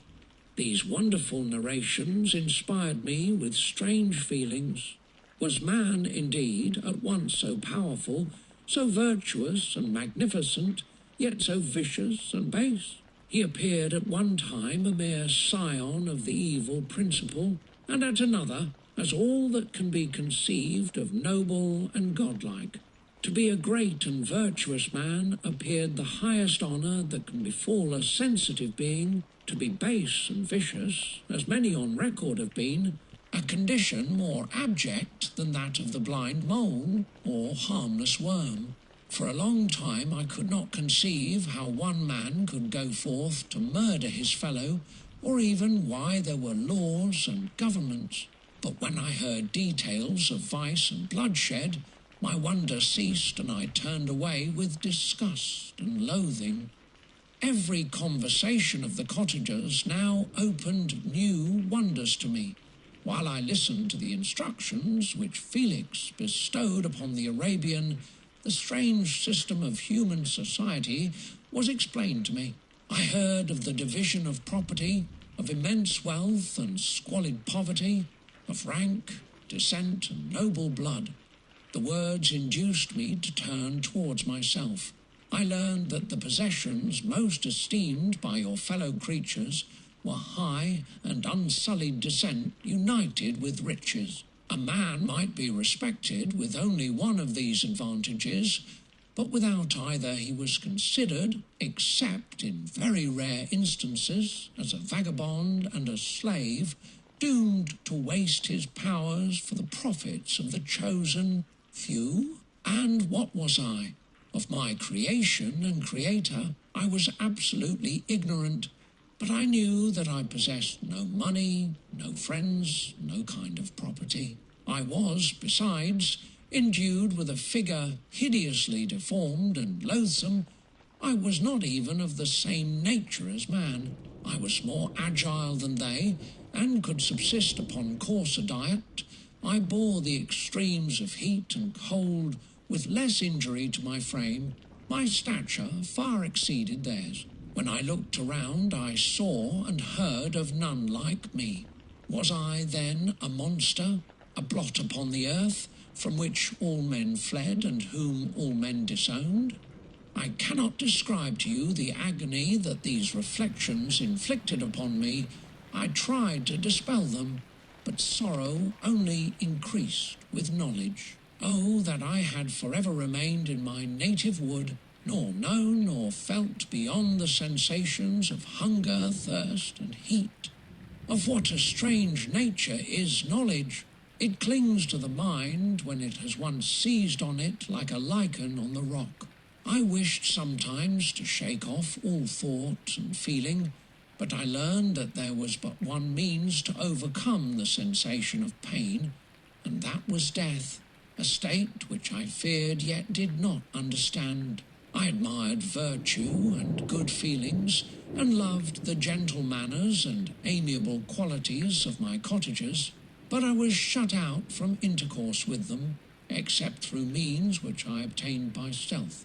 When I was unseen and unknown, and which rather increased than satisfied the desire I had of becoming one among my fellows. The gentle words of Agatha and the animated smiles of the charming Arabian were not for me.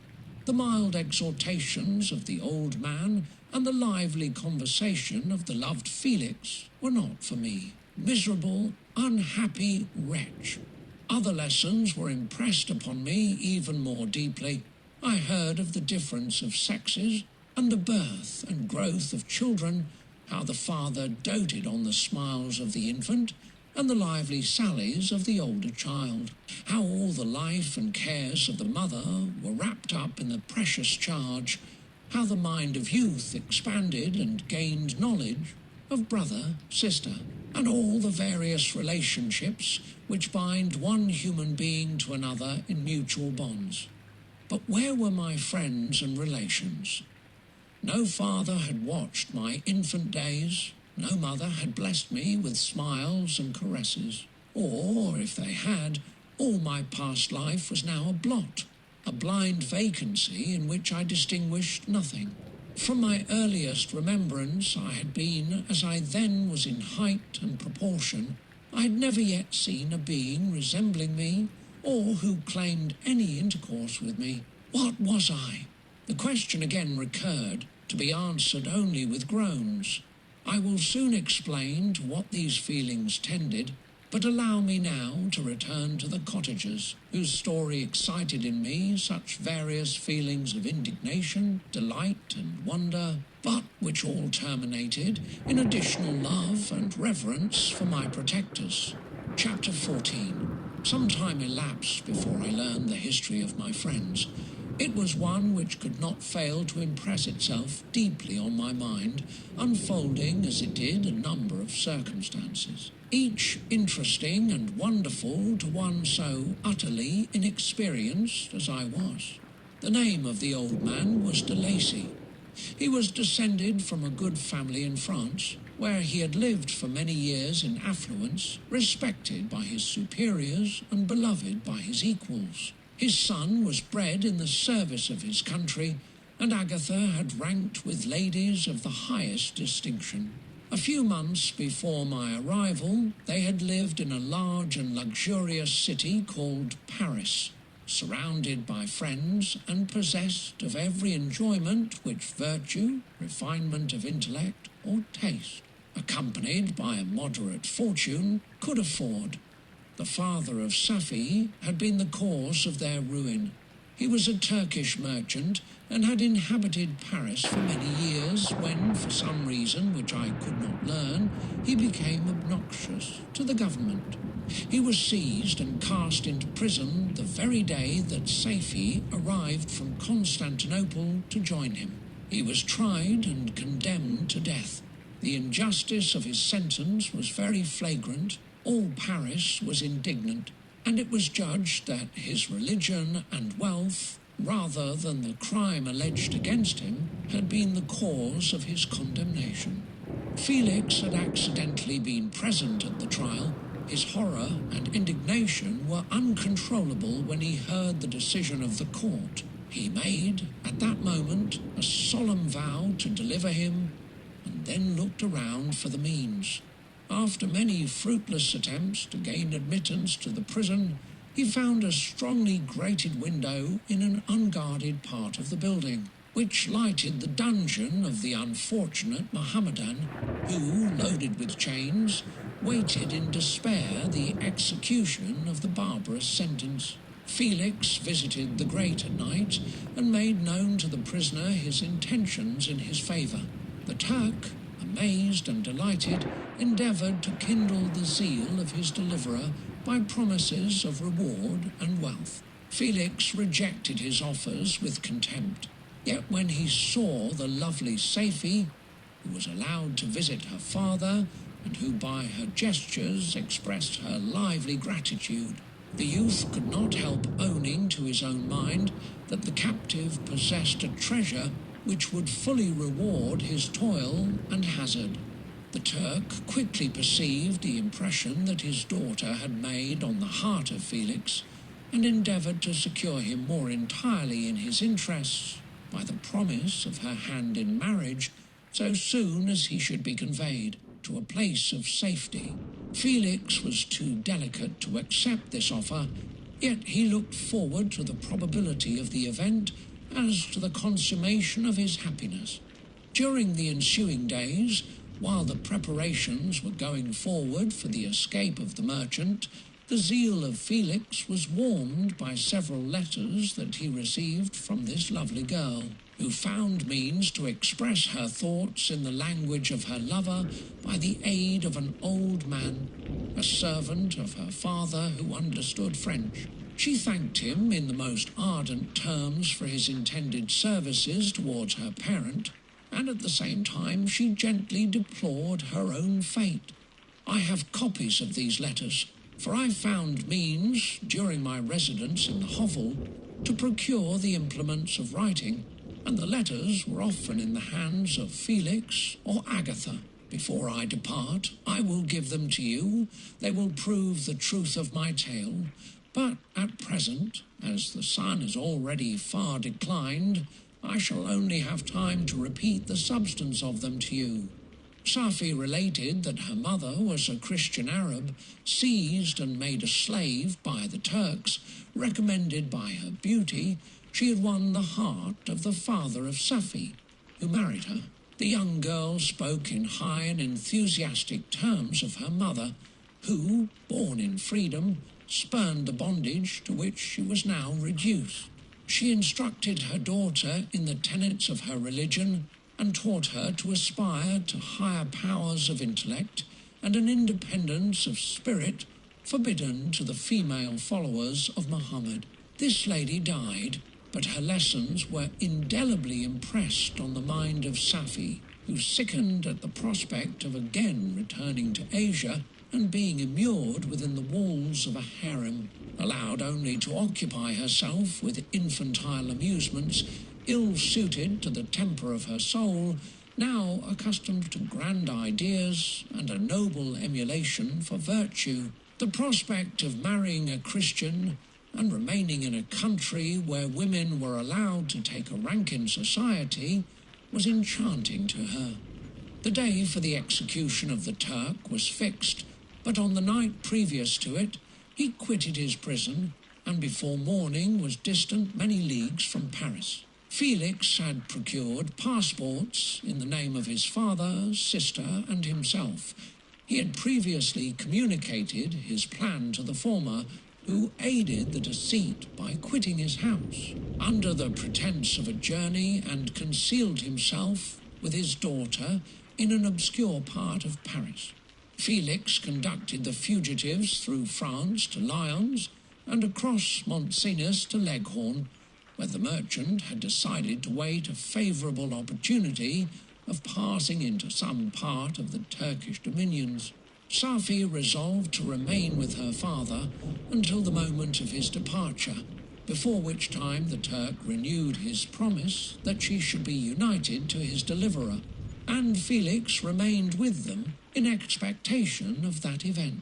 And in the meantime he enjoyed the society of the Arabian, who exhibited towards him the simplest and tenderest affection. They conversed with one another through the means of an interpreter, and sometimes with the interpretation of looks, and Safie sang to him the divine airs of her native country. The Turk allowed this intimacy to take place and encouraged the hopes of the youthful lovers, while in his heart he had formed far other plans.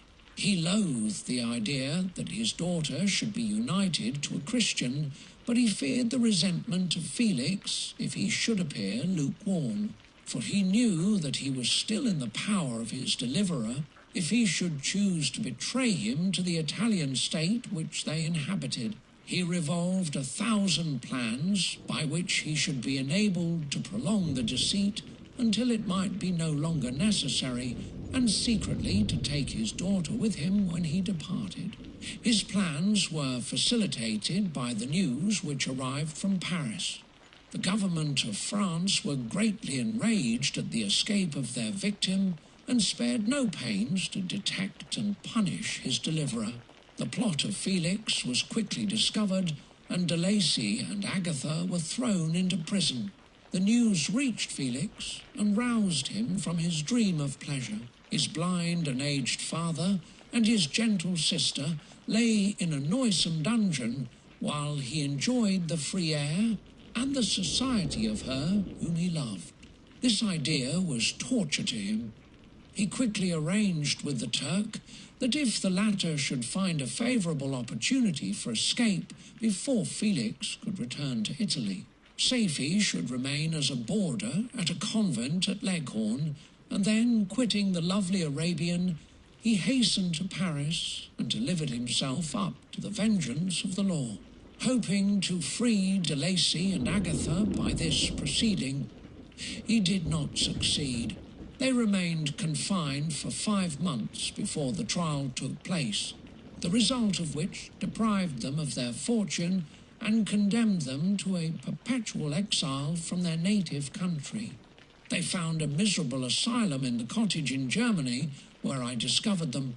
Felix soon learned that the treacherous Turk, for whom he and his family endured such unheard-of oppression, on discovering that his deliverer was thus reduced to poverty and ruin, became a traitor to good feeling and honour, and had quitted Italy with his daughter, insultingly sending Felix a pittance of money to aid him, as he said, in some plan of future maintenance.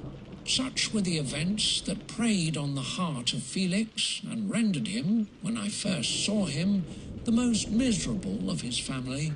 He could have endured poverty, and while this distress had been the meed of his virtue, he gloried in it.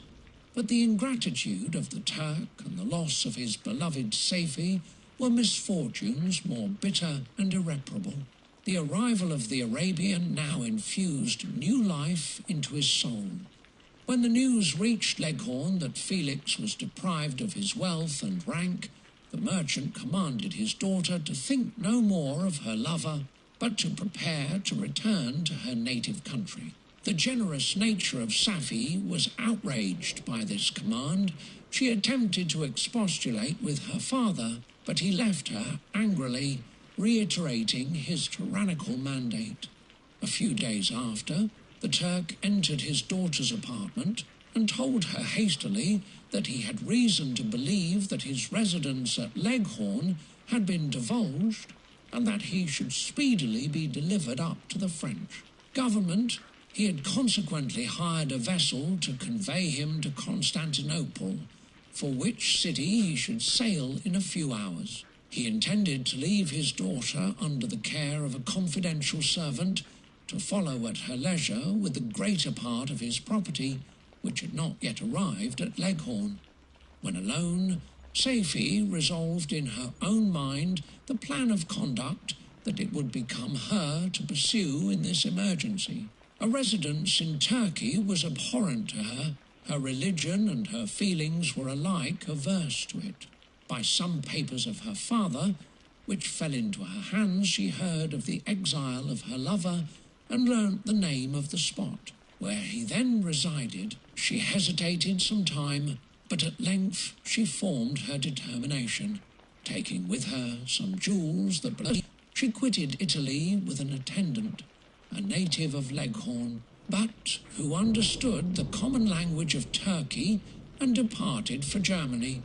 She arrived in safety at a town about 20 leagues from the cottage of de Lacy, when her attendant fell dangerously ill. Sapphi nursed her with the most devoted affection, but the poor girl died, and the Arabian was left alone, unacquainted with the language of the country and utterly ignorant of the customs of the world. She fell, however, into good hands. The Italian had mentioned the name of the spot for which they were bound, and after her death, the woman of the house in which they had lived took care that Sapphi should arrive in safety at the cottage of her lover. Chapter 15. Such was the history of my beloved cottagers. It impressed me deeply. I learned from the views of social life which had developed to admire their virtues and to deprecate the vices of mankind. As yet I looked upon crime as a distant evil. Benevolence and generosity were ever present before me, inciting within me a desire to become an actor in the busy scene where so many admirable qualities were called forth and displayed. But in giving an account of the progress of my intellect, I must not omit a circumstance which occurred in the beginning of the month of August of the same year. One night, during my accustomed visit to the neighbouring wood, where I collected my own food and brought home firing for my protectors, I found on the ground a leathern portmanteau containing several articles of dress and some books. I eagerly seized the prize and returned with it to my hovel. Fortunately, the books were written in the language, the elements of which I had acquired at the cottage. They consisted of Paradise Lost, a volume of Plutarch's Lives, and the Sorrows of Werther. The possession of these treasures gave me extreme delight. I now continually studied and exercised my mind upon these histories, whilst my friends were employed in their ordinary occupations. I can hardly describe to you the effect of these books. They produced in me an infinity of new images and feelings that sometimes raised me to ecstasy, but more frequently sunk me into the lowest dejection. In the Sorrows of Werther, besides the interest of its simple and affecting story, so many opinions are canvassed, and so many lights thrown upon what had hitherto been to me obscure subjects, that I found in it a never-ending source of speculation and astonishment. The gentle and domestic manners it described, combined with lofty sentiments and feelings which had for their object something out of self, accorded well with my experience among my protectors, and with the wants which were for ever alive in my own bosom. But I thought Werther himself a more divine being than I had ever beheld or imagined. His character contained no pretension, but it sank deep. The disquisitions upon death and suicide were calculated to fill me with wonder. I did not pretend to enter into the merits of the case, yet I inclined towards the opinions of the hero, whose extinction I wept, without precisely understanding it. As I read, however, I applied much personally to my own feelings and condition. I found myself similar, yet at the same time strangely unlike to the beings concerning whom I read, and to whose conversation I was a listener. I sympathized with, and partly understood them, but I was unformed in mind. I was dependent on none and related to none. The path of my departure was free, and there was none to lament my annihilation. My person was hideous and my stature gigantic. What did this mean? Who was I? What was I? Whence did I come? What was my destination? These questions continually recurred, but I was unable to solve them. The volume of Plutarch's Lives which I possessed contained the histories of the first founders of the ancient republics. This book had a far different effect upon me from the Sorrows of Werther. I learned from Werther's imaginations despondency and gloom, but Plutarch taught me high thoughts. He elevated me above the wretched sphere of my own reflections, to admire and love the heroes of past ages. Many things I read surpassed my understanding and experience. I had a very confused knowledge of kingdoms, wide extents of country, mighty rivers, and boundless seas.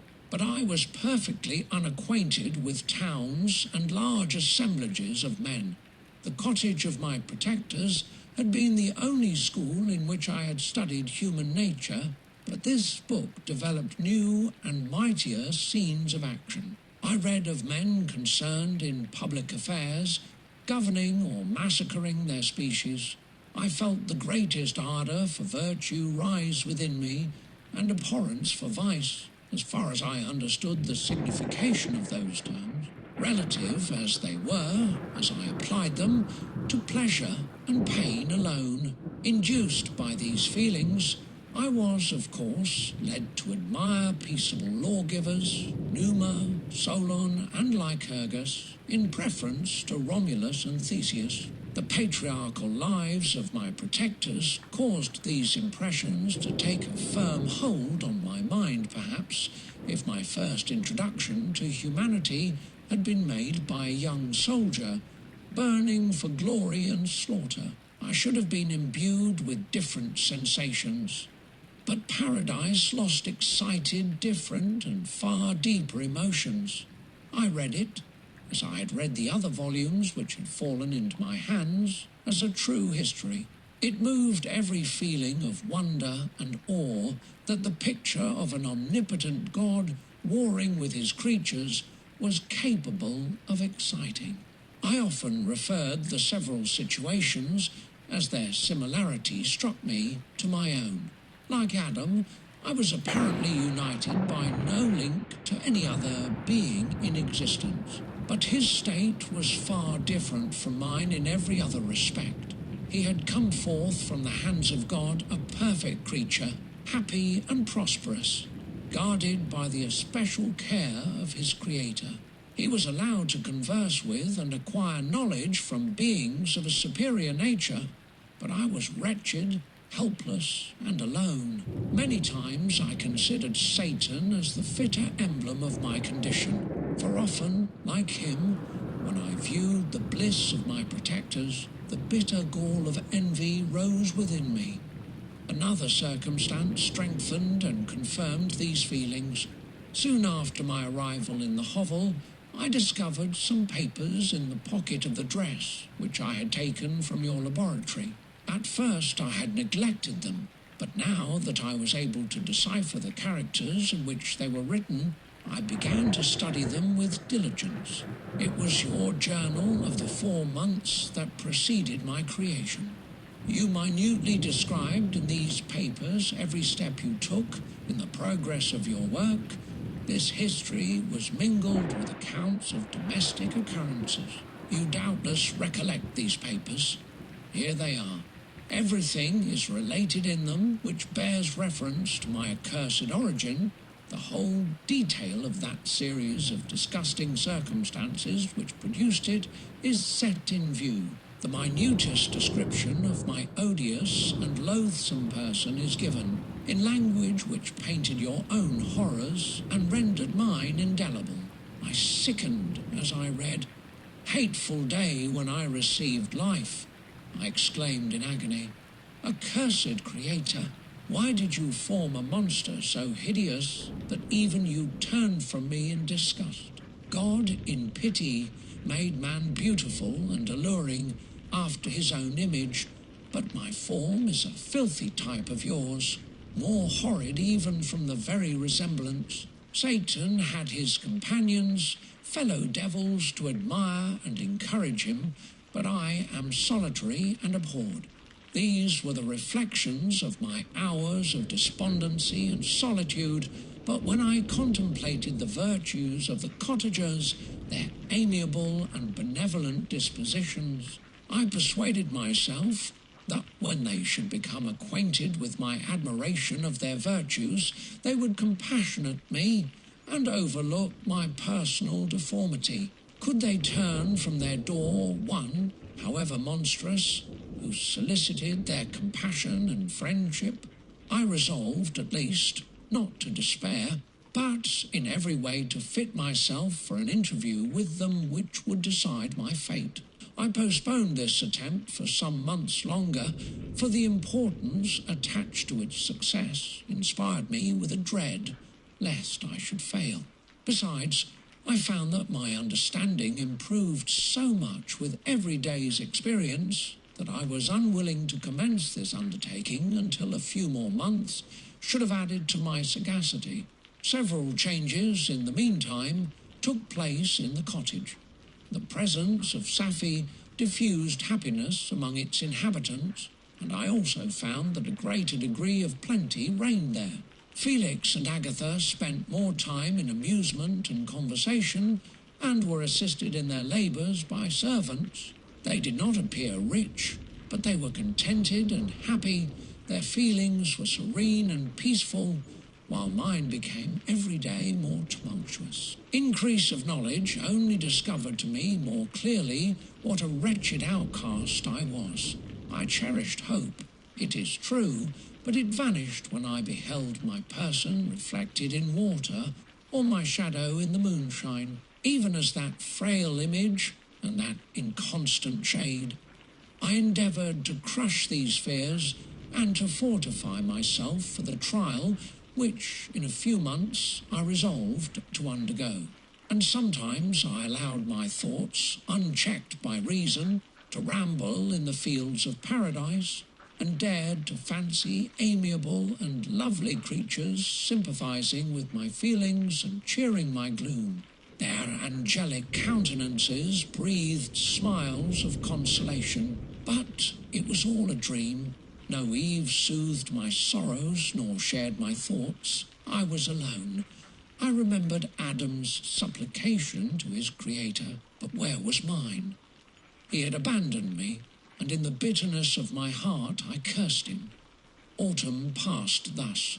I saw, with surprise and grief, the leaves decay and fall, and nature again assumed the barren and bleak appearance it had worn when I first beheld the woods and the lovely moon. Yet I did not heed the bleakness of the weather. I was better fitted by my conformation for the endurance of cold than heat. But my chief delights were the sight of the flowers, the birds, and all the gay apparel of summer. When those deserted me, I turned with more attention towards the cottagers. Their happiness was not decreased by the absence of summer. They loved and sympathized with one another, and their joys, depending on each other, were not interrupted by the casualties that took place around them. The more I saw of them, the greater became my desire to claim their protection and kindness. My heart yearned to be known and loved by these amiable creatures. To see their sweet looks directed towards me with affection was the utmost limit of my ambition. I dared not think that they would turn them from me with disdain and horror. The poor that stopped at their door were never driven away. I asked, it is true, for greater treasures than a little food or rest. I required kindness and sympathy, but I did not believe myself utterly unworthy of it. The winter advanced, and an entire revolution of the seasons had taken place since I awoke into life. My attention at this time was solely directed towards my plan of introducing myself into the cottage of my protectors. I revolved many projects, but that on which I finally fixed was to enter the dwelling when the blind old man should be alone. I had sagacity enough to discover that the unnatural hideousness of my person was the chief object of horror with those who had formerly beheld me. My voice, although harsh, had nothing terrible in it. I thought, therefore, that if in the absence of his children I could gain the goodwill and mediation of the older Lacey, I might by his means be tolerated by my younger protectors. One day, when the sun shone on the red leaves that strewed the ground and diffused cheerfulness, although it denied warmth, Safie, Agatha, and Felix departed on a long country walk, and the old man, at his own desire, was left alone in the cottage. When his children had departed, he took up his guitar and played several mournful but sweet airs, more sweet and mournful than I had ever heard him play before. At first his countenance was illuminated with pleasure, but as he continued, thoughtfulness and sadness succeeded. At length, laying aside the instrument, he sat absorbed in reflection. My heart beat quick. This was the hour and moment of trial which would decide my hopes or realize my fears. The servants were gone to a neighbouring fair. All was silent in and around the cottage. It was an excellent opportunity, yet when I proceeded to execute my plan, my limbs failed me and I sank to the ground. Again I rose, and exerting all the firmness of which I was master, removed the planks which I had placed before my hovel to conceal my retreat. The fresh air revived me, and with renewed determination I approached the door of their cottage. I knocked. "Who is there?" said the old man. "Come in." I entered. "Pardon this intrusion," said I.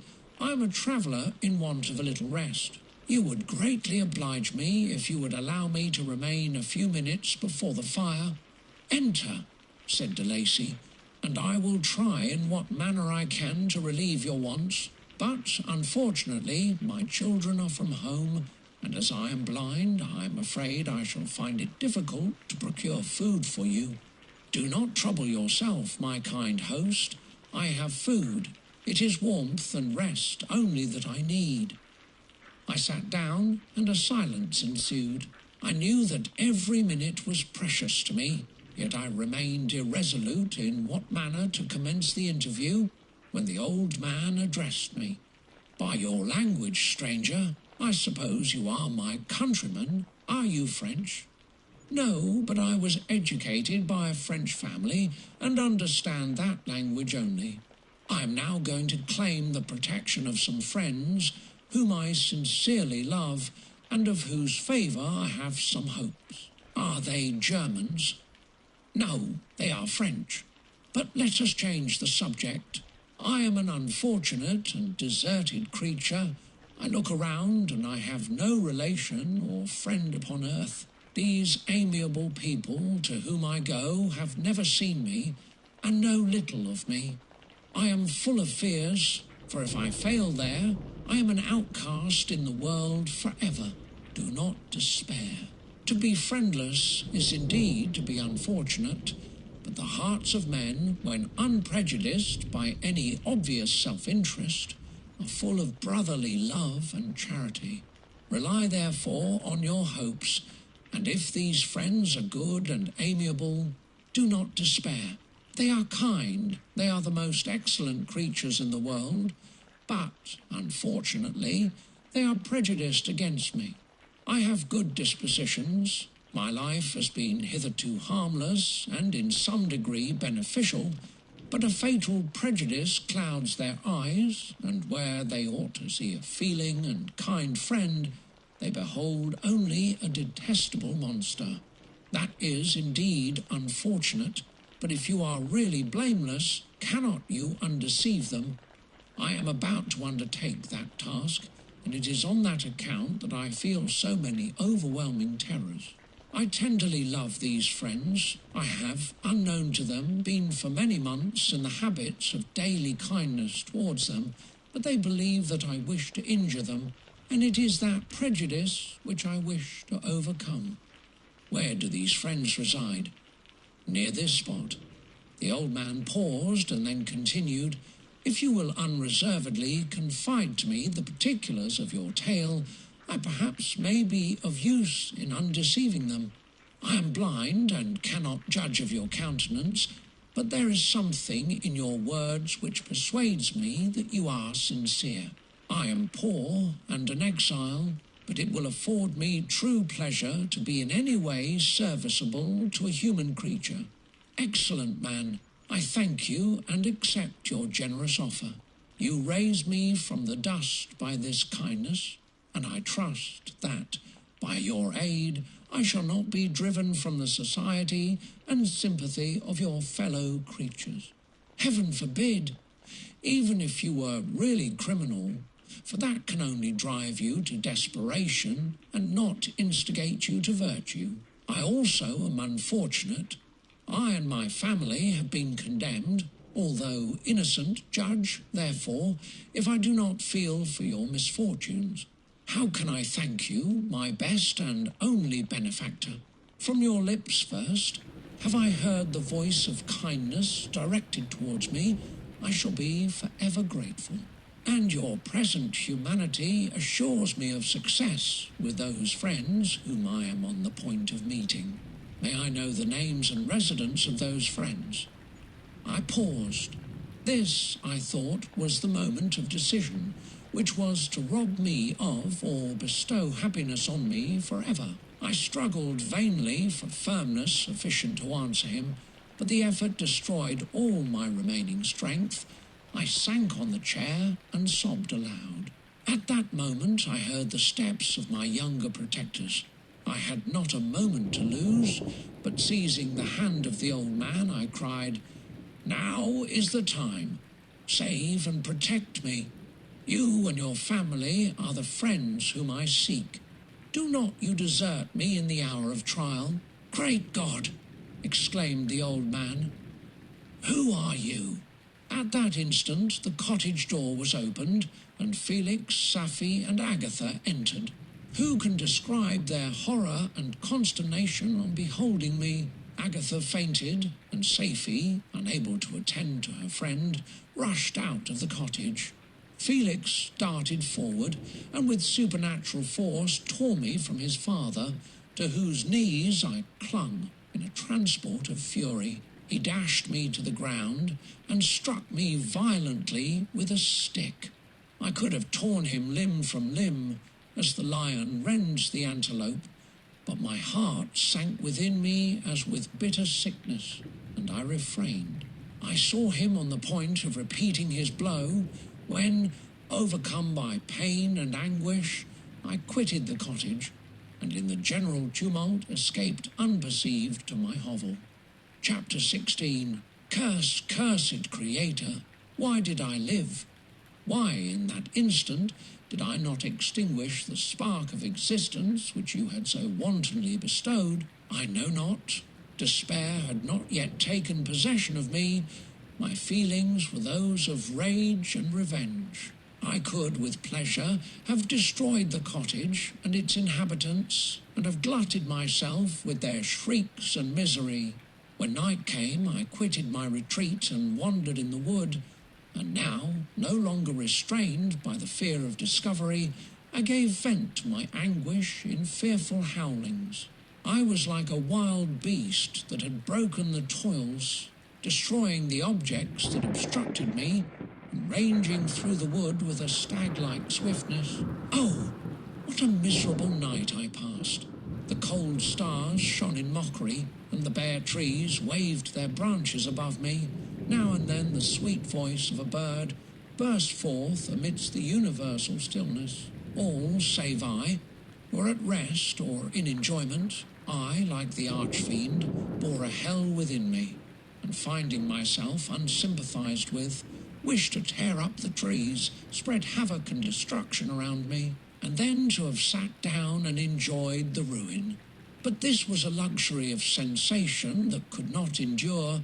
I became fatigued with excess of bodily exertion, and sank on the damp grass in the sick impotence of despair. There was none among the myriads of men that existed who would pity or assist me, and should I feel kindness towards my enemies?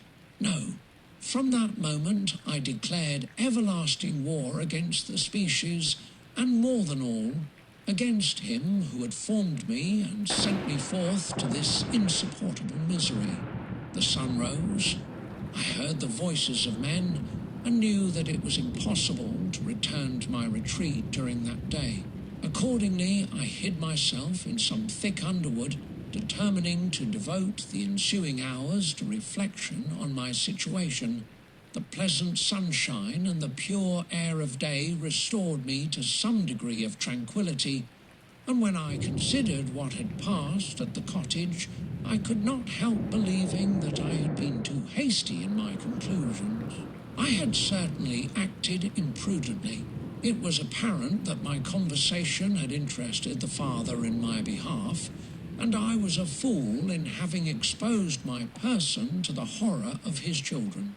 I ought to have familiarized the old de Lacy to me, and by degrees to have discovered myself to the rest of his family when they should have been prepared for my approach. But I did not believe my errors to be irretrievable, and after much consideration I resolved to return to the cottage, seek the old man, and by my representations win him to my party. These thoughts calmed me, and in the afternoon I sank into a profound sleep, but the fever of my blood did not allow me to be visited by peaceful dreams. The horrible scene of the preceding day was forever acting before my eyes. The females were flying, and the enraged Felix tearing me from his father's feet. I awoke exhausted, and finding that it was already night, I crept forth from my hiding place and went in search of food. When my hunger was appeased, I directed my steps towards the well-known path that conducted to the cottage. All there was at peace. I crept into my hovel and remained in silent expectation of the accustomed hour when the family arose. That hour passed, the sun mounted high in the heavens, but the cottagers did not appear. I trembled violently, apprehending some dreadful misfortune. The inside of the cottage was dark, and I heard no motion. I cannot describe the agony of this suspense. Presently 2 countrymen passed by, but pausing near the cottage, they entered into conversation, using violent gesticulations. But I did not understand what they said, as they spoke the language of the country, which differed from that of my protectors. Soon after, however, Felix approached with another man.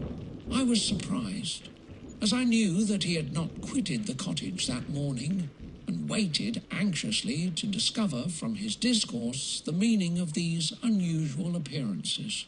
"Do you consider," said his companion to him, "that you will be obliged to pay 3 months' rent, and to lose the produce of your garden? I do not wish to take any unfair advantage, and I beg, therefore, that you will take some days to consider of your determination." "It is utterly useless," replied Felix. "We can never again inhabit your cottage. The life of my father is in the greatest danger, owing to the dreadful circumstance that I have related. My wife and my sister will never recover from their horror. I entreat you not to reason with me any more. Take possession of your tenement, and let me fly from this place." Felix trembled violently as he said this. He and his companion entered the cottage, in which they remained for a few minutes, and then departed. I never saw any of the family of de Lacy more. I continued for the remainder of the day in my hovel in a state of utter and stupid despair. My protectors had departed, and had broken the only link that held me to the world. For the first time the feelings of revenge and hatred filled my bosom, and I did not strive to control them, but allowing myself to be borne away by the stream, I bent my mind towards injury and death. When I thought of my friends, of the mild voice of de Lacy, the gentle eyes of Agatha, and the exquisite beauty of the Arabian, these thoughts vanished, and a gush of tears somewhat soothed me. But again, when I reflected that they had spurned and deserted me, anger returned, a rage of anger, and unable to injure anything human, I turned my fury towards inanimate objects.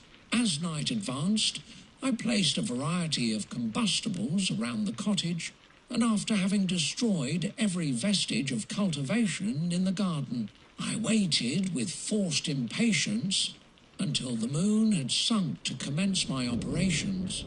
As the night advanced, a fierce wind arose from the woods and quickly dispersed the clouds that had loitered in the heavens. The blast tore along like a mighty avalanche and produced a kind of insanity in my spirits that burst all bounds of reason and reflection.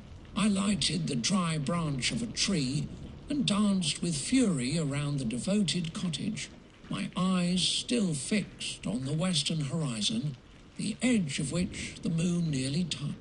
A part of its orb was at length hid, and I waved my brand. It sank, and with a loud scream I fired the straw and heath and bushes which I had collected.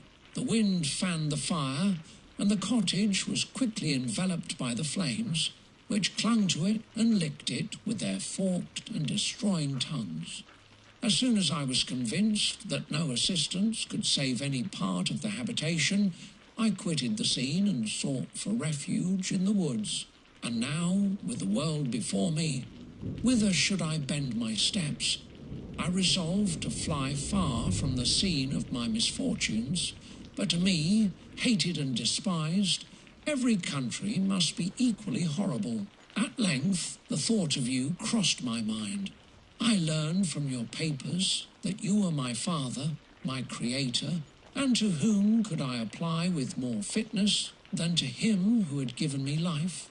Among the lessons that Felix had bestowed upon Safie, geography had not been omitted. I had learned from these the relative situations of the different countries of the earth. You had mentioned Geneva as the name of your native town, and towards this place I resolved to proceed. But how was I to direct myself?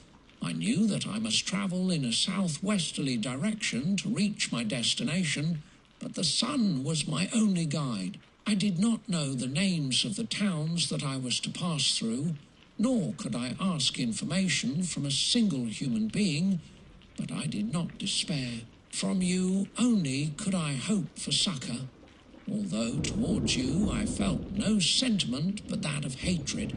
Unfeeling, heartless creator, you had endowed me with perceptions and passions, and then cast me abroad, an object for the scorn and horror of mankind. But on you only had I any claim for pity and redress, and from you I determined to seek that justice which I vainly attempted to gain from any other being that wore the human form. My travels were long, and the sufferings I endured intense. It was late in autumn when I quitted the district where I had so long resided. I travelled only at night, fearful of encountering the visage of a human being. Nature decayed around me, and the sun became heatless. Rain and snow poured around me. Mighty rivers were frozen. The surface of the earth was hard and chill and bare, and I found no shelter. Oh, earth! How often did I imprecate curses on the cause of my being? The mildness of my nature had fled, and all within me was turned to gall and bitterness. The nearer I approached to your habitation, the more deeply did I feel the spirit of revenge enkindled in my heart. Snow fell, and the waters were hardened, but I rested not. A few incidents now and then directed me, and I possessed a map of the country, but I often wandered wide from my path. The agony of my feelings allowed me no respite. No incident occurred from which my rage and misery could not extract its food. But a circumstance that happened when I arrived on the confines of Switzerland, when the sun had recovered its warmth and the earth again began to look green, confirmed in an especial manner the bitterness and horror of my feelings. I generally rested during the day and travelled only when I was secured by night from the view of man. One morning, however, finding that my path lay through a deep wood, I ventured to continue my journey after the sun had risen. The day, which was one of the first of spring, cheered even me by the loveliness of its sunshine and the balminess of the air. I felt emotions of gentleness and pleasure that had long appeared dead revive within me. Half surprised by the novelty of these sensations, I allowed myself to be borne away by them. and forgetting my solitude and deformity, dared to be happy. Soft tears again bedewed my cheeks, and I even raised my humid eyes with thankfulness towards the blessed sun, which bestowed such joy upon me. I continued to wind among the paths of the wood until I came to its boundary, which was skirted by a deep and rapid river, into which many of the trees bent their branches, now budding with the fresh spring. Here I paused, not exactly knowing what path to pursue, when I heard the sound of voices that induced me to conceal myself under the shade of a cypress. I was scarcely hid when a young girl came running towards the spot where I was concealed, laughing as if she ran from someone in sport. She continued her course along the precipitous sides of the river, when suddenly her foot slipped, and she fell into the rapid stream. I rushed from my hiding place, and with extreme labour, from the force of the current, saved her and dragged her to shore. She was senseless, and I endeavoured by every means in my power to restore animation, when I was suddenly interrupted by the approach of a rustic, who was probably the person from whom she had playfully fled. On seeing me, he darted towards me, and tearing the girl from my arms, hastened towards the deeper parts of the wood. I followed speedily. I hardly knew why, but when the man saw me draw near, he aimed a gun which he carried at my body and fired. I sank to the ground, and my injurer, with increased swiftness, escaped into the wood. This was then the reward of my benevolence. I had saved a human being from destruction, and as a recompense I now writhed under the miserable pain of a wound which shattered the flesh and bone. The feelings of kindness and gentleness which I had entertained but a few moments before gave place to hellish rage and gnashing of teeth.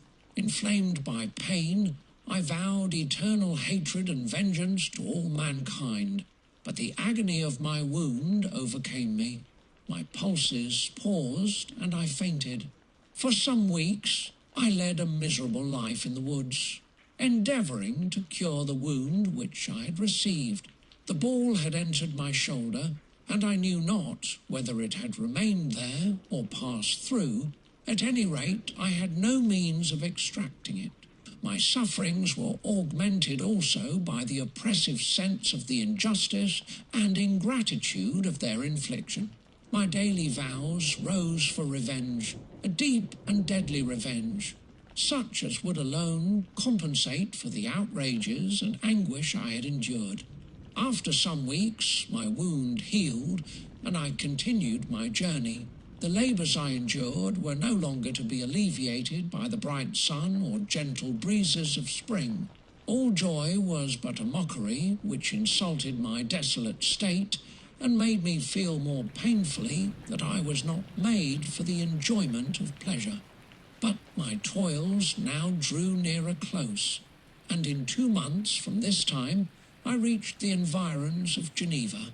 It was evening when I arrived, and I retired to a hiding place among the fields that surround it to meditate in what manner I should apply to you. I was oppressed by fatigue and hunger, and far too unhappy to enjoy the gentle breezes of evening or the prospect of the sun setting behind the stupendous mountains of Jura. At this time a slight sleep relieved me from the pain of reflection, which was disturbed by the approach of a beautiful child who came running into the recess I had chosen with all the sportiveness of infancy. Suddenly, as I gazed on him, an idea seized me that this little creature was unprejudiced and had lived too short a time to have imbibed a horror of deformity. If, therefore, I could seize him and educate him as my companion and friend, I should not be so desolate in this peopled earth. Urged by this impulse, I seized on the boy as he passed and drew him towards me. As soon as he beheld my form, he placed his hands before his eyes and uttered a shrill scream. I drew his hand forcibly from his face and said, "Child, what is the meaning of this? I do not intend to hurt you. Listen to me." He struggled violently. "Let me go," he cried. "Monster, ugly wretch, you wish to eat me and tear me to pieces. You are an ogre. Let me go, or I will tell my papa. Boy, you will never see your father again. You must come with me." "Hideous monster, let me go. My papa is a syndic, he is M. Frankenstein, he will punish you. You dare not keep me. Frankenstein, you belong then to my enemy, to him towards whom I have sworn eternal revenge. You shall be my first victim." The child still struggled and loaded me with epithets which carried despair to my heart. I grasped his throat to silence him, and in a moment he lay dead at my feet. I gazed on my victim, and my heart swelled with exultation and hellish triumph. Clapping my hands, I exclaimed, "I too can create desolation. My enemy is not invulnerable. This death will carry despair to him, and 1,000 other miseries shall torment and destroy him." As I fixed my eyes on the child, I saw something glittering on his breast. I took it. It was a portrait of a most lovely woman. In spite of my malignity, it softened and attracted me. For a few moments I gazed with delight on her dark eyes, fringed by deep lashes, and her lovely lips, but presently my rage returned. I remembered that I was forever deprived of the delights that such beautiful creatures could bestow, and that she whose resemblance I contemplated would, in regarding me, have changed that air of divine benignity to one expressive of disgust and affright. Can you wonder that such thoughts transported me with rage? I only wonder that at that moment, instead of venting my sensations in exclamations and agony, I did not rush among mankind and perish in the attempt to destroy them. While I was overcome by these feelings, I left the spot where I had committed the murder, and seeking a more secluded hiding place, I entered a barn which had appeared to me to be empty. A woman was sleeping on some straw. She was young, not indeed so beautiful as her whose portrait I held, but of an agreeable aspect and blooming in the loveliness of youth and health. Here, I thought, is one of those whose joy-imparting smiles are bestowed on all but me. And then I bent over her and whispered, "Awake, fairest, thy lover is near, he who would give his life, but to obtain one look of affection from thine eyes, my beloved, awake." The sleeper stirred, a thrill of terror ran through me. Should she indeed awake and see me and curse me and denounce the murderer? Thus would she assuredly act if her darkened eyes opened and she beheld me. The thought was madness. It stirred the fiend within me. Not I, but she, shall suffer the murder I have committed because I am forever robbed of all that she could give me. She shall atone. The crime had its source in her. Be hers the punishment. Thanks to the lessons of Felix and the sanguinary laws of man, I had learned now to work mischief. I bent over her and placed the portrait securely in one of the folds of her dress. She moved again, and I fled. For some days I haunted the spot where these scenes had taken place, sometimes wishing to see you, sometimes resolved to quit the world and its miseries forever. At length I wandered towards these mountains, and have ranged through their immense recesses, consumed by a burning passion which you alone can gratify. We may not part until you have promised to comply with my requisition. I am alone and miserable. Man will not associate with me, but one as deformed and horrible as myself would not deny herself to me. My companion must be of the same species and have the same defects. This being you must create. Chapter 17. The being finished speaking and fixed his looks upon me in the expectation of a reply, but I was bewildered, perplexed and unable to arrange my ideas sufficiently to understand the full extent of his proposition. He continued, "You must create a female for me with whom I can live in the interchange of those sympathies necessary for my being. This you alone can do, and I demand it of you as a right which you must not refuse to concede." The latter part of his tale had kindled anew in me the anger that had died away while he narrated his peaceful life among the cottagers, and as he said this, I could no longer suppress the rage that burned within me. "I do refuse it," I replied, "and no torture shall ever extort a consent from me. You may render me the most miserable of men, but you shall never make me base in my own eyes. Shall I create another like yourself, whose joint wickedness might desolate the world? Begone! I have answered you. You may torture me, but I will never consent." "You are in the wrong," replied the fiend, "and instead of threatening, I am content to reason with you. I am malicious because I am miserable. Am I not shunned and hated by all mankind? You, my creator, would tear me to pieces and triumph, remember that, and tell me why I should pity man more than he pities me.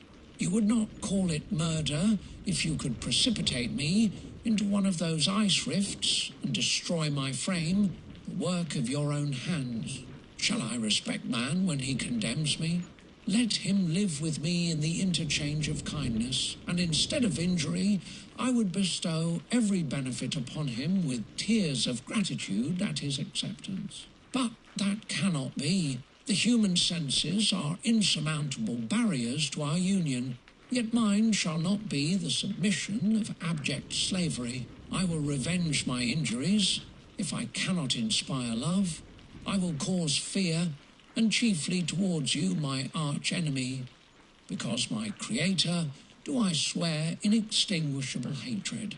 Have a care, I will work at your destruction, nor finish until I desolate your heart, so that you shall curse the hour of your birth." A fiendish rage animated him as he said this. His face was wrinkled into contortions too horrible for human eyes to behold, but presently he calmed himself and proceeded. "I intended to reason. This passion is detrimental to me, for you do not reflect that you are the cause of its excess. If any being felt emotions of benevolence towards me, I should return them 100 and 100-fold. For that one creature's sake, I would make peace with the whole kind. But I now indulge in dreams of bliss that cannot be realized. What I ask of you is reasonable and moderate. I demand a creature of another sex, but as hideous as myself. The gratification is small, but it is all that I can receive, and it shall content me. It is true, we shall be monsters, cut off from all the world, but on that account we shall be more attached to one another. Our lives will not be happy, but they will be harmless and free from the misery I now feel. Oh, my creator, make me happy. Let me feel gratitude towards you for one benefit. Let me see that I excite the sympathy of some existing thing. Do not deny me my request." I was moved. I shuddered when I thought of the possible consequences of my consent, but I felt that there was some justice in his argument. His tale and the feelings he now expressed proved him to be a creature of fine sensations. And did I not, as his maker, owe him all the portion of happiness that it was in my power to bestow? He saw my change of feeling and continued, "If you consent, neither you nor any other human being shall ever see us again. I will go to the vast wilds of South America. My food is not that of man. I do not destroy the lamb and the kid to glut my appetite. Acorns and berries afford me sufficient nourishment. My companion will be of the same nature as myself, and will be content with the same fare. We shall make our bed of dried leaves. The sun will shine on us as on man, and will ripen our food. The picture I present to you is peaceful and human, and you must feel that you could deny it only in the wantonness of power and cruelty. Pitiless as you have been towards me, I now see compassion in your eyes. Let me seize the favourable moment and persuade you to promise what I so ardently desire. You propose, replied I, to fly from the habitations of man, to dwell in those wilds where the beasts of the field will be your only companions. How can you, who long for the love and sympathy of man, persevere in this exile? You will return and again seek their kindness, and you will meet with their detestation. Your evil passions will be renewed, and you will then have a companion to aid you in the task of destruction. This may not be, cease to argue the point, for I cannot consent. How inconstant are your feelings! But a moment ago you were moved by my representations, and why do you again harden yourself to my complaints? I swear to you, by the earth which I inhabit, and by you that made me, that with the companion you bestow, I will quit the neighbourhood of man and dwell, as it may chance, in the most savage of places. My evil passions will have fled, for I shall meet with sympathy.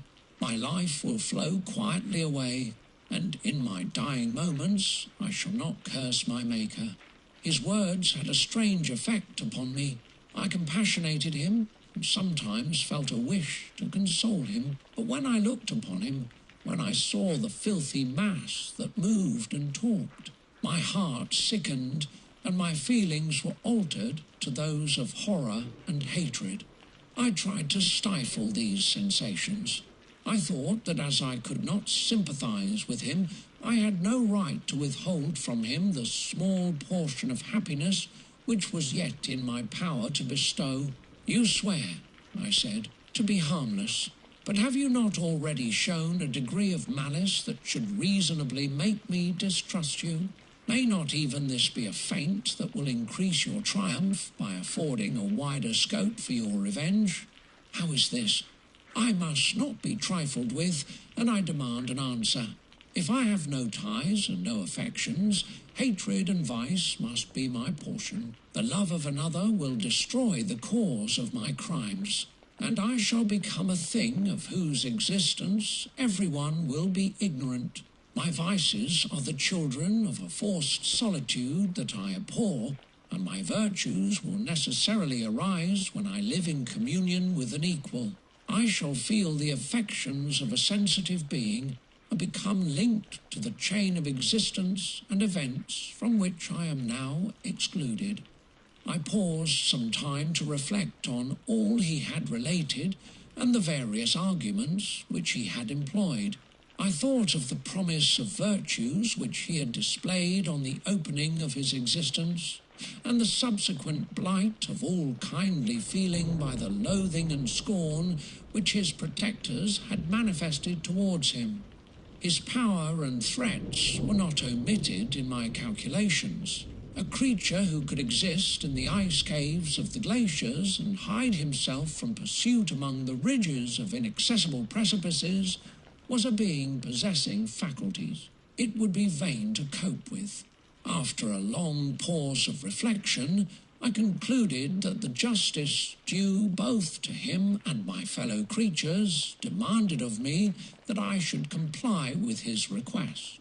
Turning to him, therefore, I said, I consent to your demand, on your solemn oath, to quit Europe forever and every other place in the neighbourhood of man, as soon as I shall deliver into your hands a female who will accompany you in your exile.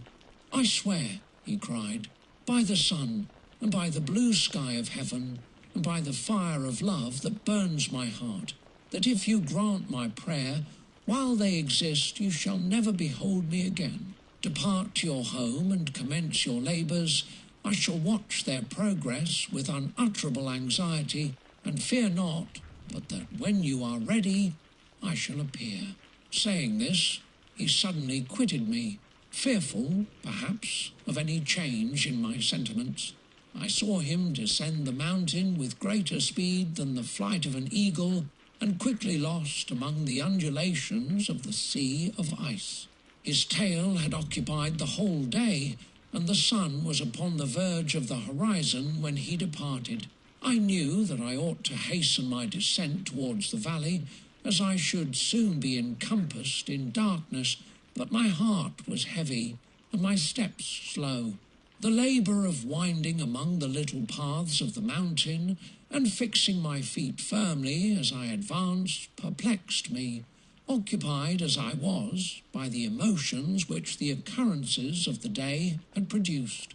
Night was far advanced when I came to the halfway resting place and seated myself beside the fountain. The stars shone at intervals as the clouds passed from over them. The dark pines rose before me, and every here and there a broken tree lay on the ground.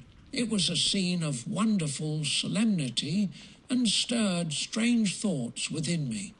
I wept bitterly, and clasping my hands in agony, I exclaimed, "Oh, stars and clouds and winds, ye are all about to mock me. If you really pity me, crush sensation and memory, let me become as naught. But if not, depart, depart, and leave me in darkness."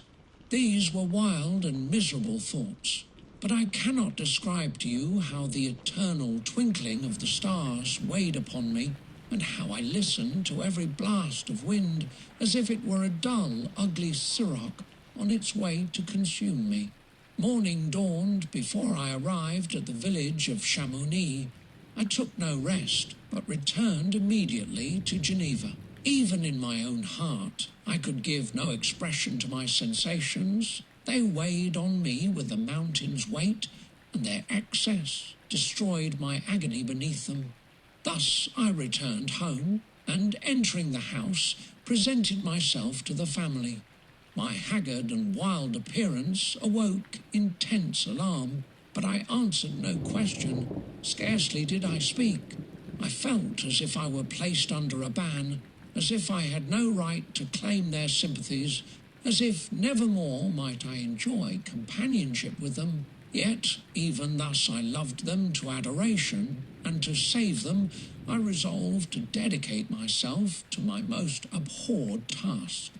The prospect of such an occupation made every other circumstance of existence pass before me like a dream, and that thought only had to me the reality of life. Chapter 18. Day after day, week after week, passed away on my return to Geneva, and I could not collect the courage to recommence my work. I feared the vengeance of the disappointed fiend, yet I was unable to overcome my repugnance to the task which was enjoined me. I found that I could not compose a female without again devoting several months to profound study and laborious disquisition. I had heard of some discoveries having been made by an English philosopher, the knowledge of which was material to my success, and I sometimes thought of obtaining my father's consent to visit England for this purpose, but I clung to every pretence of delay, and shrank from taking the first step in an undertaking whose immediate necessity began to appear less absolute to me. A change indeed had taken place in me. My health, which had hitherto declined, was now much restored, and my spirits, when unchecked by the memory of my unhappy promise, rose proportionably. My father saw this change with pleasure, and he turned his thoughts towards the best method of eradicating the remains of my melancholy, which every now and then would return by fits, and with a devouring blackness overcast the approaching sunshine. At these moments I took refuge in the most perfect solitude. I passed whole days on the lake alone in a little boat, watching the clouds and listening to the rippling of the waves, silent and listless. But the fresh air and bright sun seldom failed to restore me to some degree of composure, and on my return I met the salutations of my friends with a readier smile and a more cheerful heart. It was after my return from one of these rambles that my father, calling me aside, thus addressed me. I am happy to remark, my dear son, that you have resumed your former pleasures and seem to be returning to yourself. And yet you are still unhappy and still avoid our society. For some time I was lost in conjecture as to the cause of this, but yesterday an idea struck me, and if it is well founded, I conjure you to avow it. Reserve on such a point would be not only useless, but draw down treble misery on us all. I trembled violently at his exordium, and my father continued, I confess, my son, that I have always looked forward to your marriage with our dear Elizabeth as the tie of our domestic comfort and the stay of my declining years. You were attached to each other from your earliest infancy. You studied together and appeared in dispositions and tastes entirely suited to one another, but so blind is the experience of man that what I conceive to be the best assistance to my plan may have entirely destroyed it. You, perhaps, regard her as your sister without any wish that she might become your wife. Nay, you may have met with another whom you may love, and considering yourself as bound in honour to Elizabeth, this struggle may occasion the poignant misery which you appear to feel. My dear father, reassure yourself. I love my cousin tenderly and sincerely. I never saw any woman who excited, as Elizabeth does, my warmest admiration and affection. My future hopes and prospects are entirely bound up in the expectation of our union. The expression of your sentiments of this subject, my dear Victor, gives me more pleasure than I have for some time experienced. If you feel thus, we shall assuredly be happy, however present events may cast a gloom over us. But it is this gloom which appears to have taken so strong a hold of your mind that I wish to dissipate. Tell me, therefore, whether you object to an immediate solemnization of the marriage. We have been unfortunate, and recent events have drawn us from that everyday tranquillity befitting my years and infirmities. You are younger, yet I do not suppose, possessed as you are of a competent fortune, that an early marriage would at all interfere with any future plans of honour and utility that you may have formed. Do not suppose, however, that I wish to dictate happiness to you, or that a delay on your part would cause me any serious uneasiness. Interpret my words with candour, and answer me, I conjure you, with confidence and sincerity. I listened to my father in silence and remained for some time incapable of offering any reply. I revolved rapidly in my mind a multitude of thoughts, and endeavoured to arrive at some conclusion. Alas, to me the idea of an immediate union with my Elizabeth was one of horror and dismay. I was bound by a solemn promise which I had not yet fulfilled and dared not break, or if I did, what manifold miseries might not impend over me and my devoted family.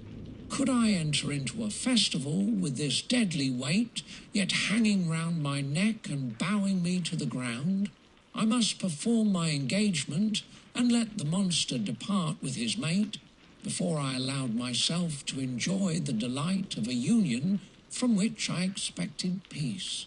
I remembered also the necessity imposed upon me of either journeying to England or entering into a long correspondence with those philosophers of that country whose knowledge and discoveries were of indispensable use to me in my present undertaking. The latter method of obtaining the desired intelligence was dilatory and unsatisfactory. Besides, I had an insurmountable aversion to the idea of engaging myself in my loathsome task in my father's house, while in habits of familiar intercourse with those I loved. I knew that 1,000 fearful accidents might occur, the slightest of which would disclose a tale to thrill all connected with me with horror. I was aware also that I should often lose all self-command, all capacity of hiding the harrowing sensations that would possess me during the progress of my unearthly occupation. I must absent myself from all I loved while thus employed. Once commenced, it would quickly be achieved, and I might be restored to my family in peace and happiness. My promise fulfilled, the monster would depart forever, or some accident might meanwhile occur to destroy him and put an end to my slavery forever. These feelings dictated my answer to my father. I expressed a wish to visit England, but concealing the true reasons of this request, I clothed my desires under a guise which excited no suspicion, while I urged my desire with an earnestness that easily induced my father to comply. After so long a period of an absorbing melancholy that resembled madness in its intensity and effects, he was glad to find that I was capable of taking pleasure in the idea of such a journey, and he hoped that change would, before my return, have restored me entirely to myself. The duration of my absence was left to my own choice.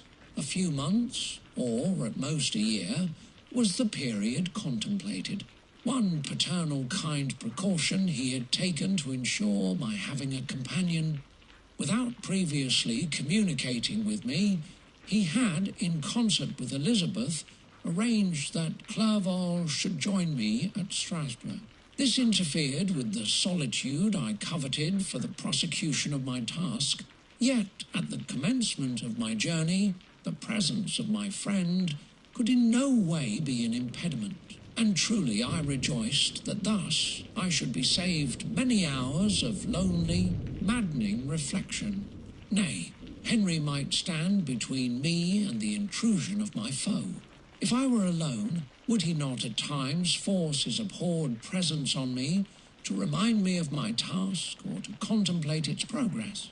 To England, therefore, I was bound, and it was understood that my union with Elizabeth should take place immediately on my return. My father's age rendered him extremely averse to delay. For myself, there was one reward I promised myself for my detested toils, one consolation for my unparalleled sufferings. It was the prospect of that day when, enfranchised from my miserable slavery, I might claim Elizabeth and forget the past in my union with her. I now made arrangements for my journey, but one feeling haunted me which filled me with fear and agitation. During my absence, I should leave my friends unconscious of the existence of their enemy and unprotected from his attacks, exasperated as he might be by my departure. But he had promised to follow me wherever I might go, and would he not accompany me to England? This imagination was dreadful in itself, but soothing inasmuch as it supposed the safety of my friends. I was agonized with the idea of the possibility that the reverse of this might happen. But through the whole period during which I was the slave of my creature, I allowed myself to be governed by the impulses of the moment, and my present sensations strongly intimated that the fiend would follow me and exempt my family from the danger of his machinations. It was in the latter end of September that I again quitted my native country. My journey had been my own suggestion, and Elizabeth therefore acquiesced, but she was filled with disquiet at the idea of my suffering. Away from her, the inroads of misery and grief. It had been her care which provided me a companion in Clerval, and yet a man is blind to 1,000 minute circumstances which call forth a woman's sedulous attention. She longed to bid me hasten my return. 1,000 conflicting emotions rendered her mute as she bade me a tearful, silent farewell. I threw myself into the carriage that was to convey me away, hardly knowing whither I was going and careless of what was passing around.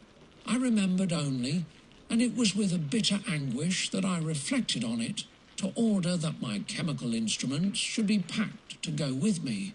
Filled with dreary imaginations, I passed through many beautiful and majestic scenes, but my eyes were fixed and unobserving. I could only think of the bourne of my travels and the work which was to occupy me whilst they endured. After some days spent in listless indolence, during which I traversed many leagues, I arrived at Strasbourg, where I waited 2 days for Clerval. He came. Alas, how great was the contrast between us! He was alive to every new scene, joyful when he saw the beauties of the setting sun, and more happy when he beheld it rise and recommence a new day. He pointed out to me the shifting colours of the landscape and the appearances of the sky. "This is what it is to live," he cried. "Now I enjoy existence. But you, my dear Frankenstein, wherefore are you desponding and sorrowful?" In truth, I was occupied by gloomy thoughts, and neither saw the descent of the evening star nor the golden sunrise reflected in the Rhine, and you, my friend, would be far more amused with the journal of Clerval, who observed the scenery with an eye of feeling and delight, than in listening to my reflections. I, a miserable wretch, haunted by a curse that shut up every avenue to enjoyment. We had agreed to descend the Rhine in a boat from Strasbourg to Rotterdam, whence we might take shipping for London. During this voyage we passed many willowy islands and saw several beautiful towns. We stayed a day at Mannheim, and on the 5th from our departure from Strasbourg arrived at Mainz. The course of the Rhine below Mainz becomes much more picturesque. The river descends rapidly and winds between hills, not high but steep, and of beautiful forms. We saw many ruined castles standing on the edges of precipices, surrounded by black woods, high and inaccessible. This part of the Rhine, indeed, presents a singularly variegated landscape. In one spot you view rugged hills, ruined castles overlooking tremendous precipices, with the dark Rhine rushing beneath, and on the sudden turn of a promontory, flourishing vineyards with green sloping banks and a meandering river and populous towns occupy the scene. We travelled at the time of the vintage and heard the song of the labourers as we glided down the stream. Even I, depressed in mind, and my spirits continually agitated by gloomy feelings, even I was pleased. I lay at the bottom of the boat, and as I gazed on the cloudless blue sky, I seemed to drink in a tranquillity to which I had long been a stranger. And if these were my sensations, who can describe those of Henry? He felt as if he had been transported to fairyland and enjoyed a happiness seldom tasted by man. "I have seen," he said, "the most beautiful scenes of my own country. I have visited the lakes of Lucerne and Uri, where the snowy mountains descend almost perpendicularly to the water, casting black and impenetrable shades, which would cause a gloomy and mournful appearance were it not for the most verdant islands that relieve the eye by their gay appearance. I have seen this lake agitated by a tempest, when the wind tore up whirlwinds of water and gave you an idea of what the waterspout must be on the great ocean. And the waves dash with fury the base of the mountain, where the priest and his mistress were overwhelmed by an avalanche, and where their dying voices are still said to be heard amid the pauses of the nightly wind. I have seen the mountains of La Valais and the Pays de Vaud, but this country, Victor, pleases me more than all those wonders. The mountains of Switzerland are more majestic and strange, but there is a charm in the banks of this divine river that I never before saw equalled. Look at that castle which overhangs yon precipice, and that also on the island, almost concealed amongst the foliage of those lovely trees, and now that group of labourers coming from among their vines, and that village half hid in the recess of the mountain. Oh, surely the spirit that inhabits and guards this place has a soul more in harmony with man than those who pile the glacier or retire to the inaccessible peaks of the mountains of our own country. Clerval, beloved friend, even now it delights me to record your words and to dwell on the praise of which you are so eminently deserving. He was a being formed in the very poetry of nature. His wild and enthusiastic imagination was chastened by the sensibility of his heart. His soul overflowed with ardent affections, and his friendship was of that devoted and wondrous nature that the worldly minded teach us to look for only in the imagination. But even human sympathies were not sufficient to satisfy his eager mind. The scenery of external nature, which others regard only with admiration, he loved with ardour. The sounding cataract haunted him like a passion. The tall rock, the mountain, and the deep and gloomy wood, their colours and their forms, were then to him an appetite, a feeling and a love that had no need of a remoter charm, by thought supplied, or any interest unborrowed from the eye. And where does he now exist? Is this gentle and lovely being lost forever? Has this mind, so replete with ideas, imaginations, fanciful and magnificent, which formed a world, whose existence depended on the life of its creator, has this mind perished? Does it now only exist in my memory? No, it is not thus.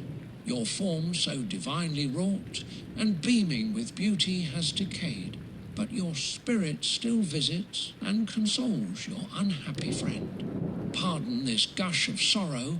These ineffectual words are but a slight tribute to the unexampled worth of Henry, but they soothe my heart, overflowing with the anguish which his remembrance creates. I will proceed with my tale. Beyond Cologne we descended to the plains of Holland, and we resolved to post the remainder of our way, for the wind was contrary, and the stream of the river was too gentle to aid us. Our journey here lost the interest arising from beautiful scenery, but we arrived in a few days at Rotterdam, whence we proceeded by sea to England. It was on a clear morning in the latter days of December that I first saw the white cliffs of Britain. The banks of the Thames presented a new scene. They were flat but fertile, and almost every town was marked by the remembrance of some story. We saw Tilbury Fort and remembered the Spanish Armada, Gravesend, Woolwich and Greenwich, places which I had heard of even in my country. At length we saw the numerous steeples of London, St. Paul's towering above all, and the tower famed in English history. Chapter 19. London was our present point of rest. We determined to remain several months in this wonderful and celebrated city. Clerval desired the intercourse of the men of genius and talent who flourished at this time, but this was with me a secondary object. I was principally occupied with the means of obtaining the information necessary for the completion of my promise, and quickly availed myself of the letters of introduction that I had brought with me, addressed to the most distinguished natural philosophers. If this journey had taken place during my days of study and happiness, it would have afforded me inexpressible pleasure. But a blight had come over my existence, and I only visited these people for the sake of the information they might give me on the subject in which my interest was so terribly profound. Company was irksome to me. When alone, I could fill my mind with the sights of heaven and earth. The voice of Henry soothed me, and I could thus cheat myself into a transitory peace. But busy, uninteresting, joyous faces brought back despair to my heart. I saw an insurmountable barrier placed between me and my fellow men. This barrier was sealed with the blood of William and Justine, and to reflect on the events connected with those names filled my soul with anguish. But in Clerval I saw the image of my former self.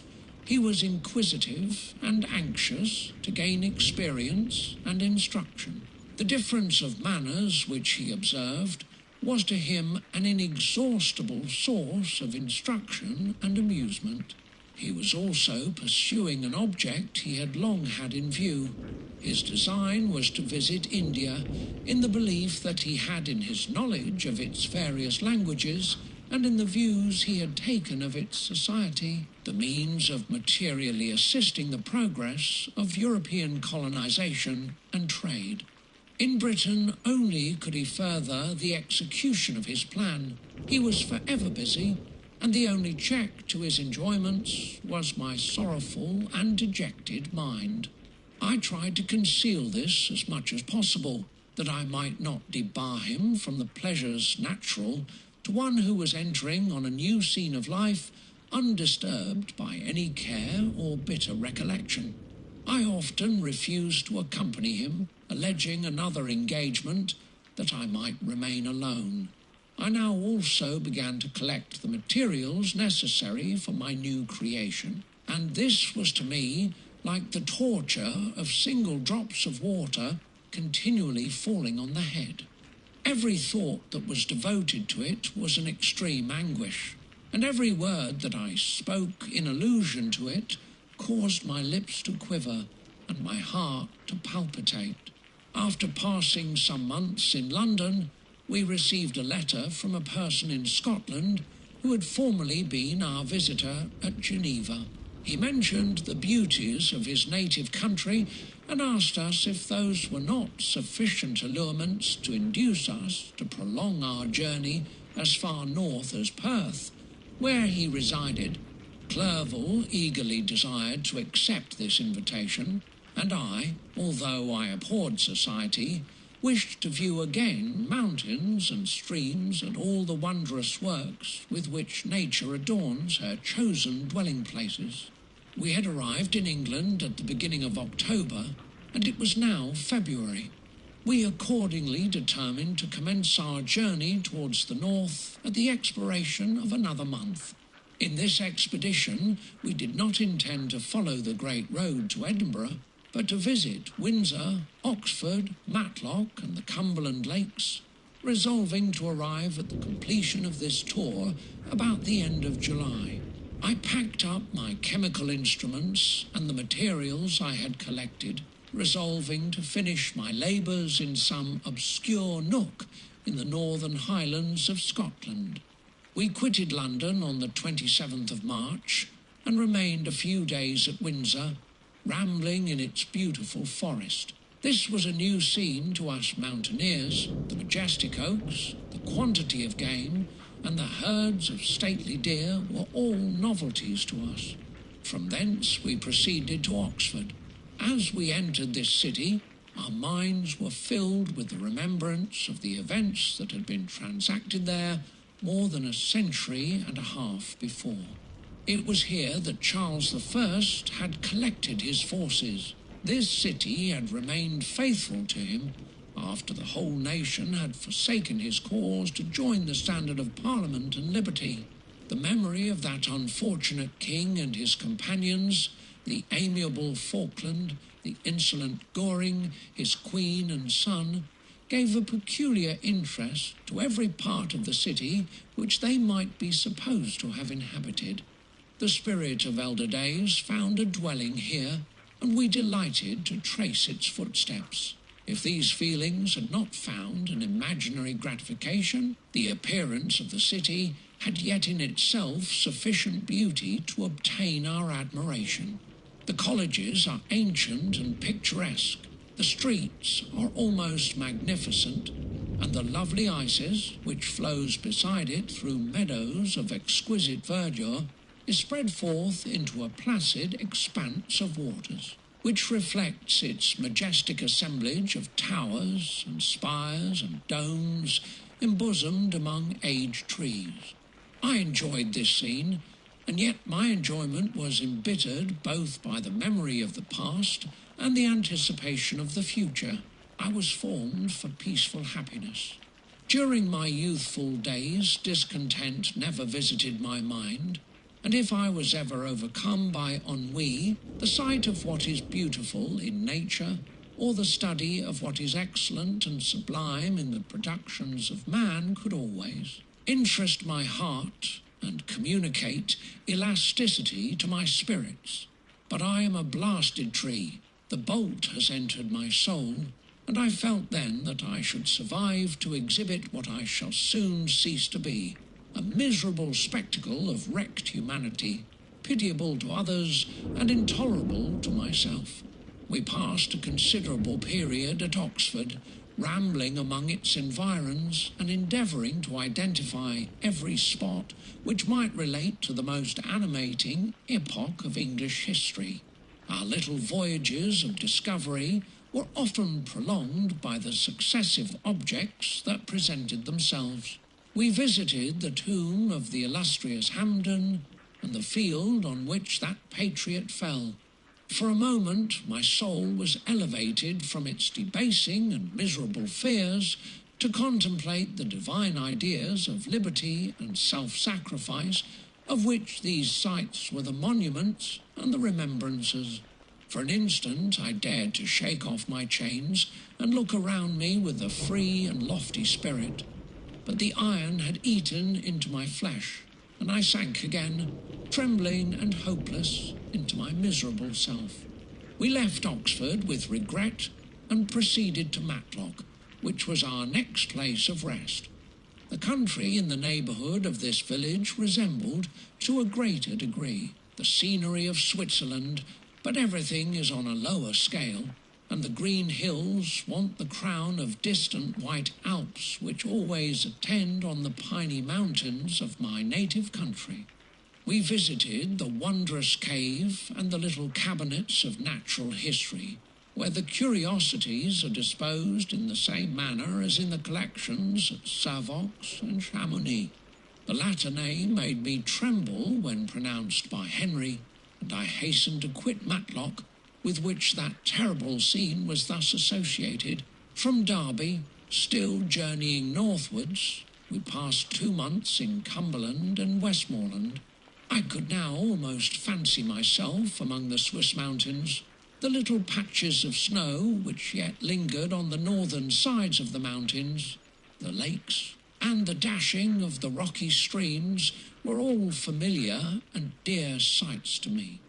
Here also we made some acquaintances who almost contrived to cheat me into happiness. The delight of Clerval was proportionably greater than mine. His mind expanded in the company of men of talent, and he found in his own nature greater capacities and resources than he could have imagined himself to have possessed while he associated with his inferiors. "I could pass my life here," said he to me, "and among these mountains I should scarcely regret Switzerland and the Rhine." But he found that a traveller's life is one that includes much pain amidst its enjoyments. His feelings are forever on the stretch, and when he begins to sink into repose, he finds himself obliged to quit that on which he rests in pleasure for something new, which again engages his attention, and which also he forsakes for other novelties. We had scarcely visited the various lakes of Cumberland and Westmoreland, and conceived an affection for some of the inhabitants when the period of our appointment with our Scotch friend approached, and we left them to travel on. For my own part, I was not sorry. I had now neglected my promise for some time, and I feared the effects of the Damon's disappointment. He might remain in Switzerland and wreak his vengeance on my relatives. This idea pursued me and tormented me at every moment, from which I might otherwise have snatched repose and peace. I waited for my letters with feverish impatience. If they were delayed, I was miserable and overcome by 1,000 fears. And when they arrived, and I saw the superscription of Elizabeth or my father, I hardly dared to read and ascertain my fate. Sometimes I thought that the fiend followed me, and might expedite my remissness by murdering my companion. When these thoughts possessed me, I would not quit Henry for a moment, but followed him as his shadow, to protect him from the fancied rage of his destroyer. I felt as if I had committed some great crime, the consciousness of which haunted me. I was guiltless, but I had indeed drawn down a horrible curse upon my head, as mortal as that of crime. I visited Edinburgh with languid eyes and mind, and yet that city might have interested the most unfortunate being. Clerval did not like it so well as Oxford, for the antiquity of the latter city was more pleasing to him. But the beauty and regularity of the new town of Edinburgh, its romantic castle and its environs, the most delightful in the world, Arthur's Seat, St. Bernard's Well, and the Pentland Hills, compensated him for the change and filled him with cheerfulness and admiration. But I was impatient to arrive at the termination of my journey. We left Edinburgh in a week, passing through Cupar, St. Andrews, and along the banks of the Tay to Perth, where our friend expected us. But I was in no mood to laugh and talk with strangers, or enter into their feelings or plans with the good humour expected from a guest, and accordingly I told Clerval that I wished to make the tour of Scotland alone. "Do you?" said I. "Enjoy yourself, and let this be our rendezvous. I may be absent a month or two, but do not interfere with my motions. I entreat you, leave me to peace and solitude for a short time, and when I return, I hope it will be with a lighter heart, more congenial to your own temper." Henry wished to dissuade me, but seeing me bent on this plan, ceased to remonstrate. He entreated me to write often. "I had rather be with you," he said, "in your solitary rambles, than with these Scotch people whom I do not know. Hasten then, my dear friend, to return, that I may again feel myself somewhat at home, which I cannot do in your absence." Having parted from my friend, I determined to visit some remote spot of Scotland and finish my work in solitude. I did not doubt but that the monster followed me, and would discover himself to me when I should have finished, that he might receive his companion. With this resolution I traversed the northern Highlands, and fixed on one of the remotest of the Orkneys as the scene of my labours. It was a place fitted for such a work, being hardly more than a rock, whose high sides were continually beaten upon by the waves. The soil was barren, scarcely affording pasture for a few miserable cows, and oatmeal for its inhabitants, which consisted of 5 persons, whose gaunt and scraggy limbs gave tokens of their miserable fare. Vegetables and bread, when they indulged in such luxuries, and even fresh water, was to be procured from the mainland, which was about 5 miles distant. On the whole island there were but 3 miserable huts, and one of these was vacant when I arrived. This I hired. It contained but 2 rooms, and these exhibited all the squalidness of the most miserable penury. The thatch had fallen in, the walls were unplastered, and the door was off its hinges. I ordered it to be repaired, bought some furniture, and took possession. An incident which would doubtless have occasioned some surprise, had not all the senses of the cottagers been benumbed by want and squalid poverty. As it was, I lived ungazed at and unmolested, hardly thanked for the pittance of food and clothes which I gave, so much does suffering blunt even the coarsest sensations of men. In this retreat I devoted the morning to labour, but in the evening, when the weather permitted, I walked on the stony beach of the sea to listen to the waves as they roared and dashed at my feet. It was a monotonous yet ever-changing scene. I thought of Switzerland. It was far different from this desolate and appalling landscape. Its hills are covered with vines, and its cottages are scattered thickly in the plains. Its fair lakes reflect a blue and gentle sky, and when troubled by the winds, their tumult is but as the play of a lively infant when compared to the roarings of the giant ocean. In this manner I distributed my occupations when I first arrived, but as I proceeded in my labour, it became every day more horrible and irksome to me.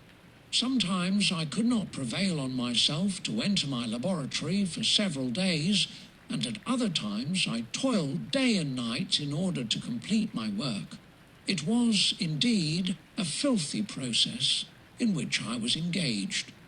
During my first experiment, a kind of enthusiastic frenzy had blinded me to the horror of my employment. My mind was intently fixed on the consummation of my labour, and my eyes were shut to the horror of my proceedings. But now I went to it in cold blood, and my heart often sickened at the work of my hands. Thus situated, employed in the most detestable occupation, immersed in a solitude where nothing could for an instant call my attention from the actual scene in which I was engaged, my spirits became unequal, I grew restless and nervous. Every moment I feared to meet my persecutor.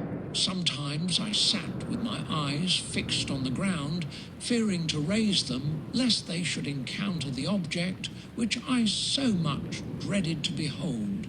I feared to wander from the sight of my fellow creatures, lest when alone he should come to claim his companion.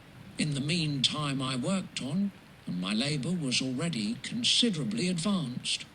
I looked towards its completion with a tremulous and eager hope, which I dared not trust myself to question, but which was intermixed with obscure forebodings of evil that made my heart sicken in my bosom. Chapter 20. I sat one evening in my laboratory. The sun had set, and the moon was just rising from the sea. I had not sufficient light for my employment, and I remained idle in a pause of consideration of whether I should leave my labour for the night or hasten its conclusion by an unremitting attention to it. As I sat, a train of reflection occurred to me which led me to consider the effects of what I was now doing. 3 years before, I was engaged in the same manner and had created a fiend whose unparalleled barbarity had desolated my heart and filled it forever with the bitterest remorse. I was now about to form another being of whose dispositions I was alike ignorant. She might become 10,000 times more malignant than her mate, and delight, for its own sake, in murder and wretchedness. He had sworn to quit the neighbourhood of man and hide himself in deserts, but she had not, and she, who in all probability was to become a thinking and reasoning animal, might refuse to comply with a compact made before her creation. They might even hate each other. The creature who already lived loathed his own deformity, and might he not conceive a greater abhorrence for it when it came before his eyes in the female form? She also might turn with disgust from him to the superior beauty of man. She might quit him, and he be again alone, exasperated by the fresh provocation of being deserted by one of his own species. Even if they were to leave Europe and inhabit the deserts of the New World, yet one of the first results of those sympathies for which the Daemon thirsted would be children, and a race of devils would be propagated upon the earth, who might make the very existence of the species of man a condition precarious and full of terror. Had I right, for my own benefit, to inflict this curse upon everlasting generations? I had before been moved by the sophisms of the being I had created. I had been struck senseless by his fiendish threats. But now, for the first time, the wickedness of my promise burst upon me. I shuddered to think that future ages might curse me as their pest, whose selfishness had not hesitated to buy its own peace at the price, perhaps, of the existence of the whole human race. I trembled, and my heart failed within me, when, on looking up, I saw, by the light of the moon, the daemon at the casement. A ghastly grin wrinkled his lips as he gazed on me, where I sat fulfilling the task which he had allotted to me. Yes, he had followed me in my travels. He had loitered in forests, hid himself in caves, or taken refuge in wide and desert heaths, and he now came to mark my progress and claim the fulfilment of my promise. As I looked on him, his countenance expressed the utmost extent of malice and treachery. I thought with a sensation of madness on my promise of creating another like to him, and trembling with passion, tore to pieces the thing on which I was engaged. The wretch saw me destroy the creature on whose future existence he depended for happiness, and with a howl of devilish despair and revenge withdrew. I left the room, and locking the door, made a solemn vow in my own heart never to resume my labours, and then with trembling steps I sought my own apartment. I was alone. None were near me to dissipate the gloom and relieve me from the sickening oppression of the most terrible reveries. Several hours passed, and I remained near my window gazing on the sea. It was almost motionless, for the winds were hushed, and all nature reposed under the eye of the quiet moon. A few fishing vessels alone specked the water, and now and then the gentle breeze wafted the sound of voices as the fishermen called to one another. I felt the silence, although I was hardly conscious of its extreme profundity, until my ear was suddenly arrested by the paddling of oars near the shore, and a person landed close to my house. In a few minutes after, I heard the creaking of my door, as if someone endeavoured to open it softly. I trembled from head to foot. I felt a presentiment of who it was, and wished to rouse one of the peasants who dwelt in a cottage not far from mine. But I was overcome by the sensation of helplessness, so often felt in frightful dreams, when you in vain endeavour to fly from an impending danger, and was rooted to the spot. Presently I heard the sound of footsteps along the passage. The door opened, and the wretch whom I dreaded appeared. Shutting the door, he approached me and said in a smothered voice, "You have destroyed the work which you began. What is it that you intend? Do you dare to break your promise? I have endured toil and misery. I left Switzerland with you. I crept along the shores of the Rhine, among its willow islands and over the summits of its hills. I have dwelt many months in the heaths of England and among the deserts of Scotland. I have endured incalculable fatigue and cold and hunger. Do you dare destroy my hopes? Begone! I do break my promise. Never will I create another like yourself, equal in deformity and wickedness. Slave, I before reasoned with you, but you have proved yourself unworthy of my condescension. Remember that I have power. You believe yourself miserable, but I can make you so wretched that the light of day will be hateful to you. You are my creator, but I am your master. Obey. The hour of my irresolution is past, and the period of your power is arrived. Your threats cannot move me to do an act of wickedness, but they confirm me in a determination of not creating you a companion in vice. Shall I, in cool blood, set loose upon the earth a daemon whose delight is in death and wretchedness? Begone! I am firm, and your words will only exasperate my rage. The monster saw my determination in my face, and gnashed his teeth in the impotence of anger. "Shall each man," cried he, "find a wife for his bosom, and each beast have his mate, and I be alone?" I had feelings of affection, and they were requited by detestation and scorn. Man, You may hate, but beware. Your hours will pass in dread and misery, and soon the bolt will fall which must ravish from you your happiness forever. Are you to be happy while I grovel in the intensity of my wretchedness? You can blast my other passions, but revenge remains, revenge henceforth dearer than light or food. I may die, but first you, my tyrant and tormentor, shall curse the sun that gazes on your misery. Beware, for I am fearless and therefore powerful. I will watch with the wiliness of a snake, that I may sting with its venom. Man, you shall repent of the injuries you inflict. Devil, cease, and do not poison the air with these sounds of malice. I have declared my resolution to you, and I am no coward to bend beneath words. Leave me, I am inexorable. It is well, I go, but remember, I shall be with you on your wedding night. I started forward and exclaimed, Villain, before you sign my death warrant, be sure that you are yourself safe. I would have seized him, but he eluded me and quitted the house with precipitation.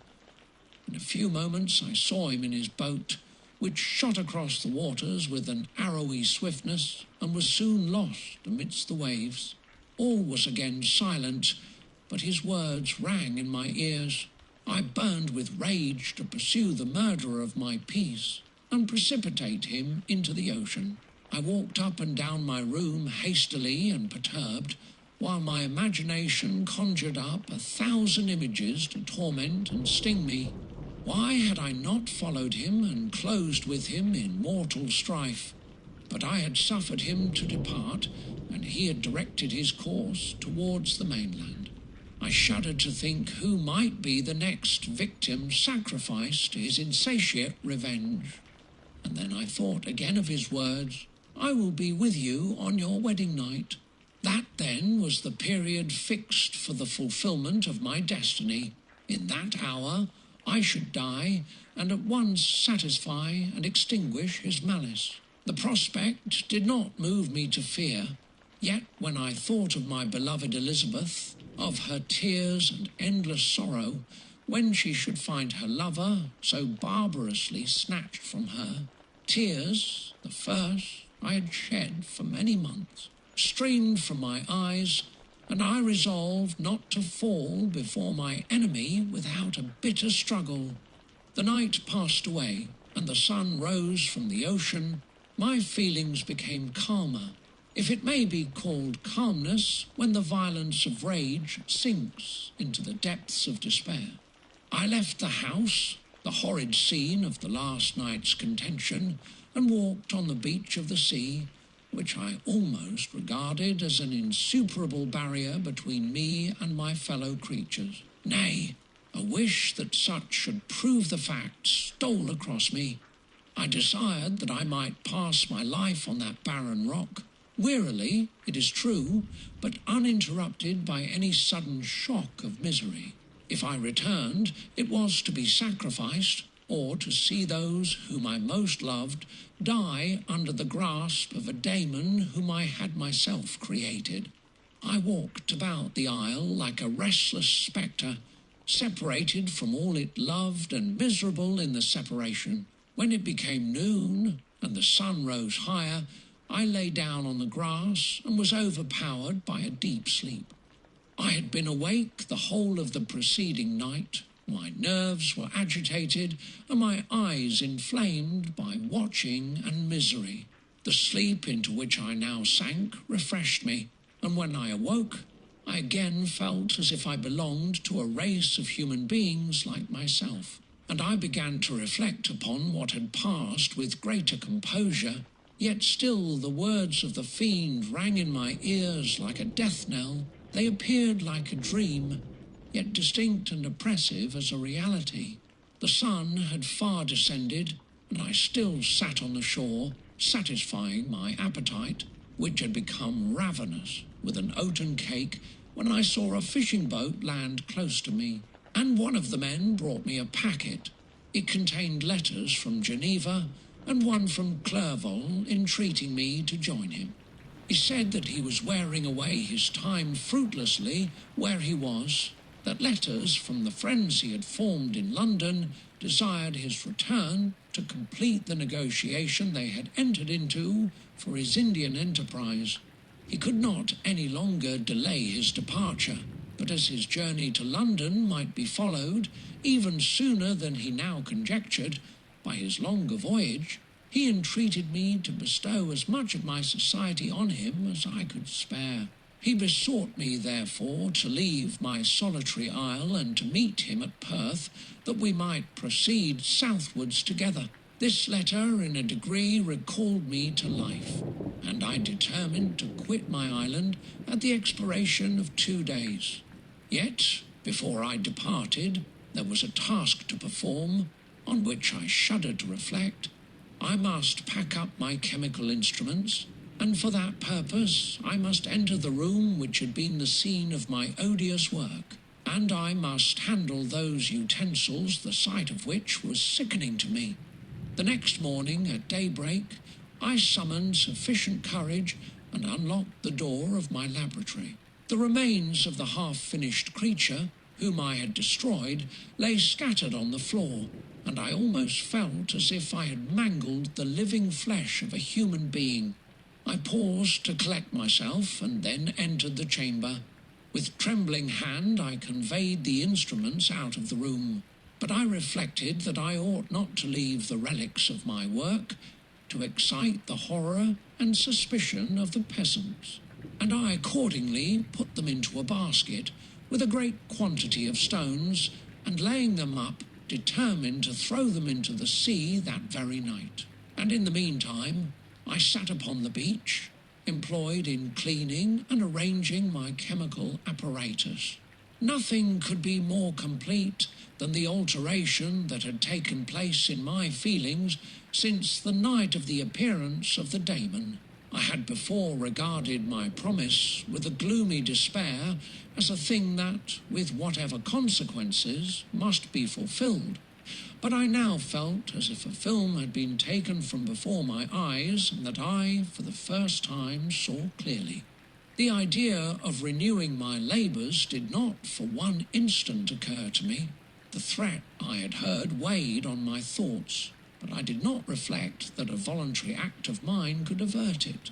I had resolved in my own mind that to create another like the fiend I had first made would be an act of the basest and most atrocious selfishness, and I banished from my mind every thought that could lead to a different conclusion. Between 2 and 3 in the morning the moon rose, and I then, putting my basket aboard a little skiff, sailed out about 4 miles from the shore. The scene was perfectly solitary. A few boats were returning towards land, but I sailed away from them.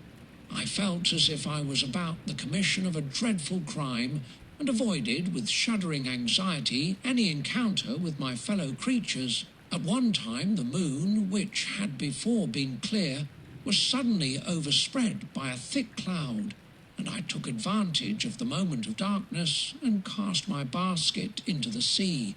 I listened to the gurgling sound as it sank, and then sailed away from the spot. The sky became clouded, but the air was pure, although chilled by the northeast breeze that was then rising. But it refreshed me and filled me with such agreeable sensations that I resolved to prolong my stay on the water, and fixing the rudder in a direct position, stretched myself at the bottom of the boat. Clouds hid the moon, everything was obscure, and I heard only the sound of the boat as its keel cut through the waves. The murmur lulled me, and in a short time I slept soundly. I do not know how long I remained in this situation, but when I awoke, I found that the sun had already mounted considerably. The wind was high, and the waves continually threatened the safety of my little skiff. I found that the wind was northeast, and must have driven me far from the coast from which I had embarked. I endeavoured to change my course, but quickly found that if I again made the attempt, the boat would be instantly filled with water. Thus situated, My only resource was to drive before the wind. I confess that I felt a few sensations of terror. I had no compass with me, and was so slenderly acquainted with the geography of this part of the world that the sun was of little benefit to me. I might be driven into the wide Atlantic and feel all the tortures of starvation, or be swallowed up in the immeasurable waters that roared and buffeted around me. I had already been out many hours and felt the torment of a burning thirst, a prelude to my other sufferings. I looked on the heavens, which were covered by clouds that flew before the wind, only to be replaced by others. I looked upon the sea. It was to be my grave. "Fiend," I exclaimed, "your task is already fulfilled." I thought of Elizabeth, of my father, and of Clerval, all left behind, on whom the monster might satisfy his sanguinary and merciless passions. This idea plunged me into a reverie so despairing and frightful that even now, when the scene is on the point of closing before me forever, I shudder to reflect on it. Some hours passed thus, but by degrees, as the sun declined towards the horizon, the wind died away into a gentle breeze, and the sea became free from breakers. But these gave place to a heavy swell. I felt sick and hardly able to hold the rudder, when suddenly I saw a line of high land towards the south. Almost spent, as I was, by fatigue and the dreadful suspense I endured for several hours, this sudden certainty of life rushed like a flood of warm joy to my heart, and tears gushed from my eyes.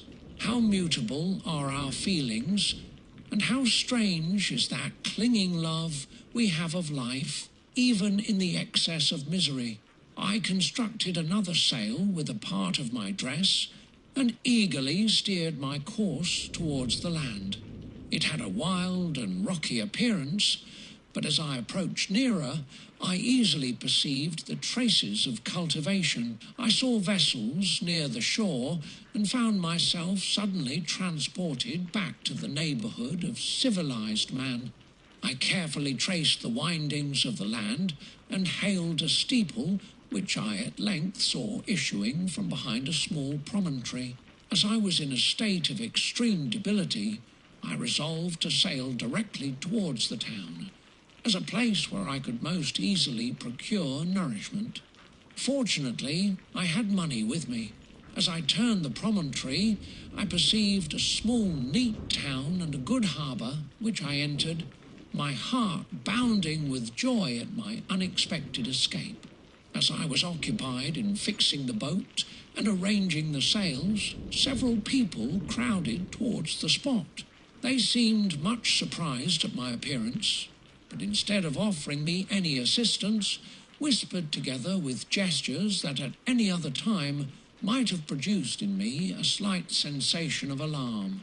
As it was, I merely remarked that they spoke English, and I therefore addressed them in that language. "My good friends," said I, "will you be so kind as to tell me the name of this town, and inform me where I am?" "You will know that soon enough," replied a man with a hoarse voice.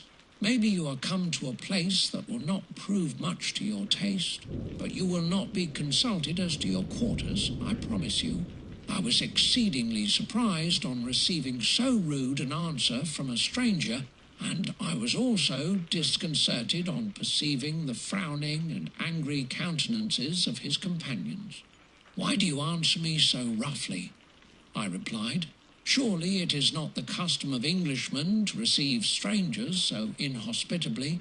"I do not know," said the man, "what the custom of the English may be, but it is the custom of the Irish to hate villains." While this strange dialogue continued, I perceived the crowd rapidly increase. Their faces expressed a mixture of curiosity and anger, which annoyed and in some degree alarmed me. I inquired the way to the inn, but no one replied. I then moved forward, and a murmuring sound arose from the crowd as they followed and surrounded me, when an ill-looking man approaching tapped me on the shoulder and said, Come, sir, you must follow me to Mr. Kerwin's to give an account of yourself. Who is Mr. Kerwin? Why am I to give an account of myself? Is not this a free country? Aye, sir, free enough for honest folks. Mr. Kerwin is a magistrate, and you are to give an account of the death of a gentleman who was found murdered here last night. This answer startled me, but I presently recovered myself. I was innocent, that could easily be proved. Accordingly, I followed my conductor in silence and was led to one of the best houses in the town. I was ready to sink from fatigue and hunger, but being surrounded by a crowd, I thought it politic to rouse all my strength, that no physical debility might be construed into apprehension or conscious guilt. Little did I then expect the calamity that was in a few moments to overwhelm me and extinguish in horror and despair all fear of ignominy or death. I must pause here, for it requires all my fortitude to recall the memory of the frightful events which I am about to relate in proper detail to my recollection. Chapter 21. I was soon introduced into the presence of the magistrate, an old benevolent man with calm and mild manners. He looked upon me, however, with some degree of severity, and then, turning towards my conductors, he asked who appeared as witnesses on this occasion.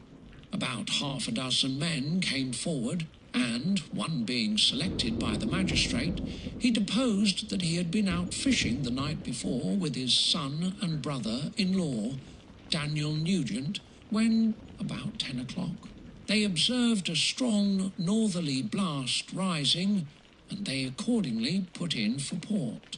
It was a very dark night. As the moon had not yet risen, they did not land at the harbour, but, as they had been accustomed, at a creek about 2 miles below.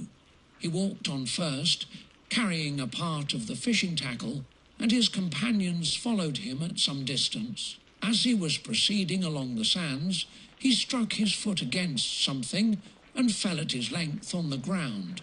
His companions came up to assist him, and by the light of their lantern they found that he had fallen on the body of a man who was to all appearance dead.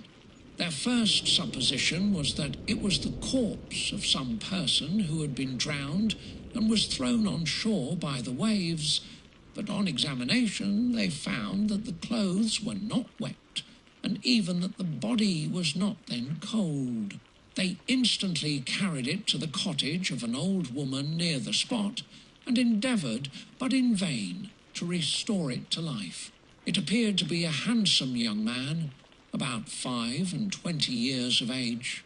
He had apparently been strangled, for there was no sign of any violence except the black mark of fingers on his neck. The first part of this deposition did not in the least interest me, but when the mark of the fingers was mentioned, I remembered the murder of my brother and felt myself extremely agitated. My limbs trembled, and a mist came over my eyes, which obliged me to lean on a chair for support. The magistrate observed me with a keen eye, and of course drew an unfavourable augury from my manner. The son confirmed his father's account, but when Daniel Nugent was called, he swore positively that just before the fall of his companion, he saw a boat with a single man in it, at a short distance from the shore, and as far as he could judge by the light of a few stars, it was the same boat in which I had just landed. A woman deposed that she lived near the beach and was standing at the door of her cottage, waiting for the return of the fisherman, about an hour before she heard of the discovery of the body. When she saw a boat with only one man in it push off from that part of the shore where the corpse was afterwards found, another woman confirmed the account of the fisherman having brought the body into her house. It was not cold. They put it into a bed and rubbed it, and Daniel went to the town for an apothecary, but life was quite gone. Several other men were examined concerning my landing, and they agreed that, with a strong north wind that had arisen during the night. It was very probable that I had beaten about for many hours and had been obliged to return nearly to the same spot from which I had departed. Besides, they observed that it appeared that I had brought the body from another place, and it was likely that as I did not appear to know the shore, I might have put into the harbour ignorant of the distance of the town from the place where I had deposited the corpse. Mr. Kirwin, on hearing this evidence, desired that I should be taken into the room where the body lay for interment, that it might be observed what effect the sight of it would produce upon me. This idea was probably suggested by the extreme agitation I had exhibited when the mode of the murder had been described. I was accordingly conducted by the magistrate and several other persons to the inn. I could not help being struck by the strange coincidences that had taken place during this eventful night. But, knowing that I had been conversing with several persons in the island I had inhabited about the time that the body had been found, I was perfectly tranquil as to the consequences of the affair. I entered the room where the corpse lay and was led up to the coffin. How can I describe my sensations on beholding it? I feel yet parched with horror, nor can I reflect on that terrible moment without shuddering and agony. The examination, the presence of the magistrate and witnesses, passed like a dream from my memory when I saw the lifeless form of Henry Clerval stretched before me. I gasped for breath, and throwing myself on the body, I exclaimed, "Have my murderous machinations deprived you also, my dearie, of life? 2 I have already destroyed. Other victims await their destiny. But you, Clerval, my friend, my benefactor." The human frame could no longer support the agonies that I endured, and I was carried out of the room in strong convulsions. A fever succeeded to this. I lay for 2 months on the point of death. My ravings, as I afterwards heard, were frightful. I called myself the murderer of William, of Justine, and of Clerval. Sometimes I entreated my attendants to assist me in the destruction of the fiend by whom I was tormented, and at others I felt the fingers of the monster already grasping my neck, and screamed aloud with agony and terror. Fortunately, as I spoke my native language, Mr. Kirwin alone understood me, but my gestures and bitter cries were sufficient to affright the other witnesses. Why did I not die? More miserable than man ever was before? Why did I not sink into forgetfulness and rest? Death snatches away many blooming children, the only hopes of their doting parents. How many brides and youthful lovers have been one day in the bloom of health and hope, and the next a prey for worms and the decay of the tomb? Of what materials was I made that I could thus resist so many shocks, which, like the turning of the wheel, continually renewed the torture? But I was doomed to live, and in 2 months found myself as awaking from a dream, in a prison, stretched on a wretched bed, surrounded by gaolers, turnkeys, bolts, and all the miserable apparatus of a dungeon. It was morning, I remember, when I thus awoke to understanding. I had forgotten the particulars of what had happened, and only felt as if some great misfortune had suddenly overwhelmed me. But when I looked around and saw the barred windows and the squalidness of the room in which I was, all flashed across my memory, and I groaned bitterly. This sound disturbed an old woman who was sleeping in a chair beside me. She was a hired nurse, the wife of one of the turnkeys, and her countenance expressed all those bad qualities which often characterize that class. The lines of her face were hard and rude, like that of persons accustomed to see without sympathizing in sights of misery. Her tone expressed her entire indifference. She addressed me in English, and the voice struck me as one that I had heard during my sufferings. "Are you better now, sir?" said she. I replied in the same language with a feeble voice, I believe I am, but if it be all true, if indeed I did not dream, I am sorry that I am still alive to feel this misery and horror. For that matter, replied the old woman, if you mean about the gentleman you murdered, I believe that it were better for you if you were dead, for I fancy it will go hard with you.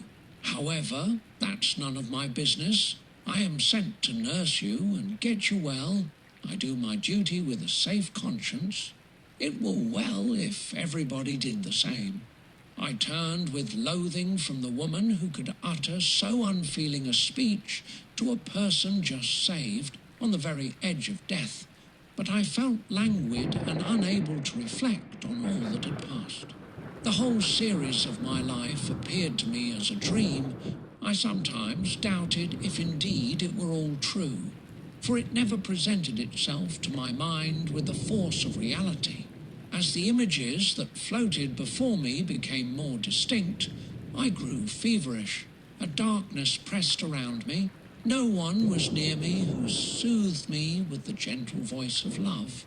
No dear hand supported me. The physician came and prescribed medicines, and the old woman prepared them for me, but utter carelessness was visible in the first, and the expression of brutality was strongly marked in the visage of the second. Who could be interested in the fate of a murderer but the hangman who would gain his fee? These were my first reflections, but I soon learned that Mr. Kerwin had shown me extreme kindness. He had caused the best room in the prison to be prepared for me, and it was he who had provided a physician and a nurse. It is true, he seldom came to see me, for although he ardently desired to relieve the sufferings of every human creature, he did not wish to be present at the agonies and miserable ravings of a murderer.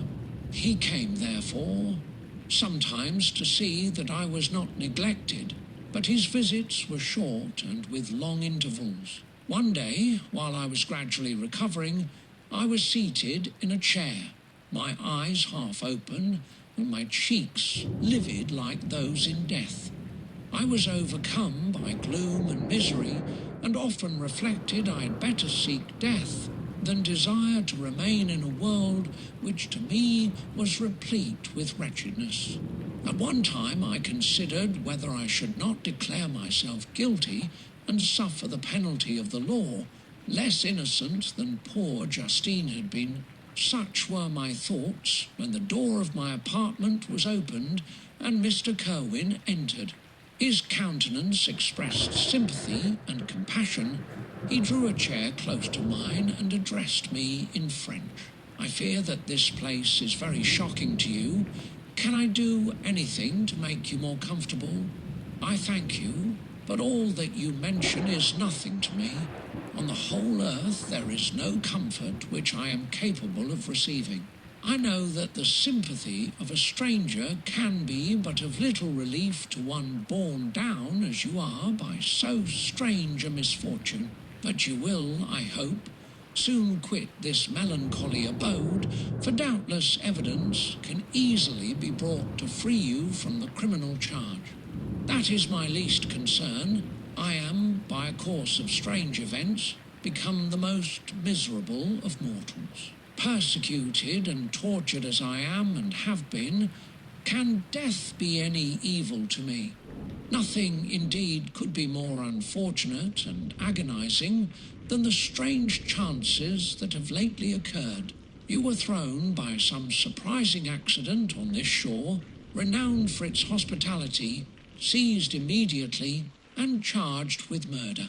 The first sight that was presented to your eyes was the body of your friend, murdered in so unaccountable a manner, and placed, as it were, by some fiend across your path. As Mr. Kerwin said this, notwithstanding the agitation I endured on this retrospect of my sufferings, I also felt considerable surprise at the knowledge he seemed to possess concerning me. I suppose some astonishment was exhibited in my countenance, for Mr. Kerwin hastened to say, Immediately upon your being taken ill, all the papers that were on your person were brought me, and I examined them that I might discover some trace by which I could send to your relations an account of your misfortune and illness. I found several letters, and among others, one which I discovered from its commencement to be from your father. I instantly wrote to Geneva. Nearly 2 months have elapsed since the departure of my letter, but you are ill. Even now you tremble. You are unfit for agitation of any kind. This suspense is 1,000 times worse than the most horrible event. Tell me what new scene of death has been acted, and whose murder I am now to lament. Your family is perfectly well, said Mr. Kirwin with gentleness, and someone, a friend, is come to visit you. I know not by what chain of thought the idea presented itself, but it instantly darted into my mind that the murderer had come to mock at my misery and taunt me with the death of Clerval, as a new incitement for me to comply with his hellish desires. I put my hand before my eyes and cried out in agony, "Oh, take him away! I cannot see him. For God's sake, do not let him enter." Mr. Kirwin regarded me with a troubled countenance. He could not help regarding my exclamation as a presumption of my guilt, and said in rather a severe tone, "I should have thought, young man, that the presence of your father would have been welcome instead of inspiring such violent repugnance." "My father!" cried I, while every feature and every muscle was relaxed from anguish to pleasure. "Is my father indeed come? How kind, how very kind! But where is he? Why does he not hasten to me?" My change of manner surprised and pleased the magistrate. Perhaps he thought that my former exclamation was a momentary return of delirium, and now he instantly resumed his former benevolence. He rose and quitted the room with my nurse, and in a moment my father entered it. Nothing at this moment could have given me greater pleasure than the arrival of my father. I stretched out my hand to him and cried, "Are you then safe, and Elizabeth, and Ernest?" My father calmed me with assurances of their welfare, and endeavoured, by dwelling on these subjects so interesting to my heart, to raise my desponding spirits, but he soon felt that a prison cannot be the abode of cheerfulness. "What a place is this that you inhabit, my son?" said he, looking mournfully at the barred windows and wretched appearance of the room. "You travelled to seek happiness, but a fatality seems to pursue you. And poor Clerval, the name of my unfortunate and murdered friend was an agitation too great to be endured in my weak state." I shed tears. "Alas! Yes, my father," replied I. "Some destiny of the most horrible kind hangs over me, and I must live to fulfil it, or surely I should have died on the coffin of Henry." We were not allowed to converse for any length of time, for the precarious state of my health rendered every precaution necessary that could ensure tranquillity. Mr. Kirwin came in and insisted that my strength should not be exhausted by too much exertion, but the appearance of my father was to me like that of my good angel, and I gradually recovered my health.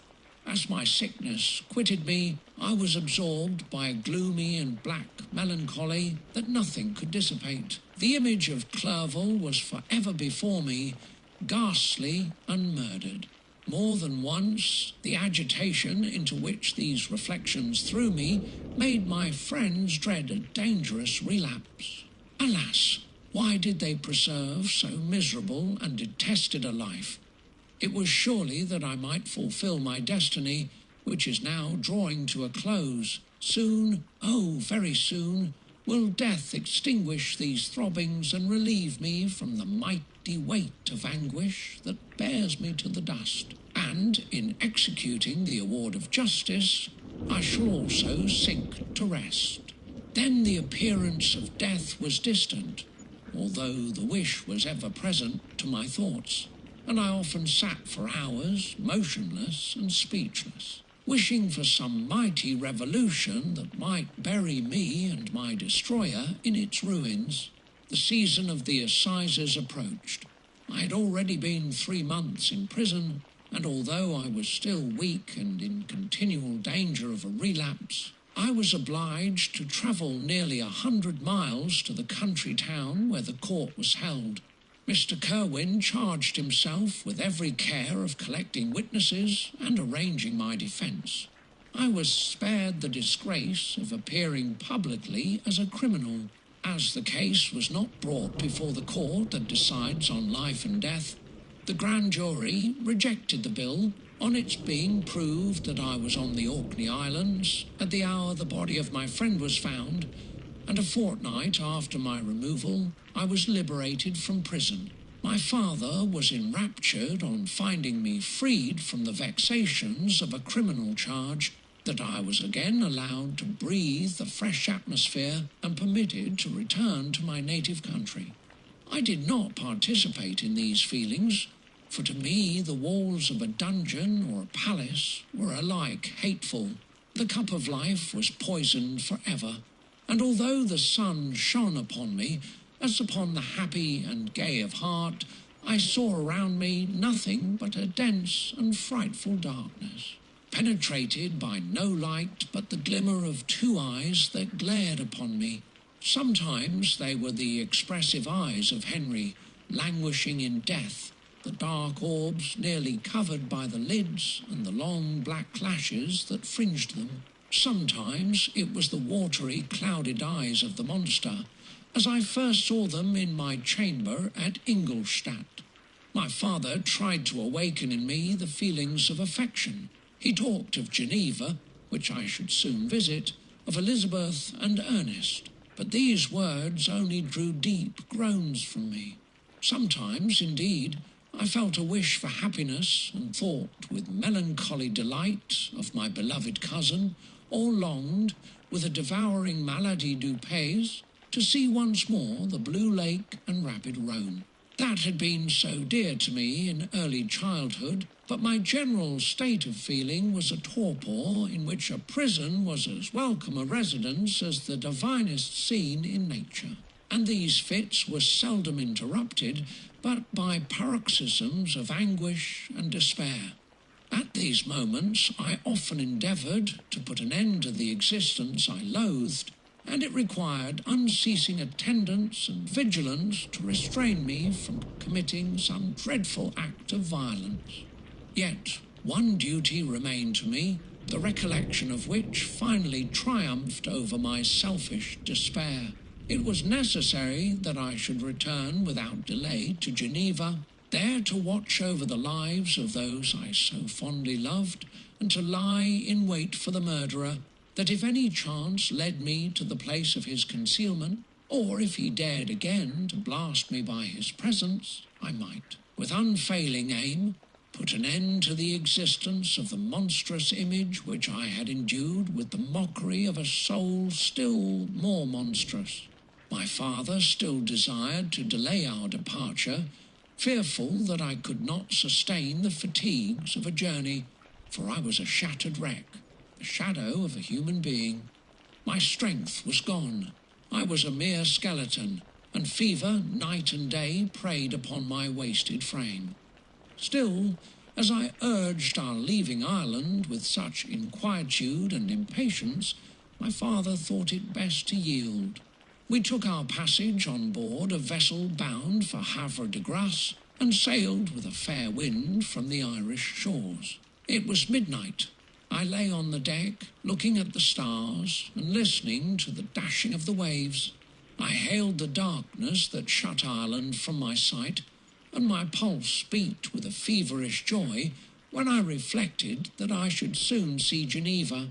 The past appeared to me in the light of a frightful dream, yet the vessel in which I was, the wind that blew me from the detested shore of Ireland, and the sea which surrounded me, told me too forcibly that I was deceived by no vision, and that Clerval, my friend and dearest companion, had fallen a victim to me and the monster of my creation.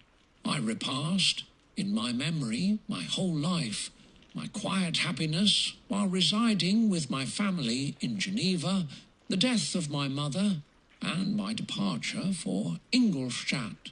I remembered, shuddering, the mad enthusiasm that hurried me on to the creation of my hideous enemy, and I called to mind the night in which he first lived. I was unable to pursue the train of thought. 1,000 feelings pressed upon me, and I wept bitterly. Ever since my recovery from the fever, I had been in the custom of taking every night a small quantity of laudanum, for it was by means of this drug only that I was enabled to gain the rest necessary for the preservation of life. Oppressed by the recollection of my various misfortunes, I now swallowed double my usual quantity, and soon slept profoundly. But sleep did not afford me respite from thought and misery. My dreams presented 1,000 objects that scared me. Towards morning I was possessed by a kind of nightmare. I felt the fiend's grasp in my neck and could not free myself from it. Groans and cries rang in my ears. My father, who was watching over me, perceiving my restlessness, awoke me. The dashing waves were around, the cloudy sky above. The fiend was not here. A sense of security, a feeling that a truce was established between the present hour and the irresistible, disastrous future, imparted to me a kind of calm forgetfulness, of which the human mind is by its structure peculiarly susceptible. Chapter 22. The voyage came to an end. We landed and proceeded to Paris. I soon found that I had overtaxed my strength, and that I must repose before I could continue my journey. My father's care and attentions were indefatigable, but he did not know the origin of my sufferings, and sought erroneous methods to remedy the incurable ill. He wished me to seek amusement in society. I abhorred the face of man. Oh, not abhorred. They were my brethren, my fellow beings, and I felt attracted even to the most repulsive among them. As to creatures of an angelic nature and celestial mechanism, but I felt that I had no right to share their intercourse. I had unchained an enemy among them whose joy it was to shed their blood and to revel in their groans. How they would, each and all, abhor me and hunt me from the world, did they know my unhallowed acts and the crimes which had their source in me. My father yielded at length to my desire to avoid society, and strove by various arguments to banish my despair. Sometimes he thought that I felt deeply the degradation of being obliged to answer a charge of murder, and he endeavoured to prove to me the futility of pride. "Alas, my father," said I, "how little do you know me? Human beings, their feelings and passions would indeed be degraded if such a wretch as I felt pride. Justine, poor unhappy Justine, was as innocent as I, and she suffered the same charge. She died for it, and I am the cause of this. I murdered her. William, Justine, and Henry, they all died by my hands." My father had often, during my imprisonment, heard me make the same assertion. When I thus accused myself, he sometimes seemed to desire an explanation, and at others he appeared to consider it as the offspring of delirium, and that, during my illness, some idea of this kind had presented itself to my imagination, the remembrance of which I preserved in my convalescence. I avoided explanation and maintained a continual silence concerning the wretch I had created. I had a persuasion that I should be supposed mad, and this in itself would forever have chained my tongue. But, besides, I could not bring myself to disclose a secret which would fill my hearer with consternation and make fear and unnatural horror the inmates of his breast. I checked, therefore, my impatient thirst for sympathy, and was silent when I would have given the world to have confided the fatal secret.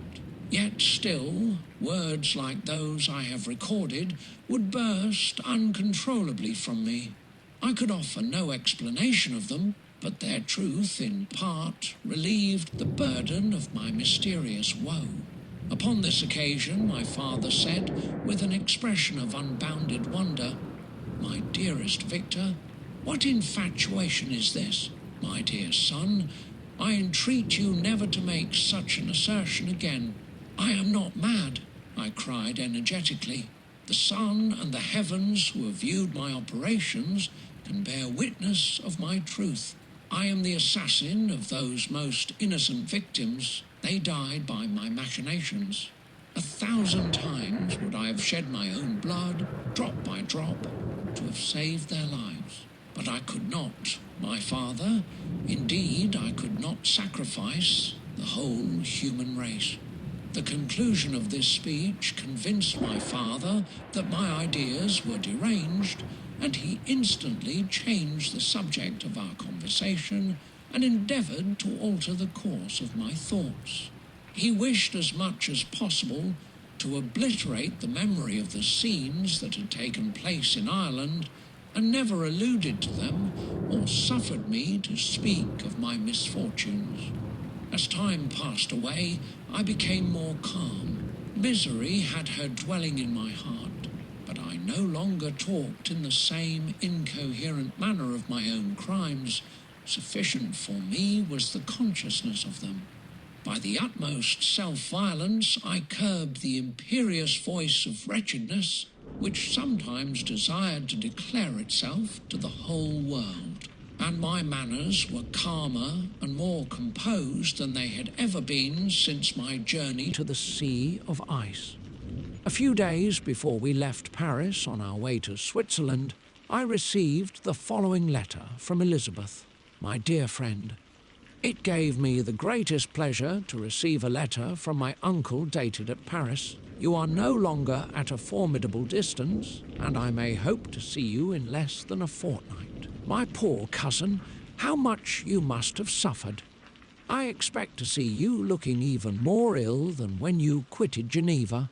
This winter has been passed most miserably, tortured as I have been by anxious suspense. Yet I hope to see peace in your countenance, and to find that your heart is not totally void of comfort and tranquillity. Yet I fear that the same feelings now exist that made you so miserable a year ago, even perhaps augmented by time. I would not disturb you at this period, when so many misfortunes weigh upon you, but a conversation that I had with my uncle previous to his departure renders some explanation necessary before we meet. Explanation. You may possibly say, what can Elizabeth have to explain? If you really say this, my questions are answered and all my doubts satisfied. But you are distant from me, and it is possible that you may dread and yet be pleased with this explanation. And in a probability of this being the case, I dare not any longer postpone writing what, during your absence, I have often wished to express to you, but have never had the courage to begin. You well know, Victor, that our union had been the favourite plan of your parents ever since our infancy. We were told this when young, and taught to look forward to it as an event that would certainly take place. We were affectionate playfellows during childhood, and, I believe, dear and valued friends to one another as we grew older.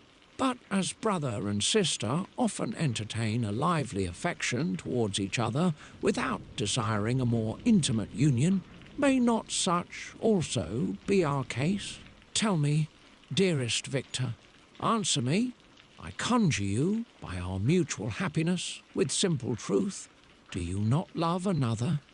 You have travelled, you have spent several years of your life at Ingolstadt, and I confess to you, my friend, that when I saw you last autumn so unhappy, flying to solitude from the society of every creature, I could not help supposing that you might regret our connection and believe yourself bound in honour to fulfil the wishes of your parents. although they oppose themselves to your inclinations.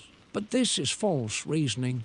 I confess to you, my friend, that I love you, and that in my airy dreams of futurity you have been my constant friend and companion. But it is your happiness I desire as well as my own when I declare to you that our marriage would render me eternally miserable unless it were the dictate of your own free choice. Even now I weep to think that, borne down as you are by the cruelest misfortunes, you may stifle, by the word honour, all hope of that love and happiness which would alone restore you to yourself. I, who have so disinterested an affection for you, may increase your miseries tenfold by being an obstacle to your wishes. Ah, Victor, be assured that your cousin and playmate has too sincere a love for you not to be made miserable by this supposition. Be happy, my friend, and if you obey me in this one request, remain satisfied that nothing on earth will have the power to interrupt my tranquillity. Do not let this letter disturb you. Do not answer tomorrow, or the next day, or even until you come, if it will give you pain. My uncle will send me news of your health, and if I see but one smile on your lips when we meet, occasioned by this or any other exertion of mine, I shall need no other happiness. Elizabeth Lavenza, Geneva, May 18th, 17. This letter revived in my memory what I had before forgotten, the threat of the fiend, "I will be with you on your wedding night." Such was my sentence, and on that night would the daemon employ every art to destroy me and tear me from the glimpse of happiness which promised partly to console my sufferings. On that night he had determined to consummate his crimes by my death. Well, be it so. A deadly struggle would then assuredly take place, in which, if he were victorious, I should be at peace, and his power over me be at an end. If he were vanquished, I should be a free man. Alas, what freedom! Such as the peasant enjoys when his family have been massacred before his eyes, his cottage burnt, his lands laid waste, and he is turned adrift, homeless, penniless and alone, but free. Such would be my liberty, except that in my Elizabeth I possessed a treasure, alas, balanced by those horrors of remorse and guilt which would pursue me until death. Sweet and beloved Elizabeth, I read and reread her letter, and some softened feelings stole into my heart and dared to whisper paradisiacal dreams of love and joy. But the apple was already eaten, and the angel's arm bared to drive me from all hope. Yet I would die to make her happy. If the monster executed his threat, death was inevitable, yet again I considered whether my marriage would hasten my fate. My destruction might indeed arrive a few months sooner, but if my torturer should suspect that I postponed it, influenced by his menaces, he would surely find other, and perhaps more dreadful means of revenge. He had vowed to be with me on my wedding night, yet he did not consider that threat as binding him to peace in the meantime, for as if to show me that he was not yet satiated with blood, he had murdered Clerval immediately after the enunciation of his threats. I resolved, therefore, that if my immediate union with my cousin would conduce either to hers or my father's happiness, my adversary's designs against my life should not retard it a single hour. In this state of mind I wrote to Elizabeth. My letter was calm and affectionate. "I fear, my beloved girl," I said, "little happiness remains for us on earth, yet all that I may one day enjoy is centred in you. Chase away your idle fears. To you alone do I consecrate my life and my endeavours for contentment. I have one secret, Elizabeth, a dreadful one. When revealed to you, it will chill your frame with horror, and then, far from being surprised at my misery, you will only wonder that I survive what I have endured. I will confide this tale of misery and terror to you the day after our marriage shall take place, for, my sweet cousin, there must be perfect confidence between us. But until then, I conjure you, do not mention or allude to it. This I most earnestly entreat, and I know you will comply. In about a week after the arrival of Elizabeth's letter, we returned to Geneva. The sweet girl welcomed me with warm affection, yet tears were in her eyes as she beheld my emaciated frame and feverish cheeks. I saw a change in her also. She was thinner, and had lost much of that heavenly vivacity that had before charmed me. But her gentleness and soft looks of compassion made her a more fit companion for one blasted and miserable as I was. The tranquillity which I now enjoyed did not endure. Memory brought madness with it, and when I thought of what had passed, a real insanity possessed me. Sometimes I was furious and burnt with rage, sometimes low and despondent. I neither spoke nor looked at anyone, but sat motionless, bewildered by the multitude of miseries that overcame me. Elizabeth alone had the power to draw me from these fits. Her gentle voice would soothe me when transported by passion, and inspire me with human feelings when sunk in torpor. She wept with me and for me. When reason returned, she would remonstrate and endeavour to inspire me with resignation. Ah, it is well for the unfortunate to be resigned, but for the guilty there is no peace. The agonies of remorse poison. The luxury there is otherwise sometimes found in indulging the excess of grief. Soon after my arrival, my father spoke of my immediate marriage with Elizabeth. I remained silent. Have you then some other attachment? None on earth. I love Elizabeth and look forward to our union with delight. Let the day therefore be fixed, and on it I will consecrate myself, in life or death, to the happiness of my cousin. My dear Victor, do not speak thus. Heavy misfortunes have befallen us, but let us only cling closer to what remains and transfer our love for those whom we have lost to those who yet live. Our circle will be small, but bound close by the ties of affection and mutual misfortune. And when time shall have softened your despair, new and dear objects of care will be born to replace those of whom we have been so cruelly deprived. Such were the lessons of my father, but to me the remembrance of the threat returned, nor can you wonder that, omnipotent as the fiend had yet been in his deeds of blood, I should almost regard him as invincible, and that when he had pronounced the words, "I shall be with you on your wedding night," I should regard the threatened fate as unavoidable. But death was no evil to me if the loss of Elizabeth were balanced with it, and I therefore, with a contented and even cheerful countenance, agreed with my father that if my cousin would consent, the ceremony should take place in 10 days, and thus put, as I imagined, the seal to my fate. Great God!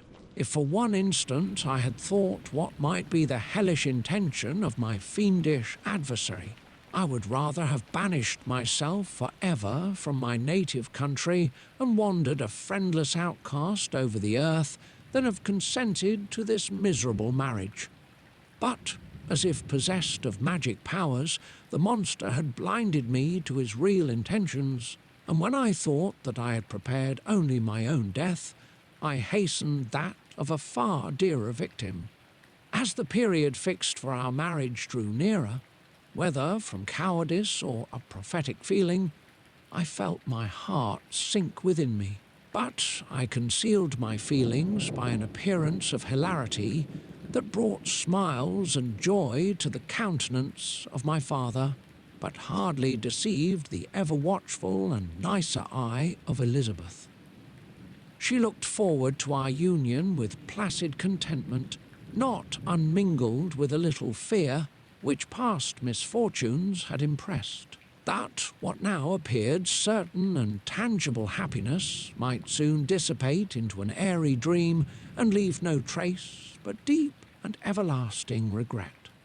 Preparations were made for the event, congratulatory visits were received, and all wore a smiling appearance. I shut up, as well as I could, in my own heart the anxiety that preyed there, and entered with seeming earnestness into the plans of my father, although they might only serve as the decorations of my tragedy.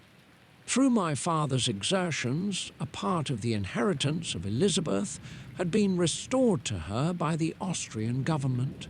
A small possession on the shores of Como belonged to her. It was agreed that, immediately after our union, we should proceed to Villa Lavenza and spend our first days of happiness beside the beautiful lake near which it stood. In the meantime, I took every precaution to defend my person in case the fiend should openly attack me. I carried pistols and a dagger constantly about me, and was ever on the watch to prevent artifice, and by these means gained a greater degree of tranquillity.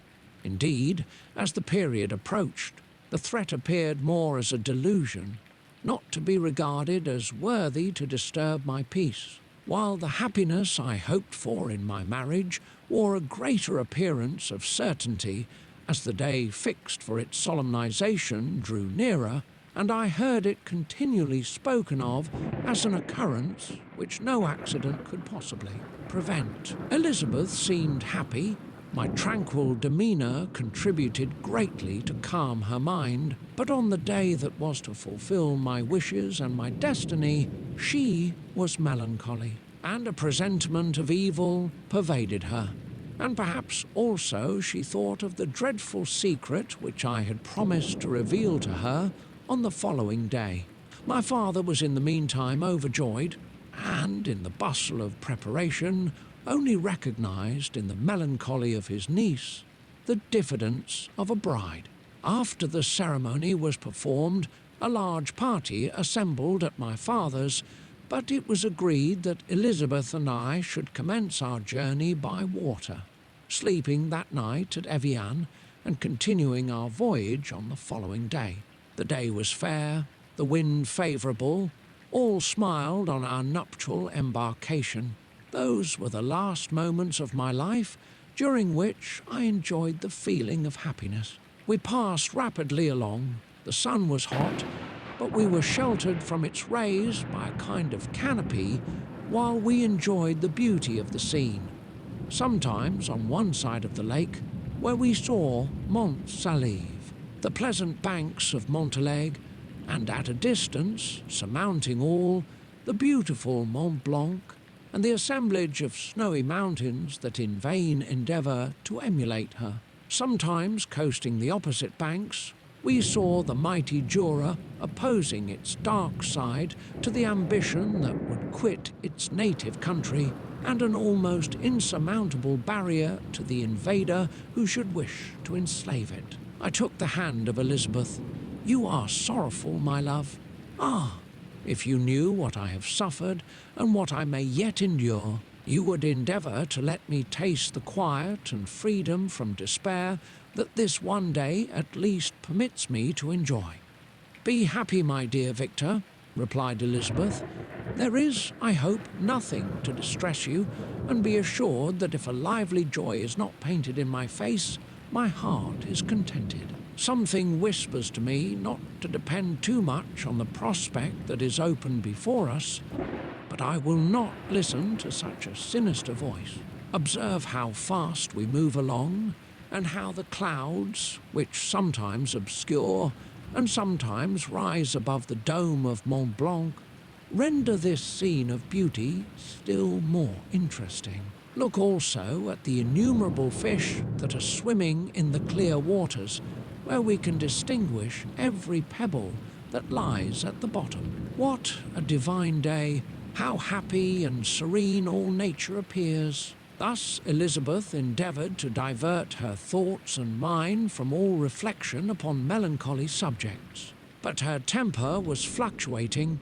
Joy for a few instants shone in her eyes, but it continually gave place to distraction and reverie.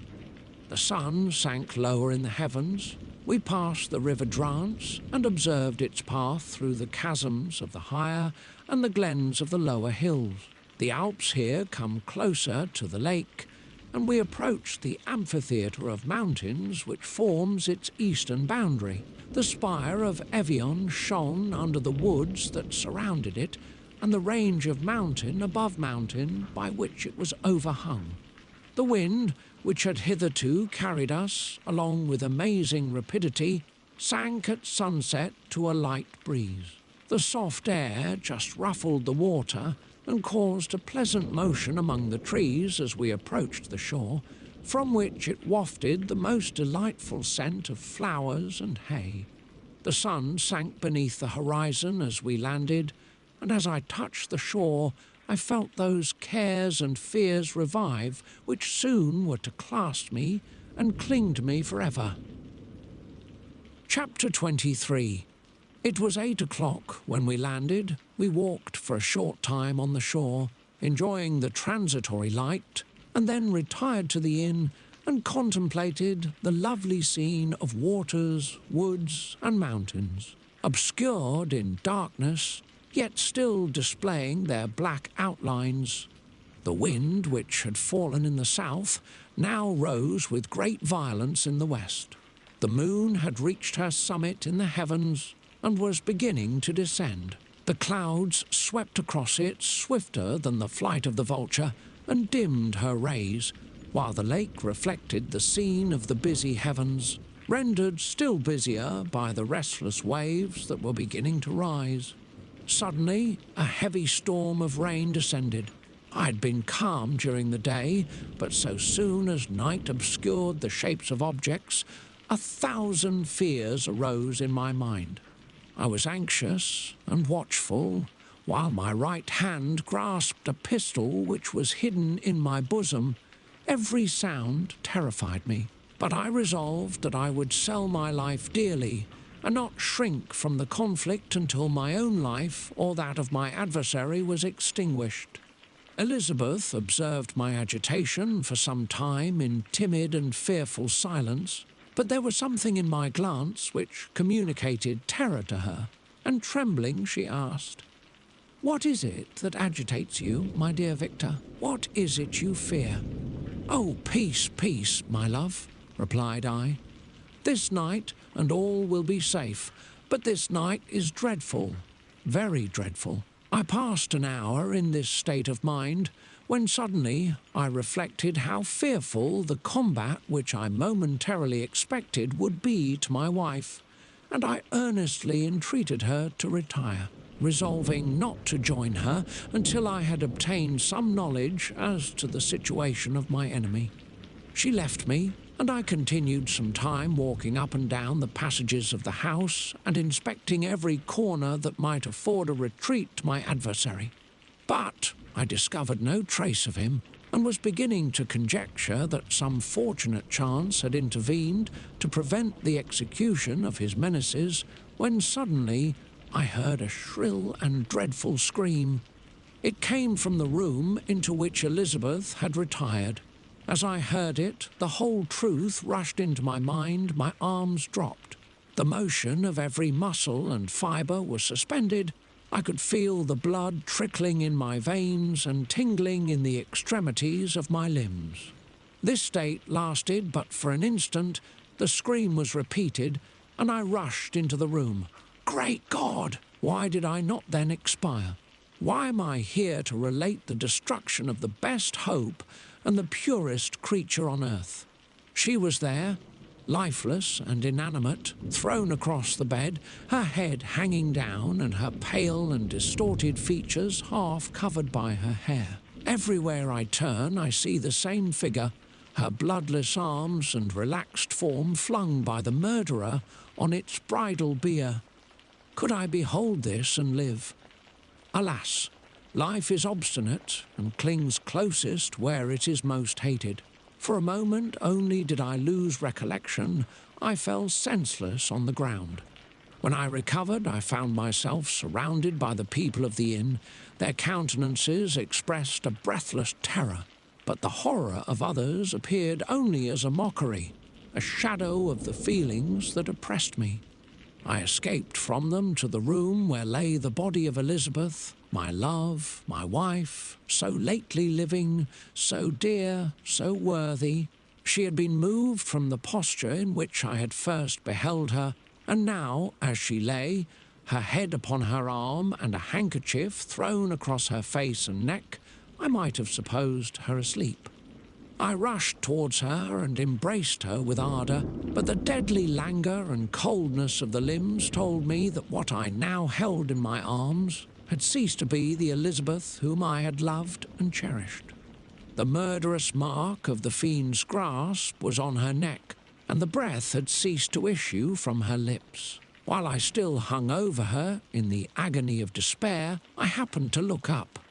The windows of the room had before been darkened, and I felt a kind of panic on seeing the pale yellow light of the moon illuminate the chamber.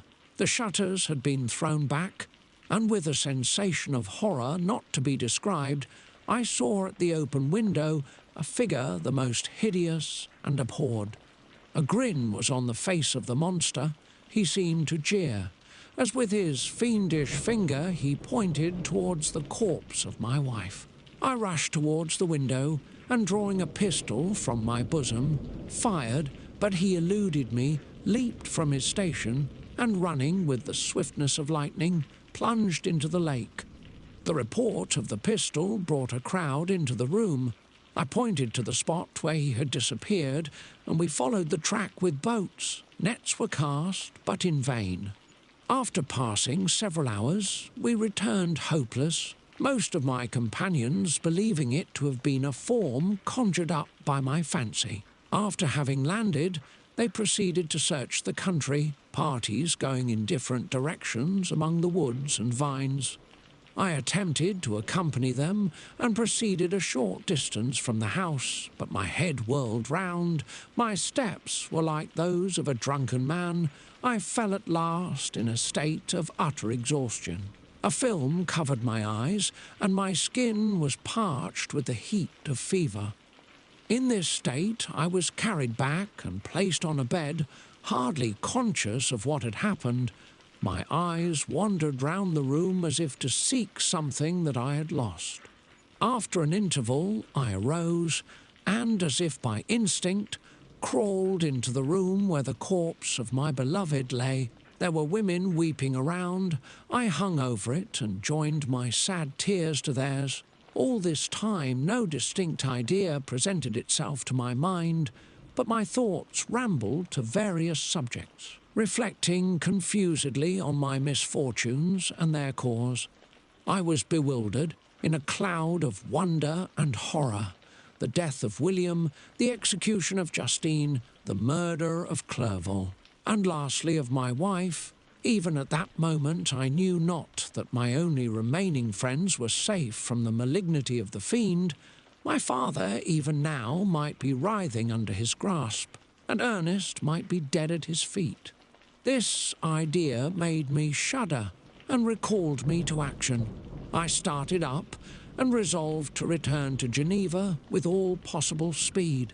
There were no horses to be procured, and I must return by the lake, but the wind was unfavourable, and the rain fell in torrents. However, it was hardly morning, and I might reasonably hope to arrive by night. I hired men to row and took an oar myself, for I had always experienced relief from mental torment in bodily exercise. But the overflowing misery I now felt, and the excess of agitation that I endured, rendered me incapable of any exertion. I threw down the oar, and leaning my head upon my hands, gave way to every gloomy idea that arose. If I looked up, I saw scenes which were familiar to me in my happier time, and which I had contemplated but the day before in the company of her who was now but a shadow and a recollection. Tears streamed from my eyes. The rain had ceased for a moment, and I saw the fish play in the waters as they had done a few hours before. They had then been observed by Elizabeth. Nothing is so painful to the human mind as a great and sudden change. The sun might shine or the clouds might lower, but nothing could appear to me as it had done the day before. A fiend had snatched from me every hope of future happiness. No creature had ever been so miserable as I was. So frightful an event is single in the history of man. But why should I dwell upon the incidents that followed this last overwhelming event? Mine has been a tale of horrors. I have reached their acme, and what I must now relate can but be tedious to you. Know that one by one my friends were snatched away. I was left desolate. My own strength is exhausted, and I must tell in a few words what remains of my hideous narration. I arrived at Geneva. My father and Ernest yet lived, but the former sunk under the tidings that I bore. I see him now, excellent and venerable old man. His eyes wandered in vacancy, for they had lost their charm and their delight. His Elizabeth, his more than daughter, whom he doted on with all that affection which a man feels, who, in the decline of life, having few affections, clings more earnestly to those that remain. Cursed be the fiend that brought misery on his grey hairs and doomed him to waste in wretchedness. He could not live under the horrors that were accumulated around him. The springs of existence suddenly gave way. He was unable to rise from his bed, and in a few days he died in my arms. What then became of me? I know not. I lost sensation, and chains and darkness were the only objects that pressed upon me. Sometimes, indeed, I dreamt that I wandered in flowery meadows and pleasant vales with the friends of my youth, but I awoke and found myself in a dungeon. Melancholy followed, but by degrees I gained a clear conception of my miseries and situation, and was then released from my prison, for they had called me mad, and during many months, as I understood, a solitary cell had been my habitation. Liberty, however, had been a useless gift to me, had I not, as I awakened to reason, at the same time awakened to revenge. As the memory of past misfortunes pressed upon me, I began to reflect on their cause. The monster whom I had created, the miserable Damon whom I had sent abroad into the world for my destruction. I was possessed by a maddening rage when I thought of him, and desired and ardently prayed that I might have him within my grasp to wreak a great and signal revenge on his cursed head. Nor did my hate long confine itself to useless wishes. I began to reflect on the best means of securing him, and for this purpose, about a month after my release, I repaired to a criminal judge in the town and told him that I had an accusation to make, that I knew the destroyer of my family, and that I required him to exert his whole authority for the apprehension of the murderer. The magistrate listened to me with attention and kindness. "Be assured, sir," said he, "no pains or exertions on my part shall be spared to discover the villain." "I thank you," replied I. "Listen, therefore, to the deposition that I have to make. It is indeed a tale so strange that I should fear you would not credit it, were there not something in truth which, however wonderful, forces conviction. The story is too connected to be mistaken for a dream, and I have no motive for falsehood. My manner as I thus addressed him was impressive but calm. I had formed in my own heart a resolution to pursue my destroyer to death, and this purpose quieted my agony and for an interval reconciled me to life. I now related my history briefly, but with firmness and precision, marking the dates with accuracy and never deviating into invective or exclamation. The magistrate appeared at first perfectly incredulous, but as I continued, he became more attentive and interested. I saw him sometimes shudder with horror, at others a lively surprise, unmingled with disbelief, was painted on his countenance. When I had concluded my narration, I said, "This is the being whom I accuse, and for whose seizure and punishment I call upon you to exert your whole power. It is your duty as a magistrate, and I believe and hope that your feelings as a man will not revolt from the execution of those functions on this occasion." This address caused a considerable change in the physiognomy of my own auditor. He had heard my story with that half kind of belief that is given to a tale of spirits and supernatural events. But when he was called upon to act officially in consequence, the whole tide of his incredulity returned. He, however, answered mildly, "I would willingly afford you every aid in your pursuit, but the creature of whom you speak appears to have powers which would put all my exertions to defiance. Who can follow an animal which can traverse the sea of ice and inhabit caves and dens where no man would venture to intrude? Besides, some months have elapsed since the commission of his crimes, and no one can conjecture to what place he has wandered or what region he may now inhabit. I do not doubt that he hovers near the spot which I inhabit, and if he has indeed taken refuge in the Alps, he may be hunted like the chamois and destroyed as a beast of prey. But I perceive your thoughts. You do not credit my narrative, and do not intend to pursue my enemy with the punishment which is his desert." As I spoke, rage sparkled in my eyes. The magistrate was intimidated. "You are mistaken," said he. "I will exert myself, and if it is in my power to seize the monster, be assured that he shall suffer punishment proportionate to his crimes. But I fear, from what you have yourself described to be his properties, that this will prove impracticable, and thus, while every proper measure is pursued, you should make up your mind at disappointment. That cannot be, but all that I can say will be of little avail. My revenge is of no moment to you, yet while I allow it to be a vice, I confess that it is the devouring and only passion of my soul. My rage is unspeakable when I reflect that the murderer, whom I have turned loose upon society, still exists. You refuse my just demand. I have but one resource, and I devote myself, either in my life or death, to his destruction." I trembled with excess of agitation. As I said this, there was a frenzy in my manner, and something, I doubt not, of that haughty fierceness which the martyrs of old are said to have possessed.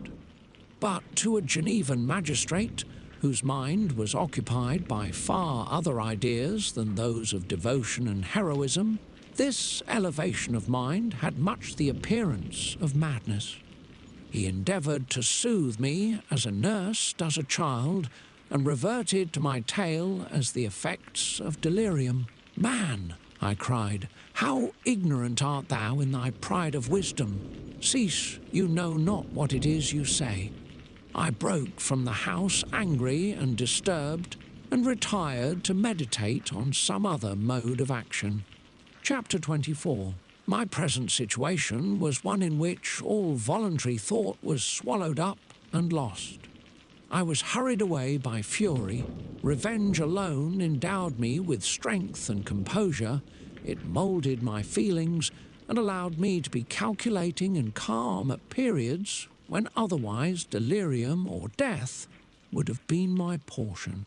My first resolution was to quit Geneva forever, my country, which, when I was happy and beloved, was dear to me, now, in my adversity, became hateful. I provided myself with a sum of money, together with a few jewels which had belonged to my mother, and departed. And now my wanderings began, which are to cease but with life. I have traversed a vast portion of the earth, and have endured all the hardships which travellers in deserts and barbarous countries are wont to meet. How I have lived I hardly know. Many times have I stretched my failing limbs upon the sandy plain and prayed for death. But revenge kept me alive, I dared not die and leave my adversary in being. When I quitted Geneva, my first labour was to gain some clue by which I might trace the steps of my fiendish enemy.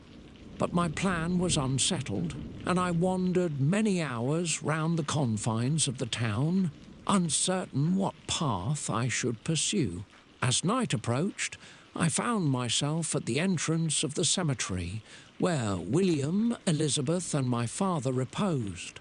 I entered it and approached the tomb which marked their graves. Everything was silent except the leaves of the trees, which were gently agitated by the wind. The night was nearly dark, and the scene would have been solemn and affecting even to an uninterested observer.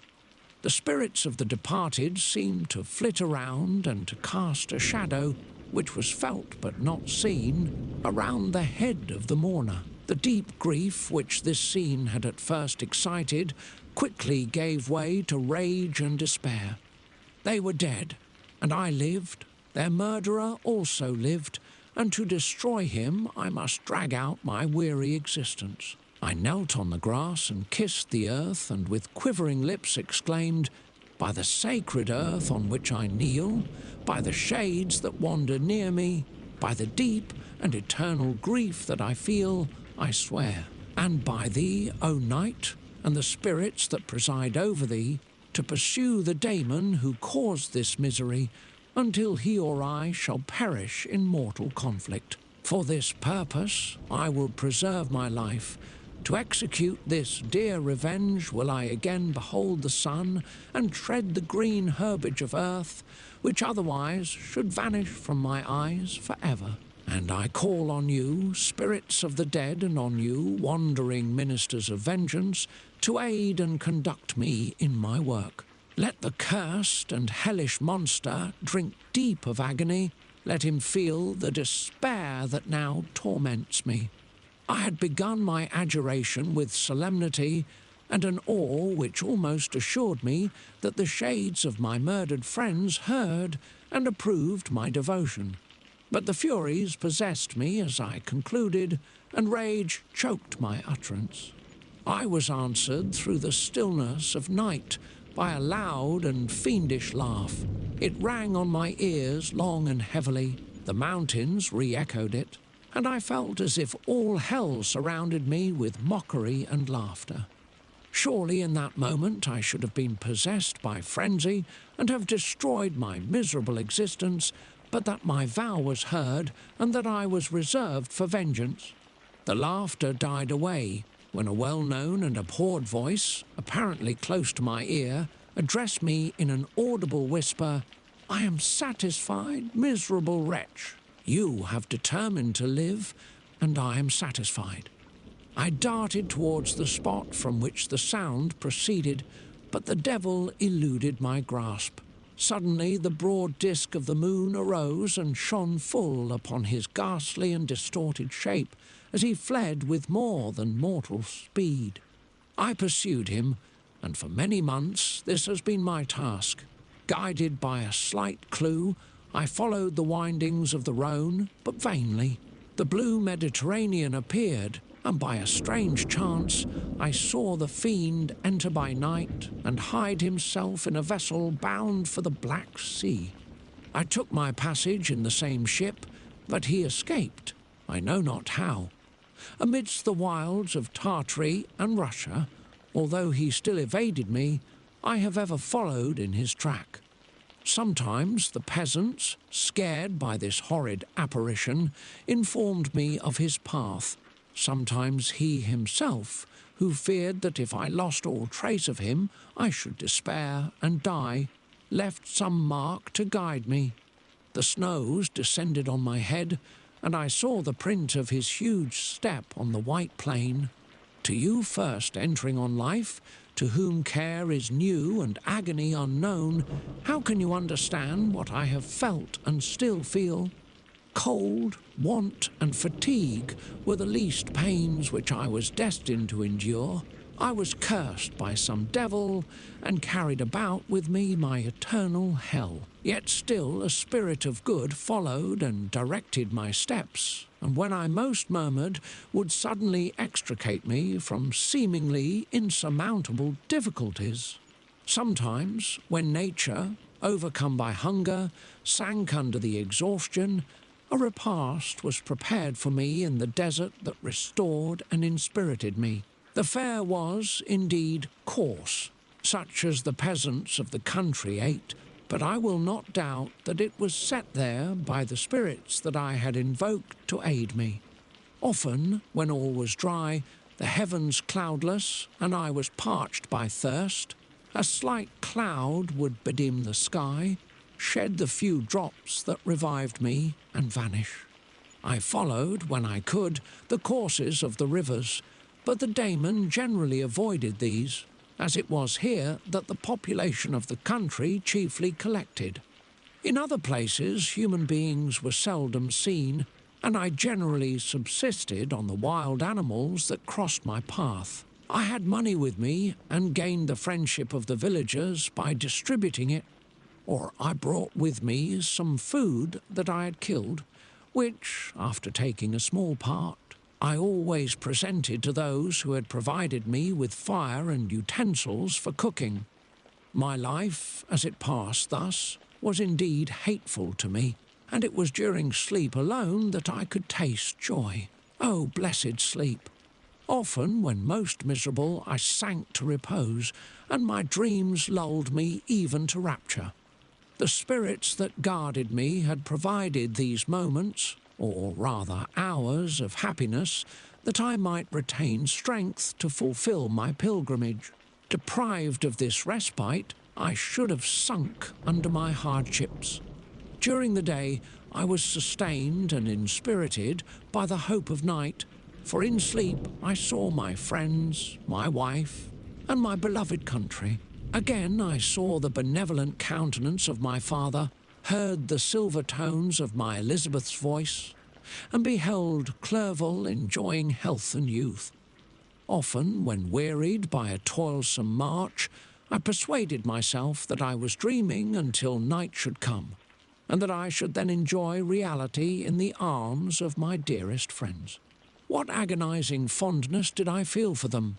How did I cling to their dear forms, as sometimes they haunted even my waking hours, and persuade myself that they still lived. At such moments, vengeance, that burned within me, died in my heart, and I pursued my path towards the destruction of the daemon more as a task enjoined by heaven, as the mechanical impulse of some power of which I was unconscious, than as the ardent desire of my soul. What his feelings were whom I pursued, I cannot know. Sometimes, indeed, he left marks in writing on the barks of the trees or cut in stone that guided me and instigated my fury. My reign is not yet over. These words were legible in one of these inscriptions: "You live, and my power is complete. Follow me. I seek the everlasting ices of the north, where you will feel the misery of cold and frost, to which I am impassive. You will find near this place, if you follow not too tardily, a dead hare. Eat and be refreshed. Come on, my enemy. We have yet to wrestle for our lives, but many hard and miserable hours must you endure until that period shall arrive. Scoffing devil, again do I vow vengeance, again do I devote thee, miserable fiend, to torture and death. Never will I give up my search until he or I perish. And then with what ecstasy shall I join my Elizabeth and my departed friends, who even now prepare for me the reward of my tedious toil and horrible pilgrimage. As I still pursued my journey to the northward, the snows thickened, and the cold increased in a degree almost too severe to support. The peasants were shut up in their hovels, and only a few of the most hardy ventured forth to seize the animals whom starvation had forced from their hiding places to seek for prey. The rivers were covered with ice, and no fish could be procured, and thus I was cut off from my chief article of maintenance. The triumph of my enemy increased with the difficulty of my labours. One inscription that he left was in these words: "Prepare, your toils only begin. Wrap yourself in furs and provide food, for we shall soon enter upon a journey where your sufferings will satisfy my everlasting hatred." My courage and perseverance were invigorated by these scoffing words. I resolved not to fail in my purpose, and calling on heaven to support me, I continued with unabated fervour to traverse immense deserts, until the ocean appeared at a distance and formed the utmost boundary of the horizon. Oh, how unlike it was to the blue seasons of the south! Covered with ice, it was only to be distinguished from land by its superior wildness and ruggedness. The Greeks wept for joy when they beheld the Mediterranean from the hills of Asia and hailed with rapture the boundary of their toils. I did not weep, but I knelt down and with a full heart thanked my guiding spirit for conducting me in safety to the place where I hoped, notwithstanding my adversary's gibe, to meet and grapple with him. Some weeks before this period, I had procured a sledge and dogs, and thus traversed the snows with inconceivable speed. I know not whether the fiend possessed the same advantages, but I found that, as before I had daily lost ground in the pursuit, I now gained on him, so much so that when I first saw the ocean, he was but one day's journey in advance, and I hoped to intercept him before he should reach the beach. With new courage, therefore, I pressed on, and in 2 days arrived at a wretched hamlet on the seashore. I inquired of the inhabitants concerning the fiend and gained accurate information. A gigantic monster, they said, had arrived the night before, armed with a gun and many pistols, putting to flight the inhabitants of a solitary cottage through fear of his terrific appearance. He had carried off their store of winter food and placing it in a sledge, to draw which he had seized on a numerous drove of trained dogs. He had harnessed them, and the same night, to the joy of the horror-struck villagers, had pursued his journey across the sea in a direction that led to no land, and they conjectured that he must speedily be destroyed by the breaking of the ice or frozen by the eternal frosts. On hearing this information, I suffered a temporary access of despair. He had escaped me, and I must commence a destructive and almost endless journey across the mountainous ices of the ocean, amidst cold that few of the inhabitants could long endure, and which I, the native of a genial and sunny climate, could not hope to survive. Yet, at the idea that the fiend should live and be triumphant, my rage and vengeance returned and like a mighty tide overwhelmed every other feeling. After a slight repose, during which the spirits of the dead hovered round and instigated me to toil and revenge, I prepared for my journey. I exchanged my land sledge for one fashioned for the inequalities of the frozen ocean, and purchasing a plentiful stock of provisions, I departed from land. I cannot guess how many days have passed since then, but I have endured misery which nothing but the eternal sentiment of a just retribution burning within my heart could have enabled me to support. Immense and rugged mountains of ice often barred up my passage, and I often heard the thunder of the ground sea, which threatened my destruction. But again the frost came and made the paths of the sea secure. By the quantity of provision which I had consumed, I should guess that I had passed 3 weeks in this journey, and the continual protraction of hope, returning back upon the heart, often wrung bitter drops of despondency and grief from my eyes. Despair had indeed almost secured her prey, and I should soon have sunk beneath this misery. Once, after the poor animals that conveyed me had, with incredible toil, gained the summit of a sloping ice mountain, and one, sinking under his fatigue, died, I viewed the expanse before me with anguish, when suddenly my eye caught a dark speck upon the dusky plain. I strained my sight to discover what it could be, and uttered a wild cry of ecstasy when I distinguished a sledge and the distorted proportions of a well-known form within. Oh, with what a burning gush did hope revisit my heart! Warm tears filled my eyes, which I hastily wiped away, that they might not intercept the view I had of the daemon. But still my sight was dimmed by the burning drops, until, giving way to the emotions that oppressed me, I wept aloud. But this was not the time for delay. I disencumbered the dogs of their dead companion, gave them a plentiful portion of food, and after an hour's rest, which was absolutely necessary, and yet which was bitterly irksome to me, I continued my route. The sledge was still visible, nor did I again lose sight of it, except at the moments when for a short time some ice rock concealed it with its intervening crags. I indeed perceptibly gained on it, and when, after nearly 2 days' journey, I beheld my enemy at no more than a mile distant, my heart bounded within me. But now, when I appeared almost within grasp of my foe, my hopes were suddenly extinguished, and I lost all trace of him more utterly than I had ever done before.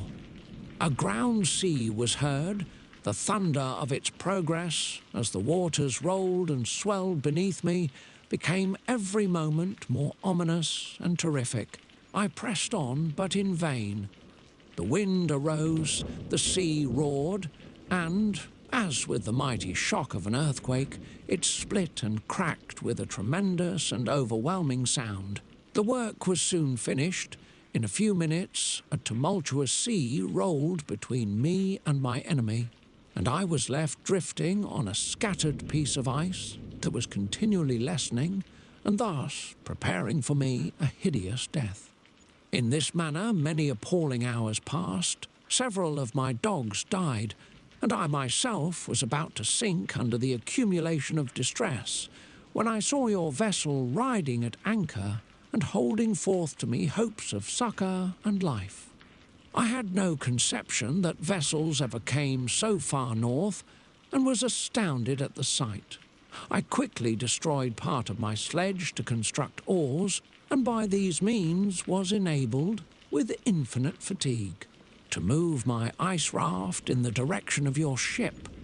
I had determined, if you were going southwards, still to trust myself to the mercy of the seas, rather than abandon my purpose. I hoped to induce you to grant me a boat with which I could pursue my enemy. But your direction was northwards. You took me on board when my vigour was exhausted, and I should soon have sunk under my multiplied hardships into a death which I still dread, for my task is unfulfilled.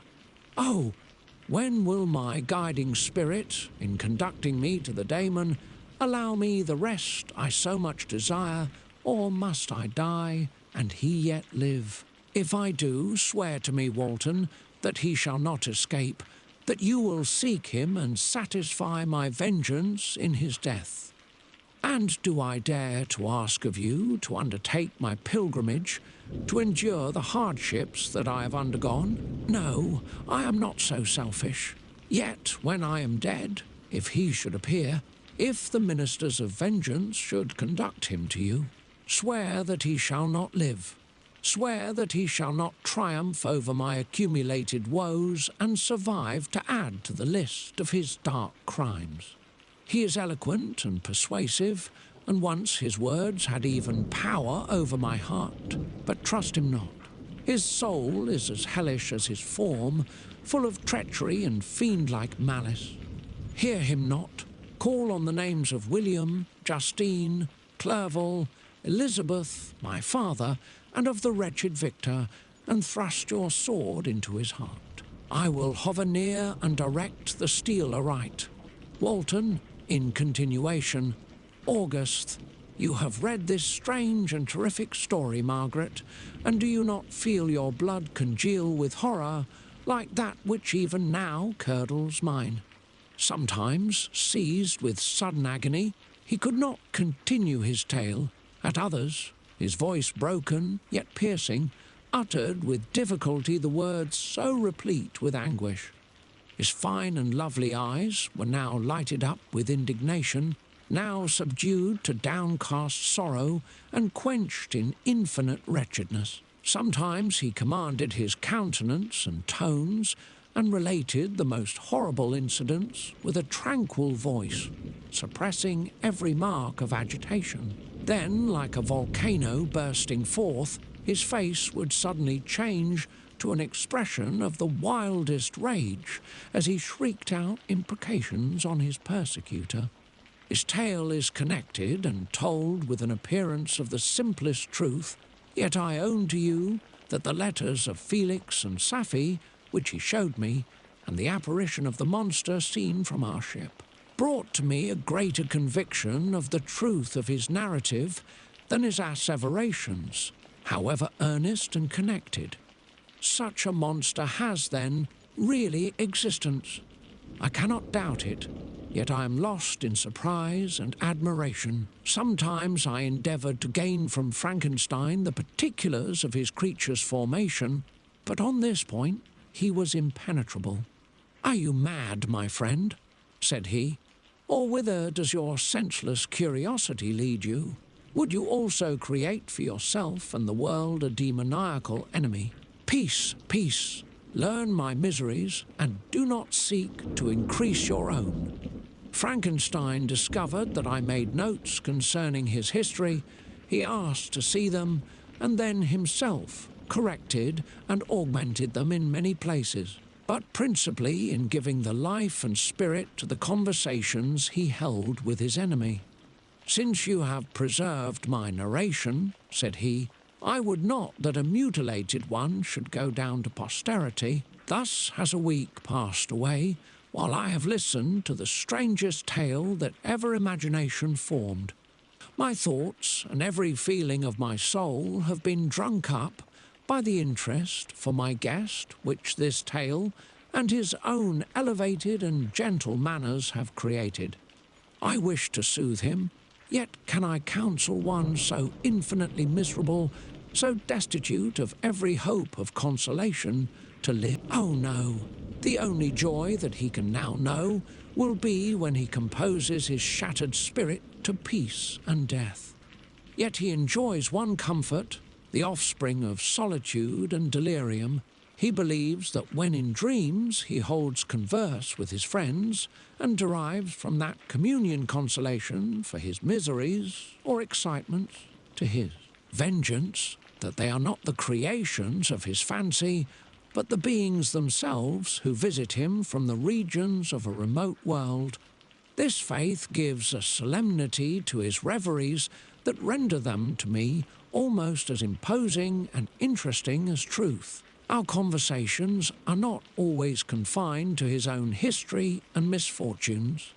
On every point of general literature he displays unbounded knowledge and a quick and piercing apprehension. His eloquence is forcible and touching, nor can I hear him when he relates a pathetic incident or endeavours to move the passions of pity or love without tears. What a glorious creature must he have been in the days of his prosperity, when he is thus noble and godlike in ruin. He seems to feel his own worth and the greatness of his fall. "When younger," said he, "I believed myself destined for some great enterprise.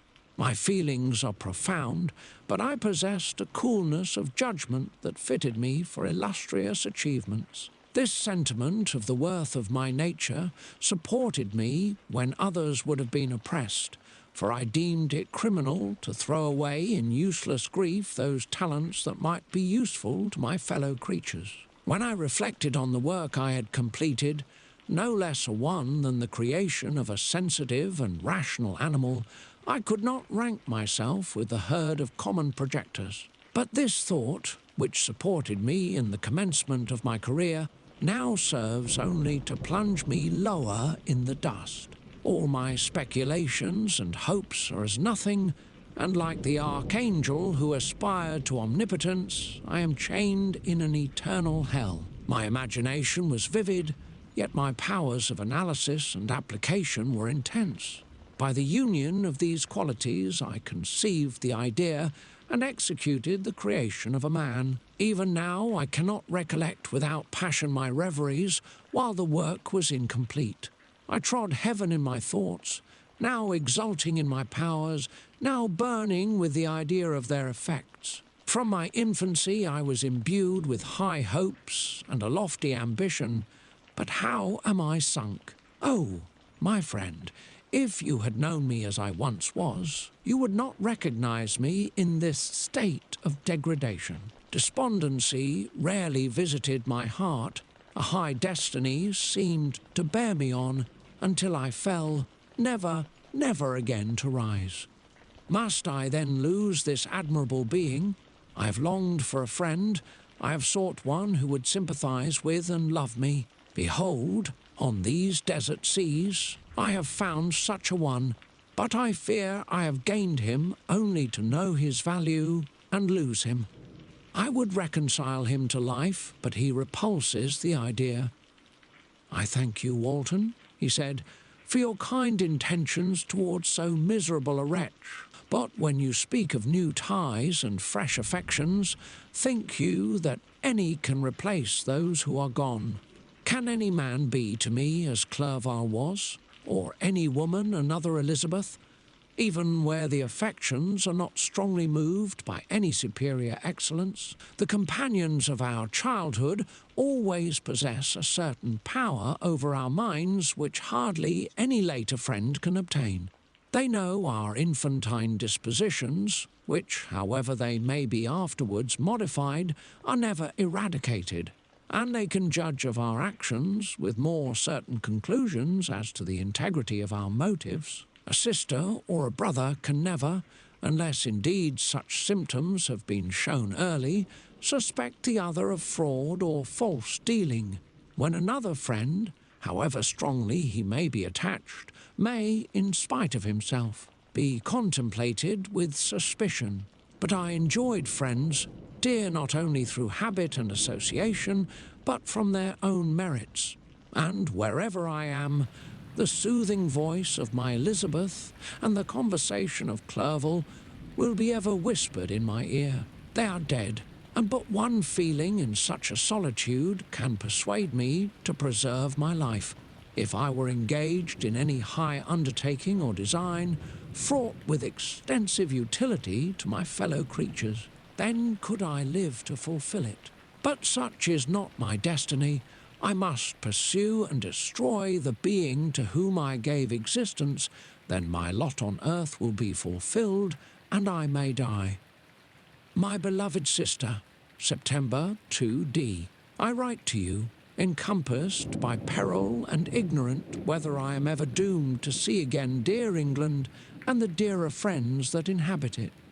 I am surrounded by mountains of ice which admit of no escape and threaten every moment to crush my vessel.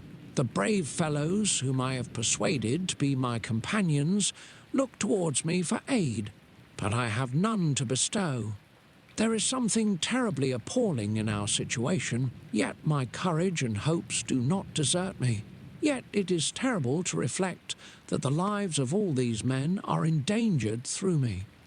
If we are lost, my mad schemes are the cause. And what, Margaret, will be the state of your mind? You will not hear of my destruction, and you will anxiously await my return. Years will pass, and you will have visitings of despair and yet be tortured by hope. Oh, my beloved sister, the sickening failing of your heartfelt expectations is, in prospect, more terrible to me than my own death. But you have a husband and lovely children. You may be happy. Heaven bless you and make you so. My unfortunate guest regards me with the tenderest compassion. He endeavours to fill me with hope and talks as if life were a possession which he valued. He reminds me how often the same accidents have happened to other navigators who have attempted this sea, and in spite of myself, he fills me with cheerful auguries. Even the sailors feel the power of his eloquence. When he speaks, they no longer despair, he rouses their energies. And while they hear his voice, they believe these vast mountains of ice are molehills which will vanish before the resolutions of man. These feelings are transitory. Each day of expectation delayed fills them with fear, and I almost dread a mutiny caused by this despair. September. A scene has just passed of such uncommon interest that, although it is highly probable that these papers may never reach you, yet I cannot forbear recording it. We are still surrounded by mountains of ice, still in imminent danger of being crushed in their conflict. The cold is excessive, and many of my unfortunate comrades have already found a grave amidst this scene of desolation. Frankenstein has daily declined in health. A feverish fire still glimmers in his eyes, but he is exhausted, and when suddenly roused to any exertion, he speedily sinks again into apparent lifelessness. I mentioned in my last letter the fears I entertained of a mutiny. This morning, as I sat watching the wan countenance of my friend, his eyes half closed and his limbs hanging listlessly, I was roused by half a dozen of the sailors who demanded admission into the cabin.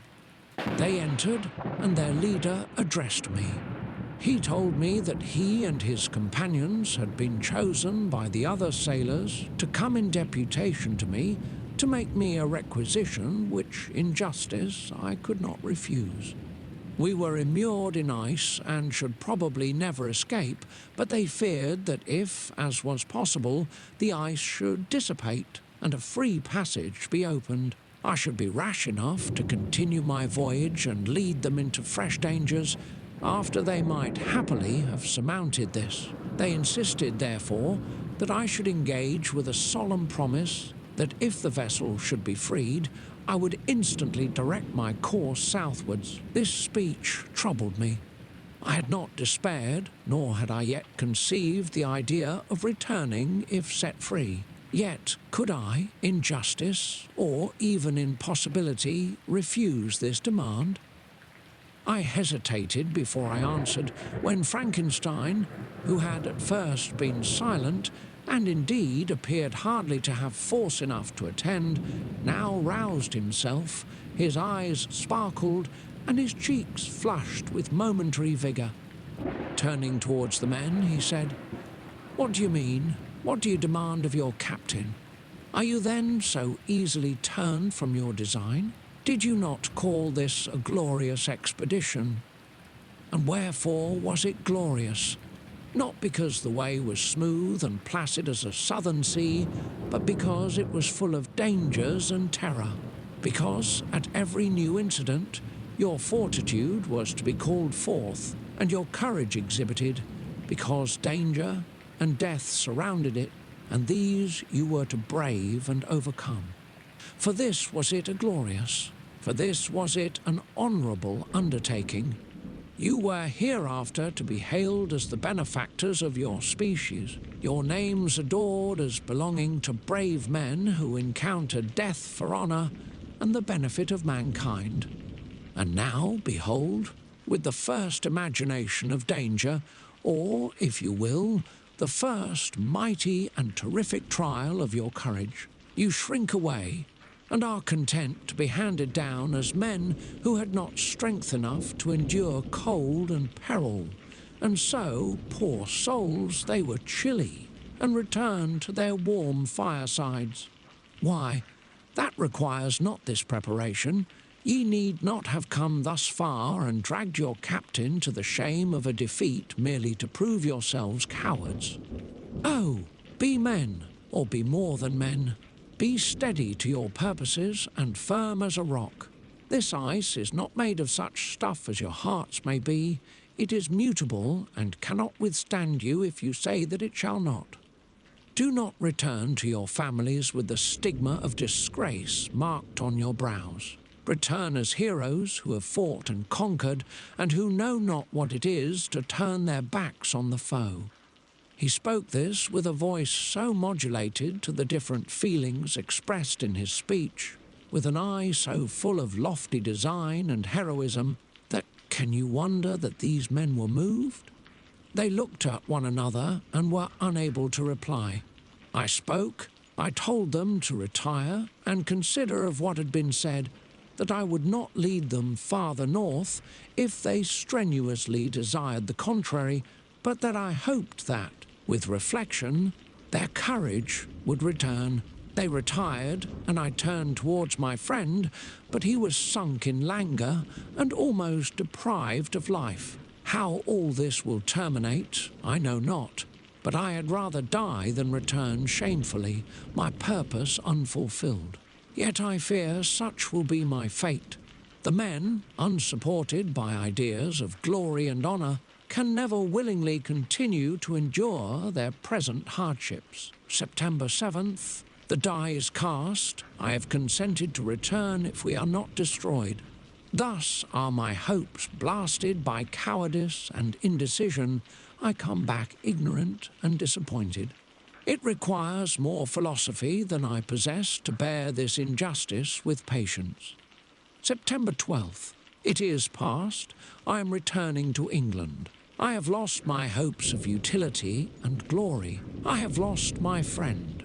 But I will endeavour to detail these bitter circumstances to you, my dear sister, and while I am wafted towards England and towards you, I will not despond.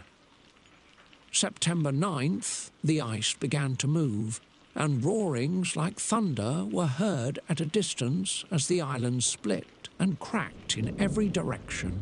We were in the most imminent peril, but as we could only remain passive, my chief attention was occupied by my unfortunate guest, whose illness increased in such a degree that he was entirely confined to his bed.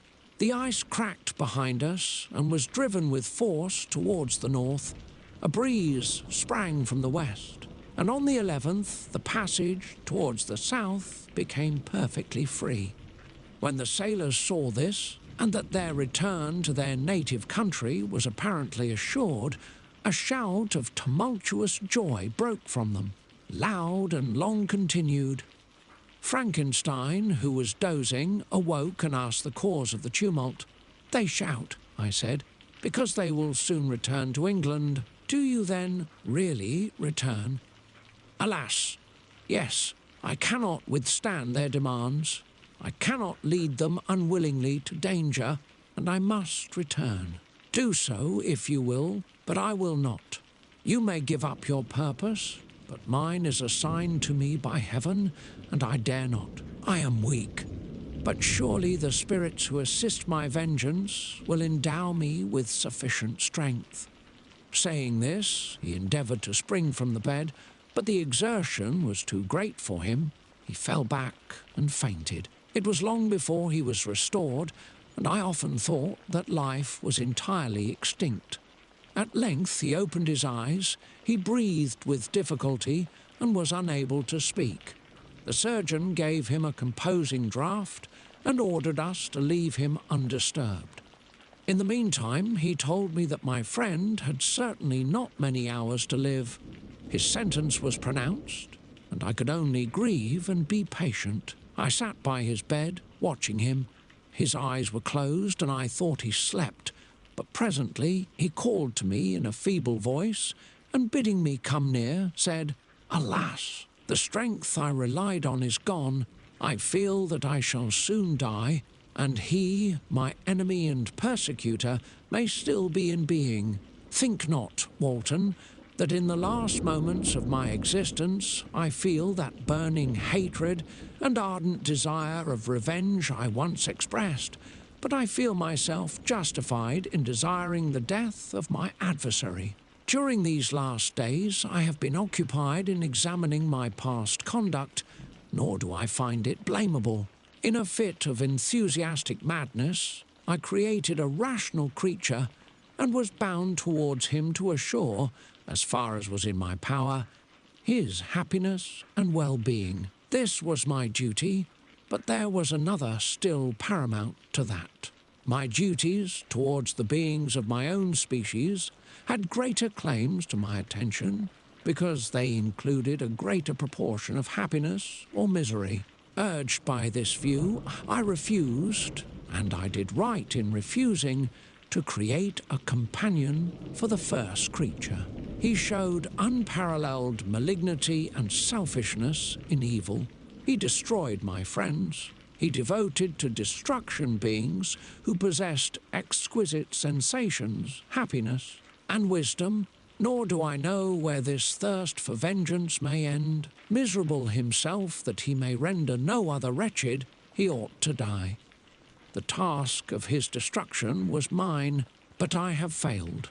When actuated by selfish and vicious motives, I asked you to undertake my unfinished work, and I renew this request now, when I am only induced by reason and virtue. Yet I cannot ask you to renounce your country and friends to fulfill this task, and now that you are returning to England, you will have little chance of meeting with him. But the consideration of these points, and the well-balancing of what you may esteem your duties, I leave to you. My judgment and ideas are already disturbed by the near approach of death.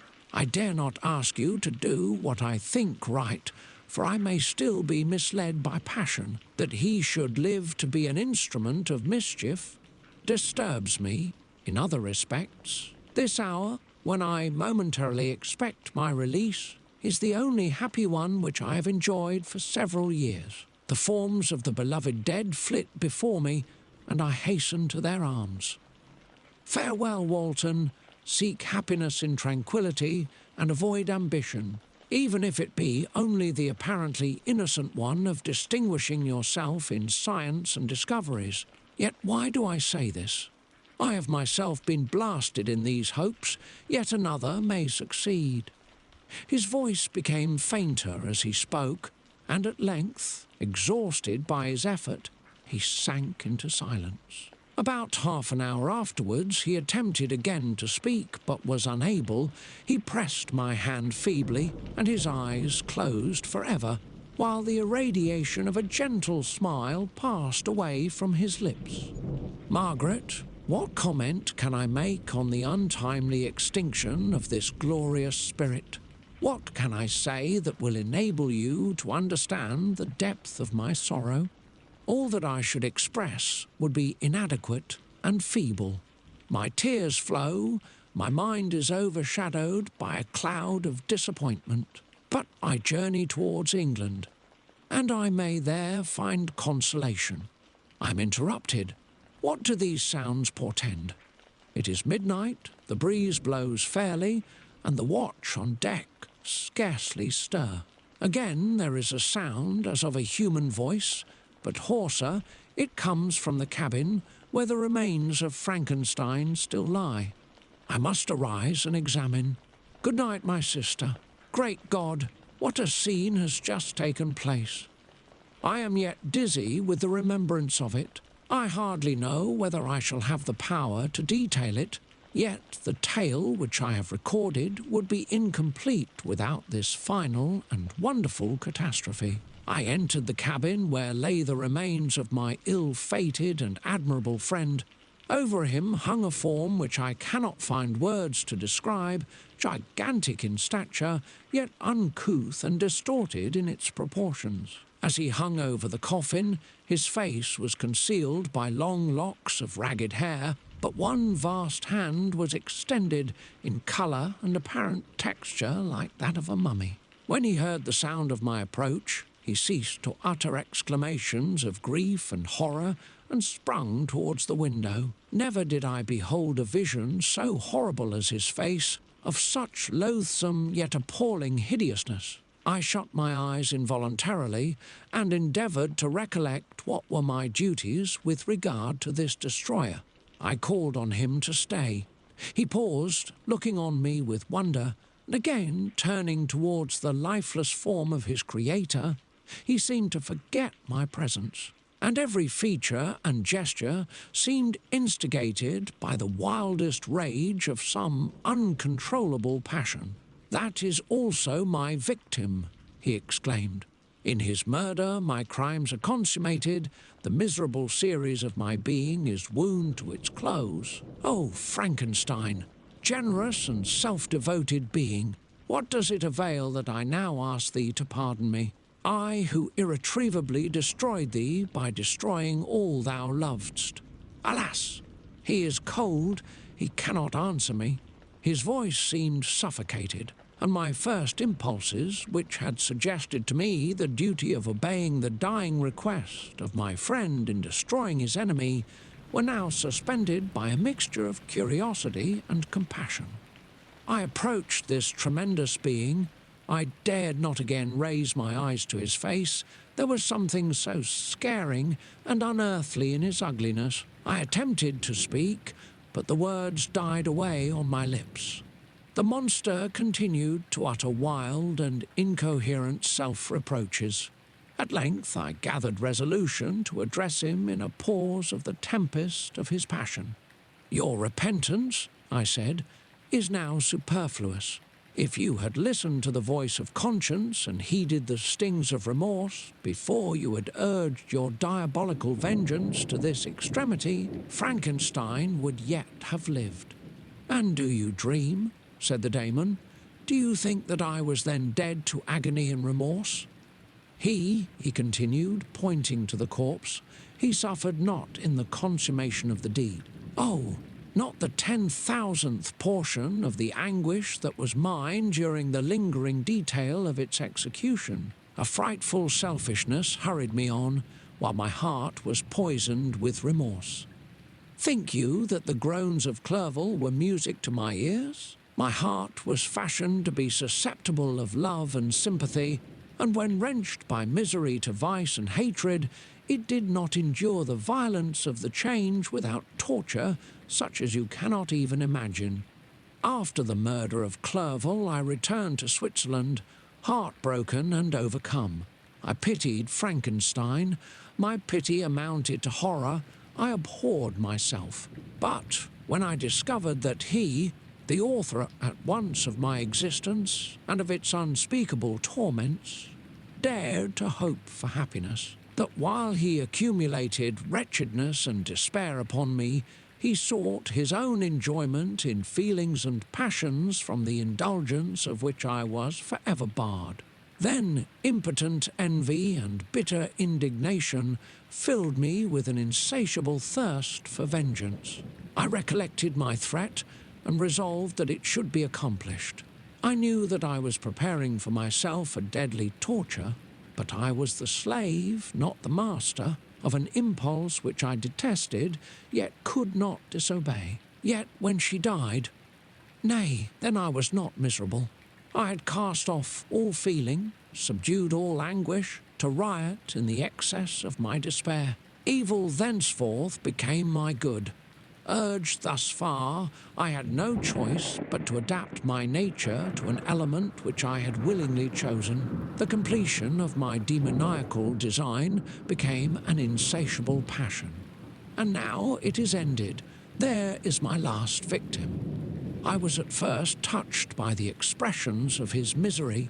Yet, when I called to mind what Frankenstein had said of his powers of eloquence and persuasion, and when I again cast my eyes on the lifeless form of my friend, indignation was rekindled within me. "Wretch," I said, "it is well that you come here to whine over the desolation that you have made. You throw a torch into a pile of buildings, and when they are consumed, you sit among the ruins and lament the fall. Hypocritical fiend!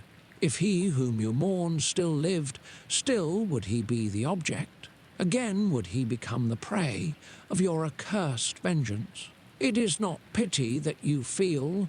You lament only because the victim of your malignity is withdrawn from your power." "Oh, it is not thus, not thus," interrupted the being. Yet such must be the impression conveyed to you by what appears to be the purport of my actions. Yet I seek not a fellow feeling in my misery. No sympathy may I ever find. When I first sought it, it was the love of virtue, the feelings of happiness and affection with which my whole being overflowed. That I wished to be participated.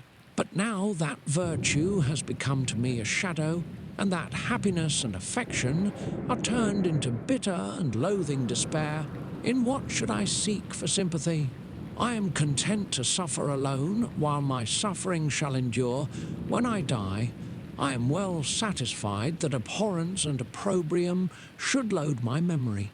Once my fancy was soothed with dreams of virtue, of fame, and of enjoyment.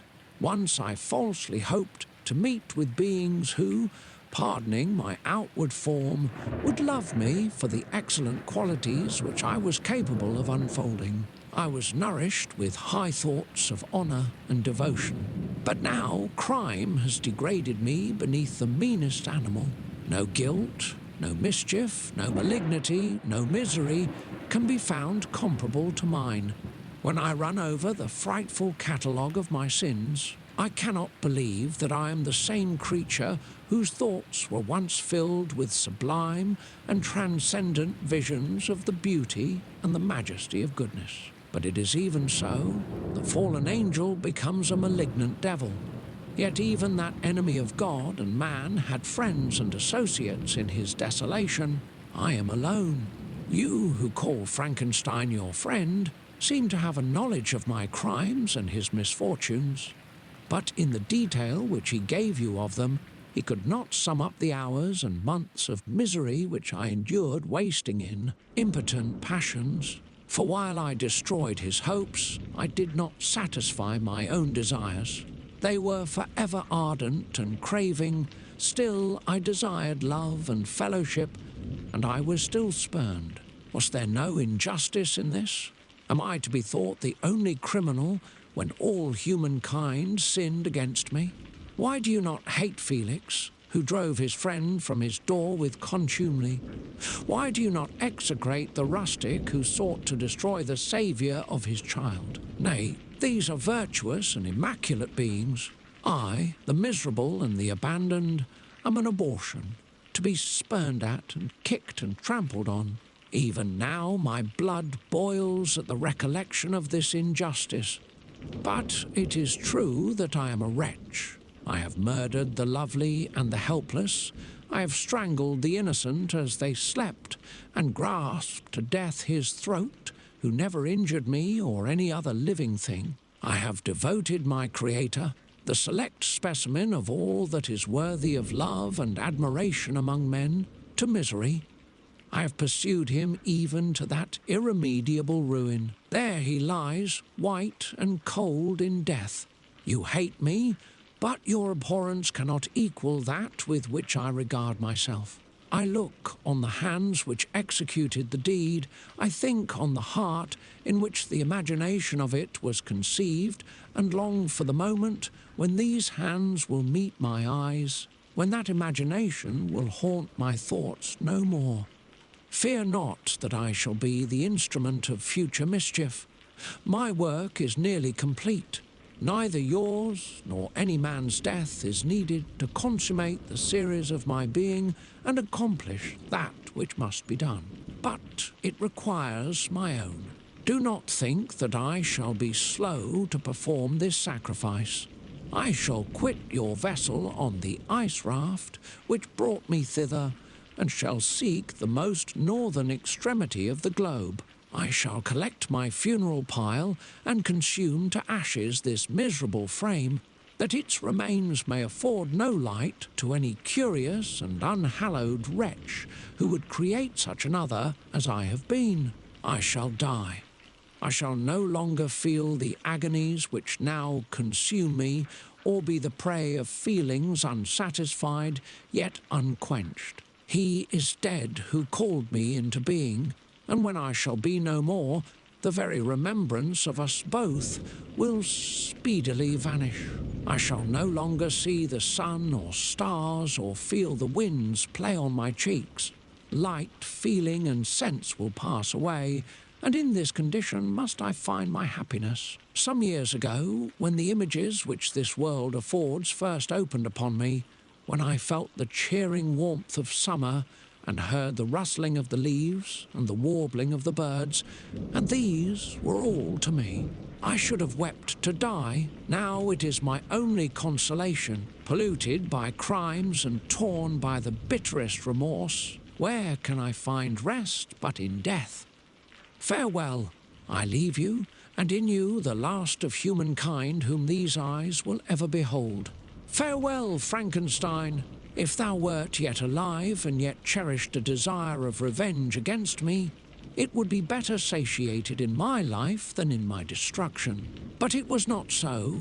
Thou didst seek my extinction, that I might not cause greater wretchedness, and if yet, in some mode unknown to me, thou hadst not ceased to think and feel, thou wouldst not desire against me a vengeance greater than that which I feel. Blasted as thou wert, my agony was still superior to thine, for the bitter sting of remorse will not cease to rankle in my wounds until death shall close them forever. But soon, he cried with sad and solemn enthusiasm, I shall die, and what I now feel be no longer felt. Soon these burning miseries will be extinct. I shall ascend my funeral pile triumphantly and exult in the agony of the torturing flames. The light of that conflagration will fade away. My ashes will be swept into the sea by the winds. My spirit will sleep in peace, or if it thinks, it will not surely think thus. Farewell. He sprang from the cabin window as he said this, upon the ice raft which lay close to the vessel. He was soon borne away by the waves and lost in darkness and distance.